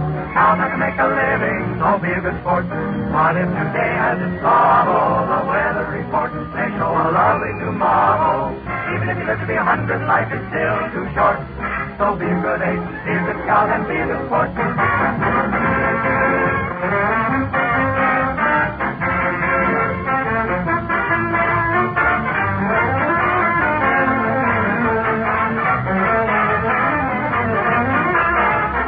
What if today has its trouble? The weather report may show a lovely tomorrow. Even if you live to be 100, life is still too short.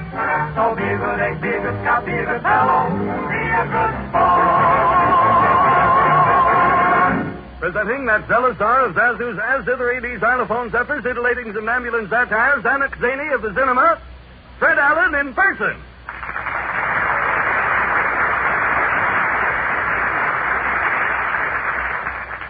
Hello again. This is Jack Benny talking. Go away, boy. Oh, all right. See, right away. Get away from this microphone here. Good evening. We must get a weather strip put on the hall. Good evening, ladies and gentlemen. Well, we have a nice night for it this evening, and before the Hollywood Weather Bureau butts in with a commercial to take the credit for the weather, I'll read you the town hall bulletin for tonight. Hodge White, the first grocer to sell bacon sliced so thin that the streets had to be pinned to the fatty part. As a special announcement, Hodge says that during the cold spell, he's taking out his dial phone and putting in one of the old stylers, folks. Hodge says you can't use a dial phone with your mittens on, and it's so doggone cold in the store, if you take your mittens off, it'll frost your hangnail. So until it warms up, Hodge is inviting all mitten lovers to stop in and phone in comfort. So much for smart customer appeal around the village, and now for the town hall news.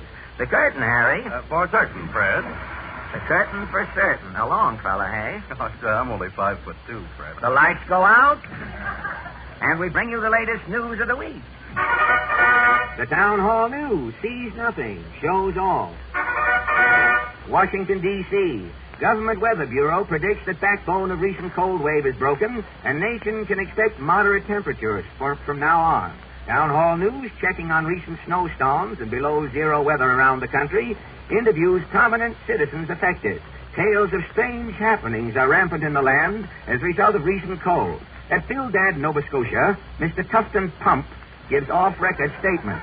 How did you find the recent snap, Mr. Pump? It's the worst storm I've seen in these parts in the past 10 years, all but 1 year. Didn't you see a storm that year? I didn't see nothing that year, son. I broke my glasses. I see. Well, how cold was it, Mr. Pump? Well, to give you a rough idea, our township club gave a community sing last week, and they called on me to solo. What happened? It was so doggone cold, I opened my mouth to sing Old Man River. What came out? An icicle 2 choruses long. Thank you, Mr. Pump. At Eau Claire, Wisconsin, Mrs. Nadine Whine, a housewife, tells her strange story. You say it was real stormy, Mrs. Whine. Lord, yes. Snow was so high yesterday, folks going by the house were stooping down to look in my transom. Was it uncomfortable indoors? I was chilled so bad, I shook half the spots off a polka dot Mother Hubbard. Must have been cold, all right. It was plumb bitter. Why, I sat down on a chair and thought I had a frostbite. Wasn't it frostbite? No, I was sitting onto my false teeth, the lowers. Thank you, Mrs. Whine. At Rockaway Beach, New York, 4 Dice Westbaum, retired pushcart baron, had ghastly experience in the cold wave. What took place, Mr. Messbaum? Why, what's happening to me should happen to a polo bear. Did the cold affect you physically? Not only physically, but financially. Really? What happened? For 15 years, my neighbor Gold Club, a tight wad, but a good one, is owing me $4. Yesterday in a blizzard, I am meeting Gold Club. Face to face? Beard to beard, we are meeting. The temperature is below. Below zero? Below zero, he's asking. On top of the mercury, zero is looking like a halo yet. But what about Gold Club? Gold Club, all of a sudden getting sociable, is saying, Miss Bum, for 15 years I am owing you $4. And today you're catching me in a mood to settle. Did you get the money? Well, I'm putting out my hand in the cold to take it. And lo and behold, I'm hearing something dropping. Was it the $4? Not $4. It was 4 of my fingers. A climate, please. Thank you, Mr. Messbaum. At Hollywood, California, Miss Fern Fickle, loyal Californian, denies the very existence of a cold wave. You say you didn't observe the sudden change in temperature, Miss Fickle? In California, one doesn't discuss the weather with strangers, mister. Why, not with strangers, huh? Only entre nous. Why, it was freezing. It was freezing last week. Oh, yes, 0 night. The Chamber of Commerce arranges it annually. It's to help people with swimming pools. The Chamber of Commerce wants your swimming pools to freeze? Yes. Once a year, we tip up the ice and sweep out the bottom of the pools. You Californians take the cake. No, we lower it back in the pool instantly. You deny... You deny...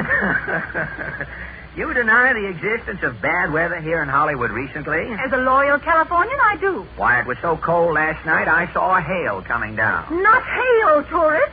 You might have seen some puffed rain, but not hail. This is California. Thank you, Miss Fickle.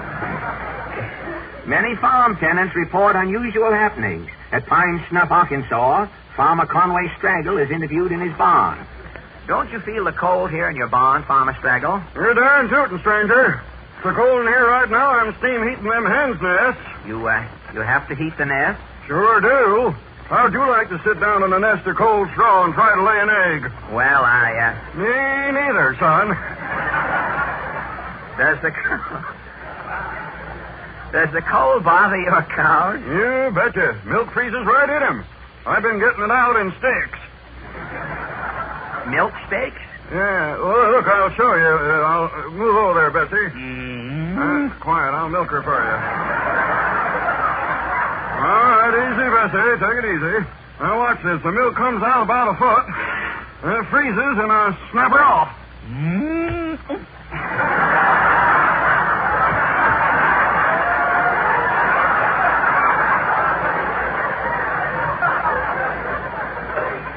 Thank you, Farmer Straggle. Break me off a pint, and I'll take it with me. I'll fix that. These flashes have given you an idea of the present-day machine-age cold wave, ladies and gentlemen. But in the mind of the oldest inhabitant, the outstanding cold wave ever to sweep this country occurred during the winter of 1871. On the night of January 2nd, 1871, the mercury took a 52-degree drop. The drop...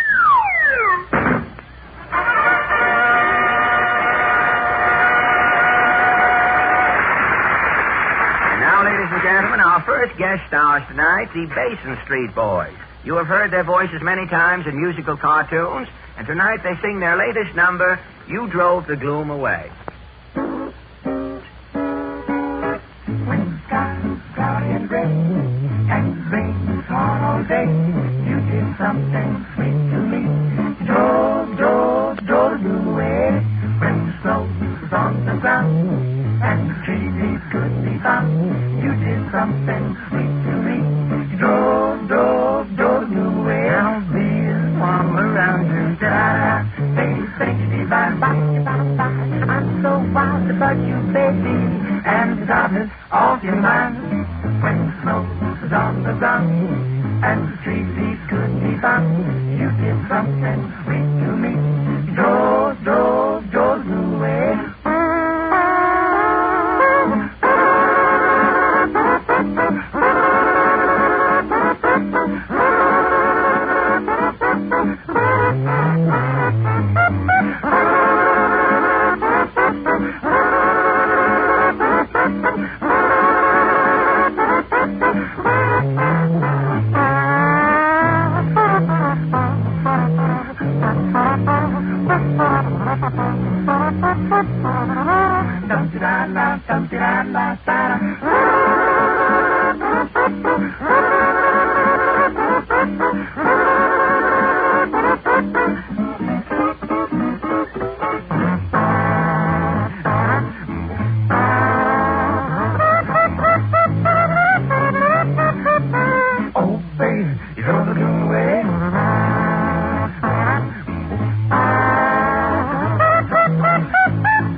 I'm so wild about you, baby, and the darkness of your mind.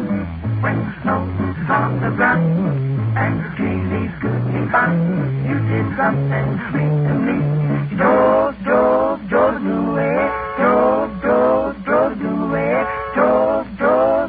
away. Now, honey, baby, drove away.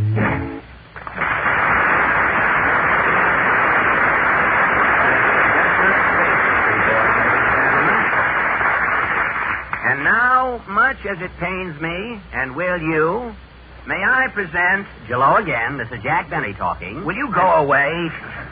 Oh, foof.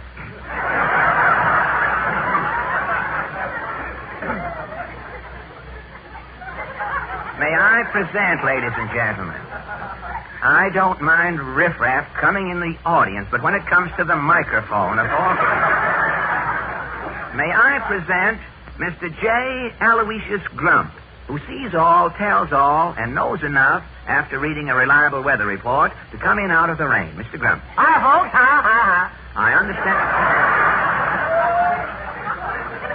I understand you're a bit of a prophet in your spare time, Mr. Grump. You said it, Alan, you said it. I'm in the know, see? So I can tell what's going to happen before it happens, see? And I'd like to say right here now that from where I sit, the outlook's pretty gloomy indeed, yes, sir. What, with Christmas coming on? That's just my point. Most of the gals who'd like to have mink coats for Christmas are going to get washing machines. Willy-nilly, eh? You said it. Father's checking account is going to have fallen ounces, and that ain't all. People all over the country will go through the holidays eating too much and drinking too much and feeling like the end of a misspent life. And there's nothing they can do about it. Oh, now, come, Mr. Grump. You are painting a pretty gloomy picture here. I grant that a lot of us will overindulge during the holidays, and naturally we will feel stuffy or grouchy or have a headache, because that overindulgence has upset our stomachs. But there is something you can do about it, ladies and gentlemen. You can reach for a friendly bottle of Sal Hepatica, because so many physicians will tell you that sluggish, under-par feeling is so often caused by two things: accumulated waste and gastric acidity. And Sal Hepatica is a quick-acting, effervescent mineral salt laxative made especially to get after both of these conditions at once. That's why it is particularly effective, ladies and gentlemen, because Sal Hepatica not only removes accumulated waste through laxation, but besides, it also counteracts that acidity. So just put 2 teaspoonfuls of Sal Hepatica in a glass of water and drink it. You'll soon be feeling alert, alive, feeling that there is a Santa Claus. If you'll just remember Sal Hepatica, for the smile of health.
Eden and the Ipana Troubadours have just played Limehouse Blues. And now, ladies and gentlemen, you didn't expect to meet... Hello again. This is Jack Benny talking. Will you get away from here? Is this Wednesday night or not? Well...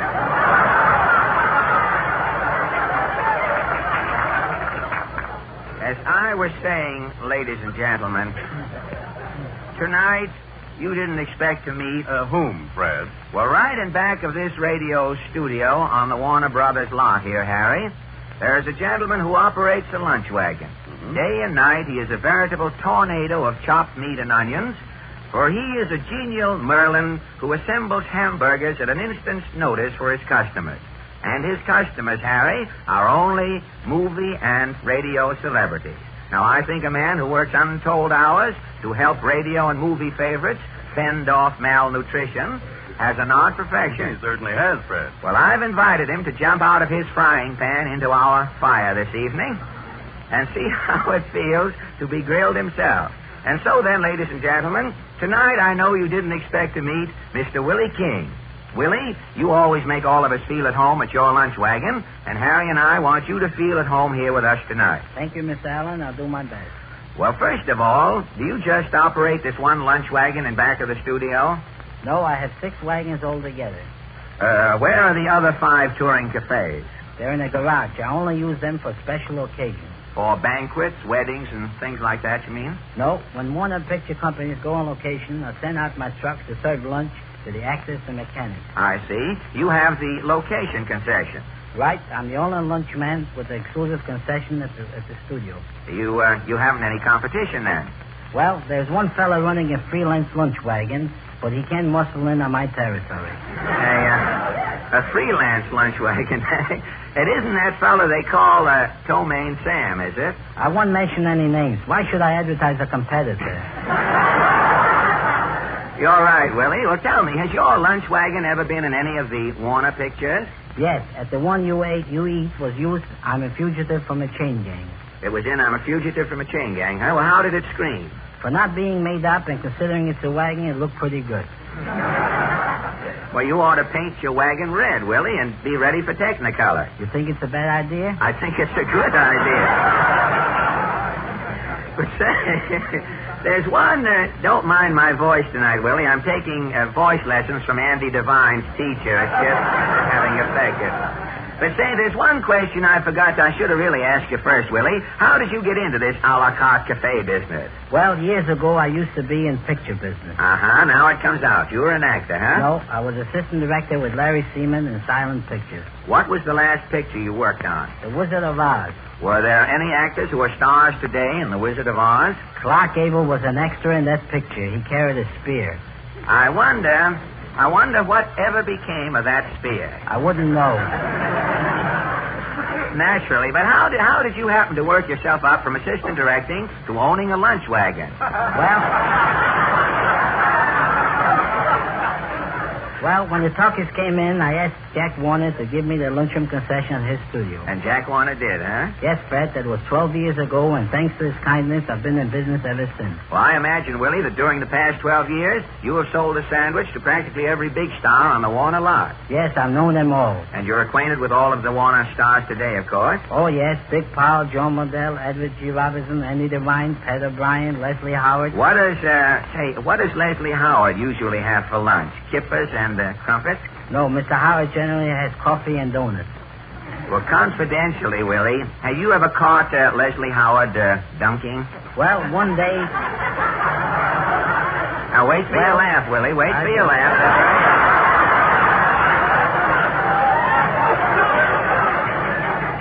Well, one day when he was drinking his coffee, I did hear a splash. You heard a splash while Mr. Howard was drinking his coffee. Was Les dunking? No, his wristwatch fell in his coffee. Well, who else bolts calories at your table-d'hote trailer? Ruby Keeler. Does Ruby like your hamburgers? She says they're the best in town. No kidding, huh? Is Al, what's his name, her husband, Al, that fella, is he a hamburger addict? No, Al generally takes his steak smothered in ketchup. What about Betty Davis? Miss Davis is crazy about potatoes. I've seen her order fried potatoes and potato salad in the same plate. I imagine you treasure the mental picture you have of Miss Davis's potatoes among your starchy souvenirs, Willie. There's no time for sentiment when you're running a lunch wagon, Fred.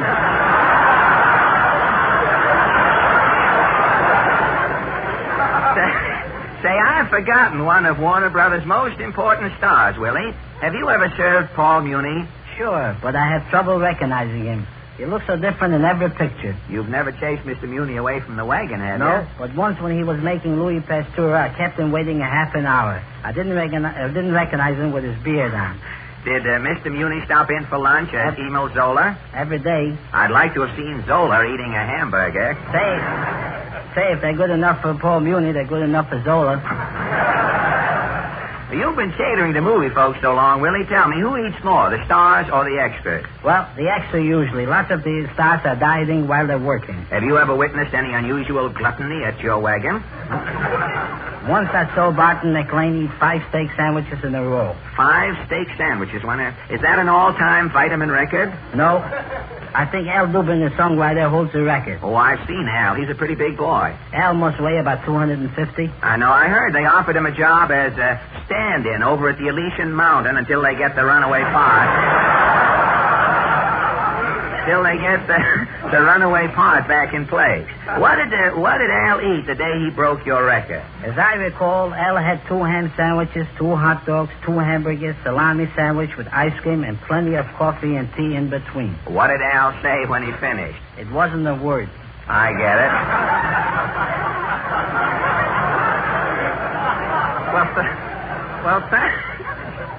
Well, thanks, Willie, for giving us this opportunity to put on our optical napkins and take a peek behind your mound of chopped steak and onions. It's been a pleasure, Fred. You like the radio business, eh? It's not bad. You don't have to wear an apron. Yeah.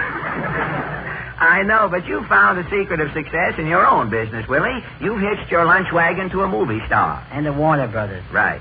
Every sandwich a Warner Brother production. Now, before you go, is there a word of encouragement or advice you'd like to give to any youngsters who might be thinking of going into your business? Only this, Fred. If you're going to be a success making hamburger sandwiches, you've got to make both ends meet. Meat as in hamburger, I see. Well, good night and thank you, Willie King.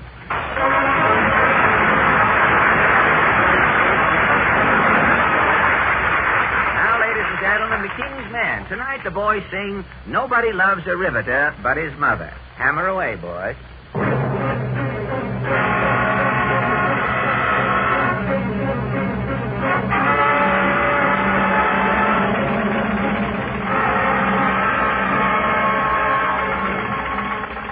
Get me! Gotcha! Get me! Gotcha! All for one and one for all. That's how us girls play basketball. Get me! Gotcha! Get me! Gotcha! That's how I earn me weekly check. With a hammer on me shoulder and a girder around me neck.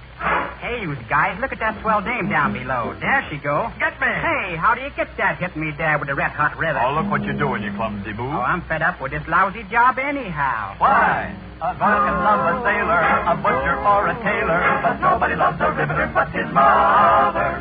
A girl can love a plumber or some guy even dumber, but nobody loves a riveter but his mother.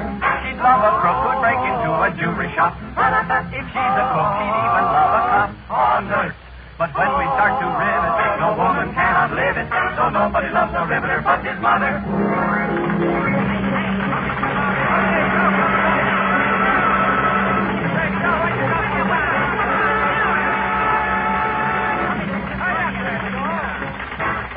A girl can love an actor, a lawyer or contractor, but nobody loves a riveter but his mother.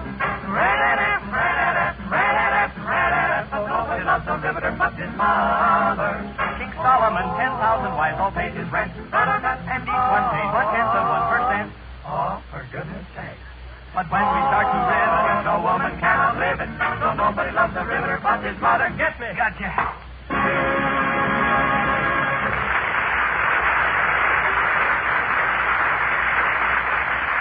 Thank you. Our next guest, ladies and gentlemen, Mr. Eugene Lester. Mr. Lester is not a soloist by profession. Gene is the official candid cameraman for the popular radio magazine, The Radio Guide. Gene, you're out here in Hollywood doing candid camera work on some of the radio shows, aren't you? Yes, Fred, I've been shooting all the shows originating from the West Coast here. You have, huh? What shows have you done recently? Well, so far I've done the Hollywood Mardi Gras, the Burns and Allen show, Phil Baker, and then I think that fellow sitting over there in the corner was on one of them. Oh, Mr. Benny? That's the one. Yeah, that's the one. Well, you'll know as soon as you get the things developed.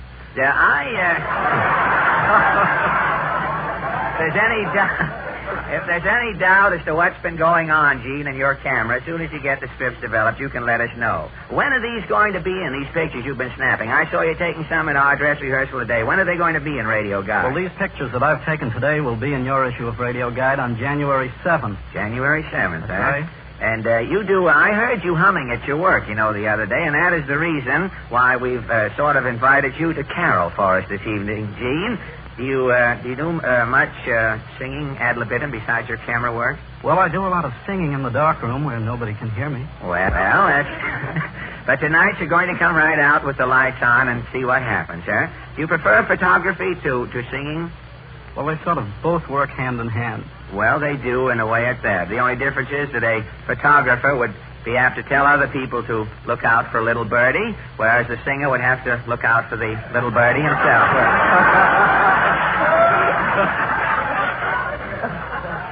But, well, all right, Gene. I guess we have exhausted the fun for the moment. We mustn't be too funny now because Mr. Benny is coming along with a wham shortly. And what are you going to sing, Gene? Well, there's a new tune called Rosalie that seems to be pretty popular today. Rosalie from the picture of the same name? That's right. All right. Rosalie, thank you.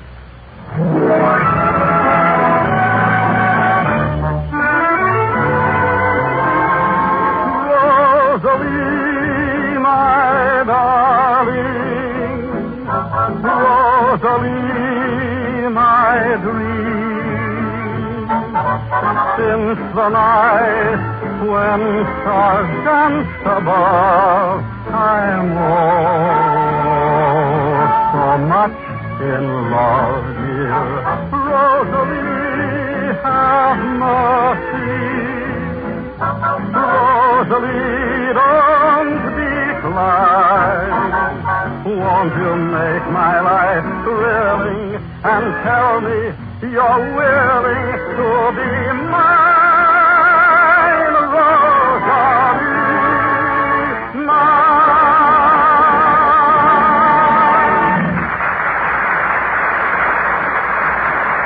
That's for Gene Lester, ladies and gentlemen. Radio Guide and the camera expert. Now, ladies and gentlemen, if you have no serious objections, I'd like to conduct a little experiment at this point. You see, some expert has just burst into print with a statement that radio audiences listen with only half their minds, and consequently have only a vague idea of what they hear. Well, do you think you can change all that, Fred? No, Harry. All I want to do is to prove or disprove it. Now, if I can just get someone within the range of these tired eyes... well, this gentleman here in the front row. Do you listen regularly to this program, sir? Every chance I get. My public. Would you, would you mind stepping up to the microphone just a second, sir? Glad to. Thank you. Now, will you tell me in your own words what Mr. Von Dell says every week about Ipana toothpaste? Well, I'll try. Let's see. He recommends Ipana toothpaste and massage, and my dentist backs him up on it, too. He says you can help keep your teeth bright and sparkling with the regular use of Ipana. And I think he makes a very good point when he says that the soft, creamy foods we eat don't give our gums enough work to do. But if we massage our gums every day with Ipana toothpaste, we can give them the exercise they need to help keep them firm and healthy. I guess that just about covers everything. Well, Fred, this gentleman sort of knocks your expert theory into a cocked hat, doesn't he? Well, of course, Mr. Von Zell, I've been using Ipana for a couple of years now, and just lately with one of those new double-duty toothbrushes, so I've had plenty of chance to check up on your statements. Maybe that's why I remember them so well. Well, whatever the reason is, we're very indebted to you, sir. Not at all, Mr. Von Zell. Oh, there's one more thing I didn't mention. Well, maybe we better leave that for Harry. He might feel slighted if we didn't. Go ahead, Harry. Well, I don't know. All that's left for me to say is since brighter teeth and healthier gums naturally mean a far more attractive smile, ladies and gentlemen, always remember Ipana for the smile of beauty. Town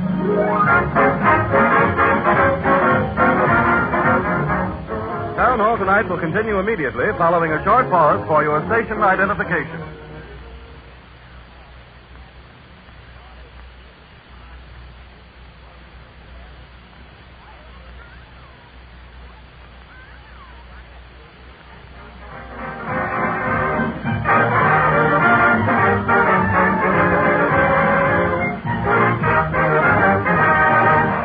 Peter and Van Steeden and the Ipana Troubadours have just played part of I'm Feeling Like a Million. We started our new service a few weeks ago, ladies and gentlemen. You know, on all of the hour programs, right in the middle, where the announcer says, this is station so-and-so and so-and-so, the music always sort of dies out, and for a few brief seconds, you miss part of the tune. So week after week now, we are going to give you back the few little bars of music you missed when the announcer speaks in our program. Will you play the few strains there, Peter, for us, please?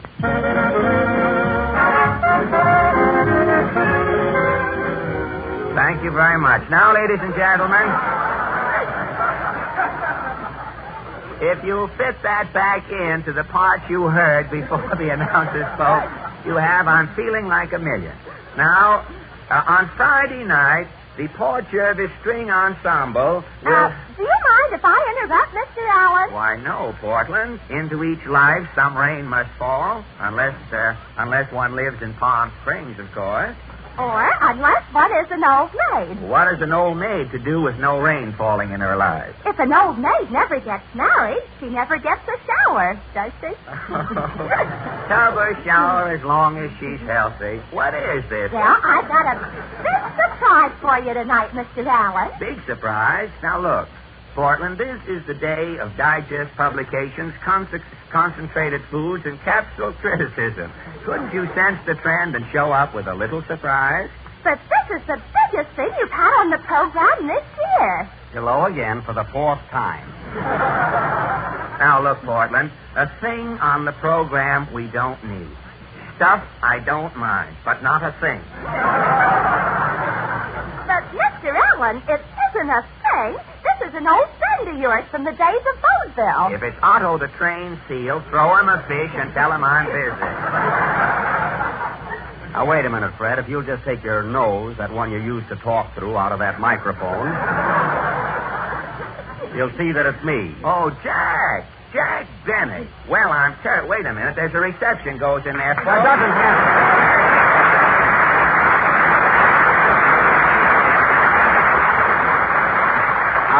I was worried there for a minute.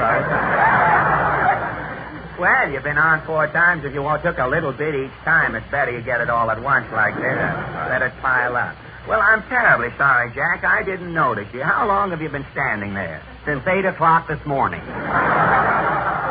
They've been using me instead of the Boulevard watch time. Say, Jack, did Mary come along with you? No, Porty. She wanted to come over, but she's busy with her Christmas shopping. Christmas shopping? Yeah, right now she's over at Bullett's Wheelchair putting me through bank. That gives me an idea. Tally ho, Jack. So long, Porty.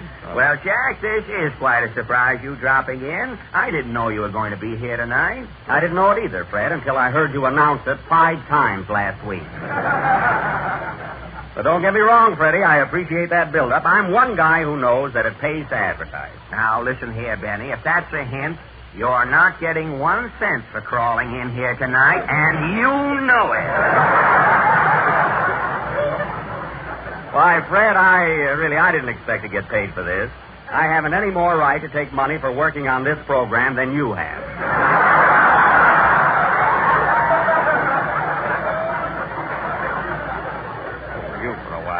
Now,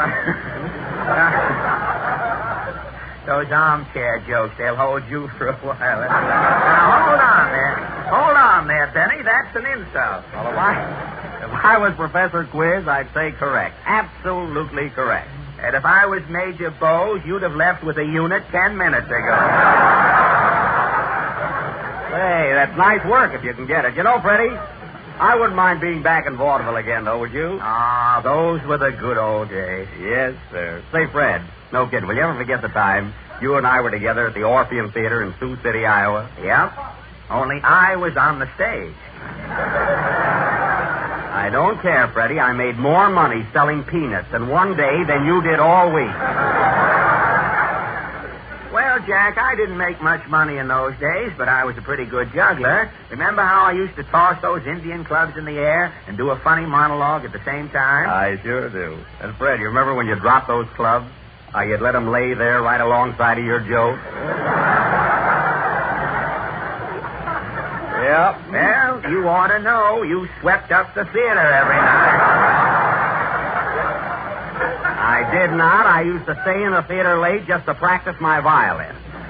Well, you should have stuck to your broom. I should have stuck to my own program, too.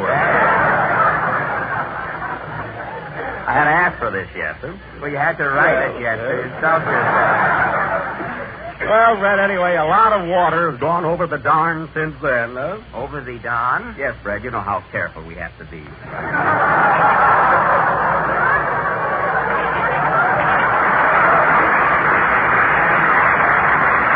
But just think, Freddie, just think. Here we are, both in Hollywood and both of us in pictures. It does seem unreasonable, doesn't it? Of course, Fred, maybe I shouldn't point this out, but I do make a lot more pictures than you do. Well, Jack, there's so little of you in each one, you have to make more. Oh, is that why they do it?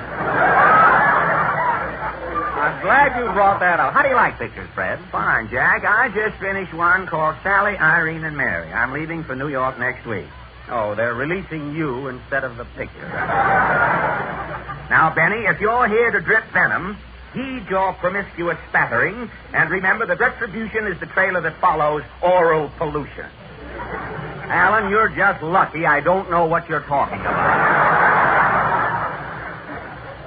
Anyway, I had a hunch you were going back east, Fred, and that's why I came up here to see you. Have you decided which way you're going back? I mean, which form of transportation? Well, I was going to take the boat and go through Panama. But I've got a hat, so I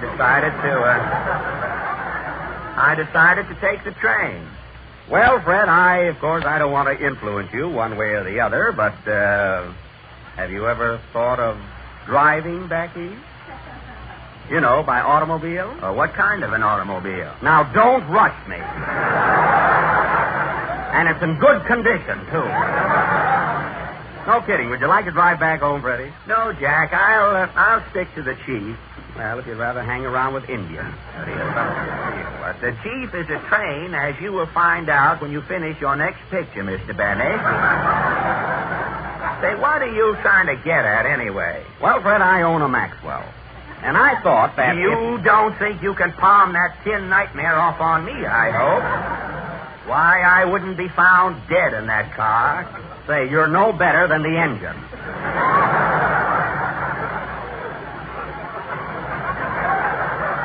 Why, the engine in that steam cabinet is so dead, the front wheels are nothing but rubber.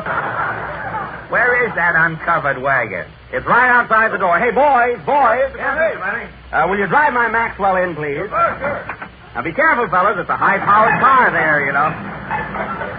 Right in here, boys. Right in here. Well, want us to leave it right here, Mr. Benny? Yes, thanks, fellas. Hey, what's that noise? Noise? I'll cut off the motor so we can hear it.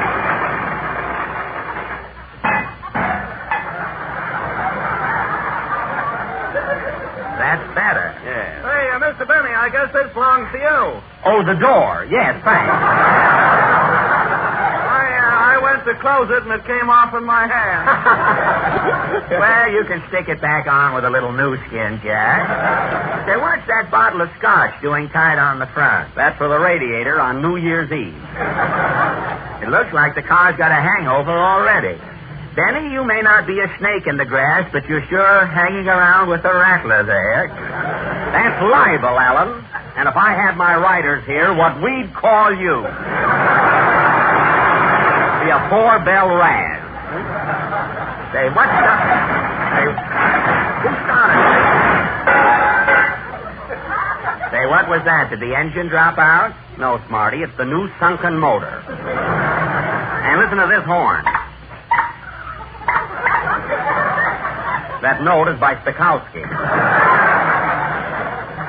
Well, how is the car on gas? Well, I get about 4 miles to the quart. If I insist, of course.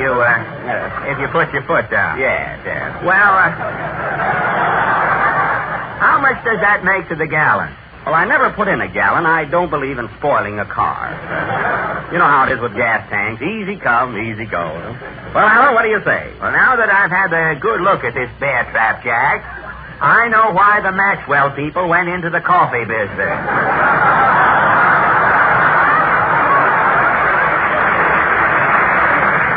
Now, Freddie, I'm not begging you to take this car, only I thought, well, you walk all the time. You're not getting any younger.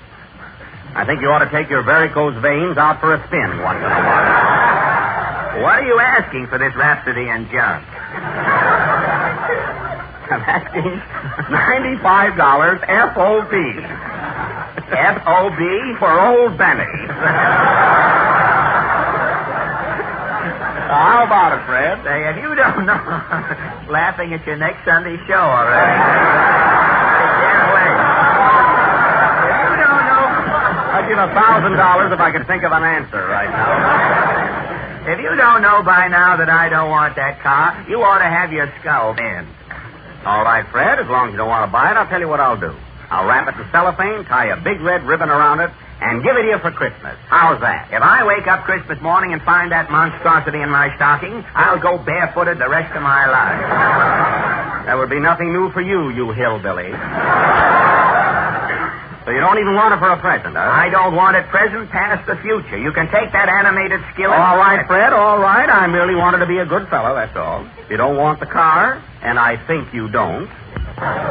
I'll be on my way. No hard feelings, I hope. No, Jack, I haven't anything against you, not Benny the man. I'm just not in the market, that's all. I hope I didn't offend you. Oh, no, Freddie, I'll just have to sell it to some other guy.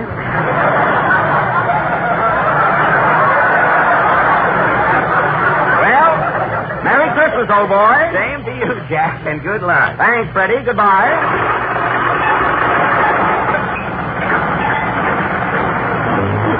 What was that, Jack? That's what my car thinks of you, Alan. So long, everybody.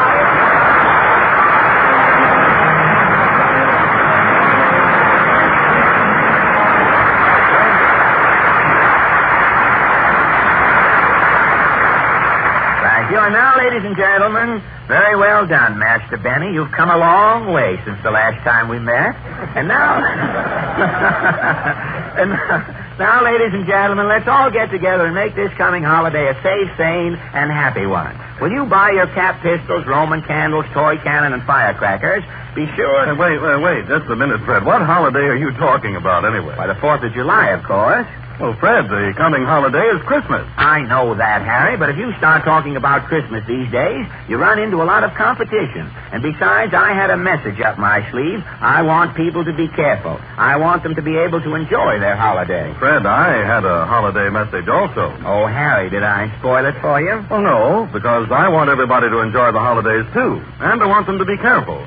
Especially careful of a cold. Because nothing can take the merry out of a Merry Christmas more completely than a cold. That's why I hope that during the holidays, everyone will be sure to have a bottle of Sal Hepatica on hand. Because so many physicians say you can often help throw up a cold more quickly if, at its very beginning, you do 2 important and fundamental things. 1, remove accumulated waste, and 2, counteract the acidity that so frequently accompanies a cold. And Sal Hepatica, ladies and gentlemen, is an effective mineral salt laxative that does both of those things at once. It not only removes accumulated waste through laxation, but it also helps nature counteract that acidity. So don't take chances on a cold spoiling your holidays. Take Sal Hepatica for the smile of health. And now, ladies and gentlemen, we bring you those theatrical termites who have gone through their artistic lives trying to bring down the house. The mighty Allen players. Tonight they present a Christmas fable. It's called Santa Claus Sits Down, or Jingle Bells Shall Not Ring Tonight. Over to you, Peter.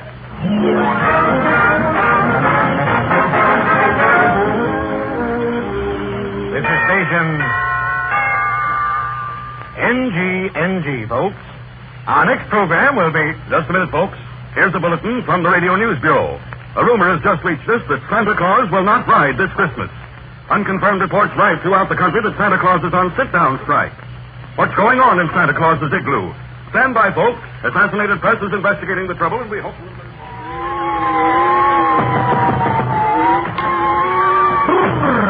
Is this the Santa Claus igloo? Yes, I'm Mrs. Claus. I'm Phil Beat of the Assassinated Press. I'm here to check on this rumor that Santa Claus refuses to ride this year. Oh, I'm glad to come. I've been fighting with him all week, and he refuses to budge. Well, where is Santa Claus now? Oh, the old fool's in the next room sulking. I'll get him. Hey, Santa. Oh, it ain't no use coaxing, Ma. You ain't going.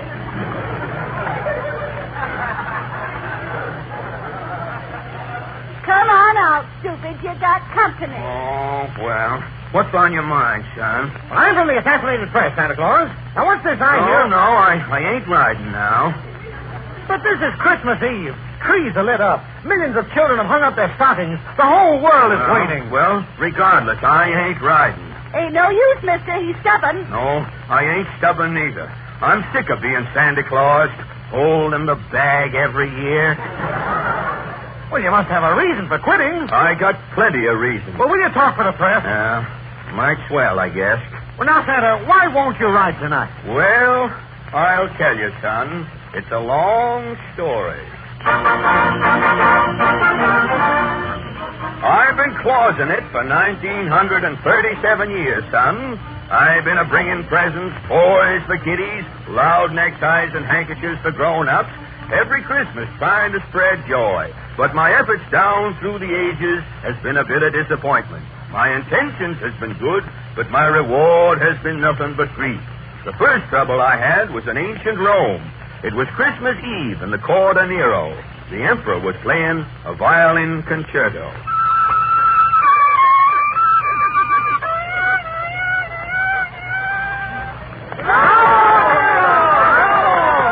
Is your emperor the best fiddler in Rome, Letches? Yeah. Is your king a master of pizzicato? Yeah. Shall Nero play an encore? No, Nero. What?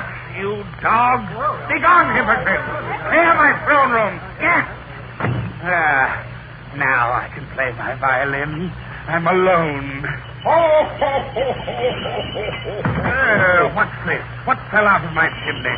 Merry Christmas, Nero. Merry Christmas. Who are you, Lumpkin? The chimney sweep? I'm Santa Claus, Nero, bearing Christmas gifts for your majesty. Gadzooks, another basket of fruit from the Rome Kiwanis Club. No, my gift is a trinket rare. So rare, it hasn't even been invented yet. Watkins, what is this tiny golden box? It's a cigarette lighter, Nero. Turn yon little wheel. Gramercy, it flames. It flames. Merry Christmas, Nero. Oh, it flames. Rome has scoffed at my fiddle. Nero will have his revenge. Hey, what's that lighter, Nero? You're setting fire to the drapery. I'm setting fire to all Rome. Revenge. Look out. Revenge. Nero, be careful, Nero. So you see, son, if it wasn't for Santa Claus, Rome wouldn't have burned. Well, I know that, but... Here I was trying to spread good cheer, and what did I get? Singed whiskers. But that was 2,000 years ago. Nero was only the start of my trouble, son. A few centuries later, I had trouble in a little country to the north of England. That Christmas, I had a present for a young poet. I peeked in the window. He was writing a sonnet. His mother come into the room. Bobby? I'm Mother. It's time you were to bed, blood. I'm composing, Mother. Have you not heard I'm a poet? A poet at your age. Rubbish. I am Robbie Burns, the youngest poet in the Glen. Are you concocting a limerick? Well, he wants to... It's no finish. Can I think of a rhyme for brave? Pay. Pay in a Scotch song? Are you a daft, Mother? To be last on the hit parade. Well, you'd better find a rhyme in a hurry and go to bed. Composing on Christmas. It's evil. Good night. Good night, Mother. Oh, a rhyme. Brave, Twain, Day, Chevrolet. Who are you coming out of that chimney? I'm Santa Claus, Bobby Burns. Merry Christmas. What's your business, Red Britches? I'm Santa Claus, Bobby. I brought you something here. A rhyming dictionary. Which one? Let me look. Hi. Pray, ray, say, stray. Where me and my true love will ever want to stray. A bonny rhyme. I've written a gem. Merry Christmas, Bobby. How much are you asking for the rhyming dictionary, Claus? It's Christmas, Bobby. I'm giving it to you. Giving it? Help, Feather, help! Oh, Feather! What's wrong, son? This man's a lunatic, Feather. A daft family, eh? I'm Santa Claus, Mr. Burns. I only gave Bobby a Christmas gift. Give him? Grab him, Now, son. let me We'll go. take him to the Hey, asylum. hold on, Mr. Burns. I only gave your son a present. Exactly. A man who gives anything away in Scotland belongs in a padded cell. Grab him, son.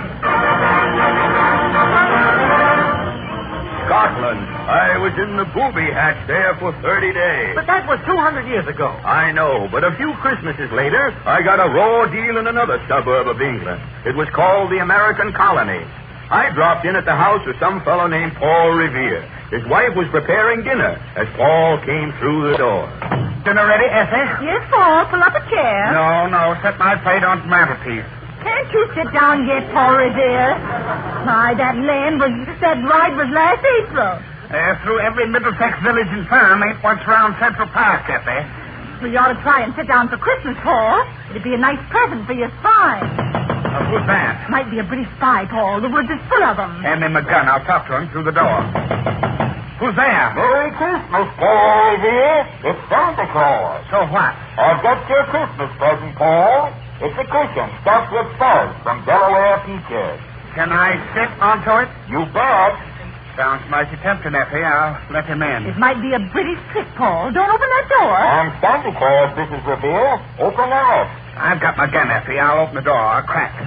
Merry Christmas, Paul. Look at his suit, Paul. A red coat. Take this. Now, whoa, now, Paul.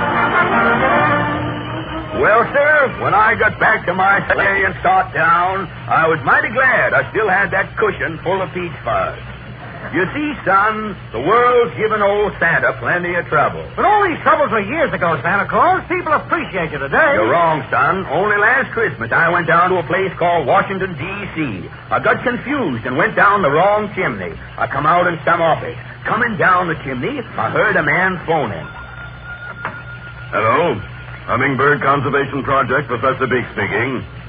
$2 million for a hummingbird community bird bath in Florida. I'll mail your check Monday. Goodbye. Here, what are you doing here? Merry Christmas. I'm Santa Claus. Santa Claus? One of the Wagner Act clauses? No. I'm a mythical character. Oh, a friend of Jim Farley's, eh? No. I come down from the North Pole once a year to give things away. I give and give all up and down the land to make people happy. You do? Well, you'd better go back to the pole, Fatty. But I'm Santa. No, you're not. The government is Santa Claus today. And that was only last year, son. That's why my spirit's broken. Being Santa Claus is just one pain in the ermine after another. Well, won't you reconsider? Think how the headline will look in the paper. Santa Claus on sit-down strike. Well, Santa ain't a-getting up, son. This is one Christmas I'm going to enjoy in peace.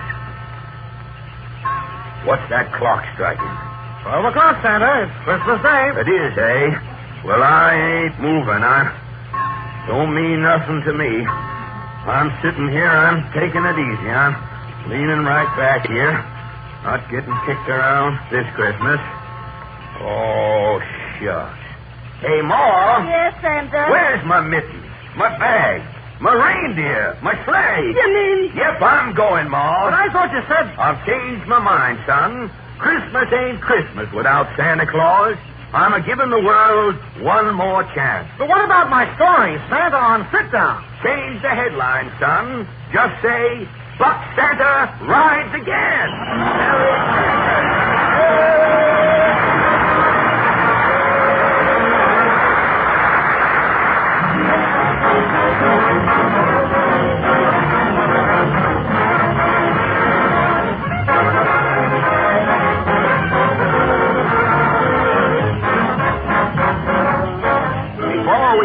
again next Wednesday, ladies and gentlemen, Christmas will have come and gone. So right now, I want to wish every one of you the merriest and the happiest kind of a holiday. This comes from Peter and Harry, and from our sponsors, the makers of Ipana toothpaste and Sal Hepatica. And so then, from all of us to all of you, Merry Christmas.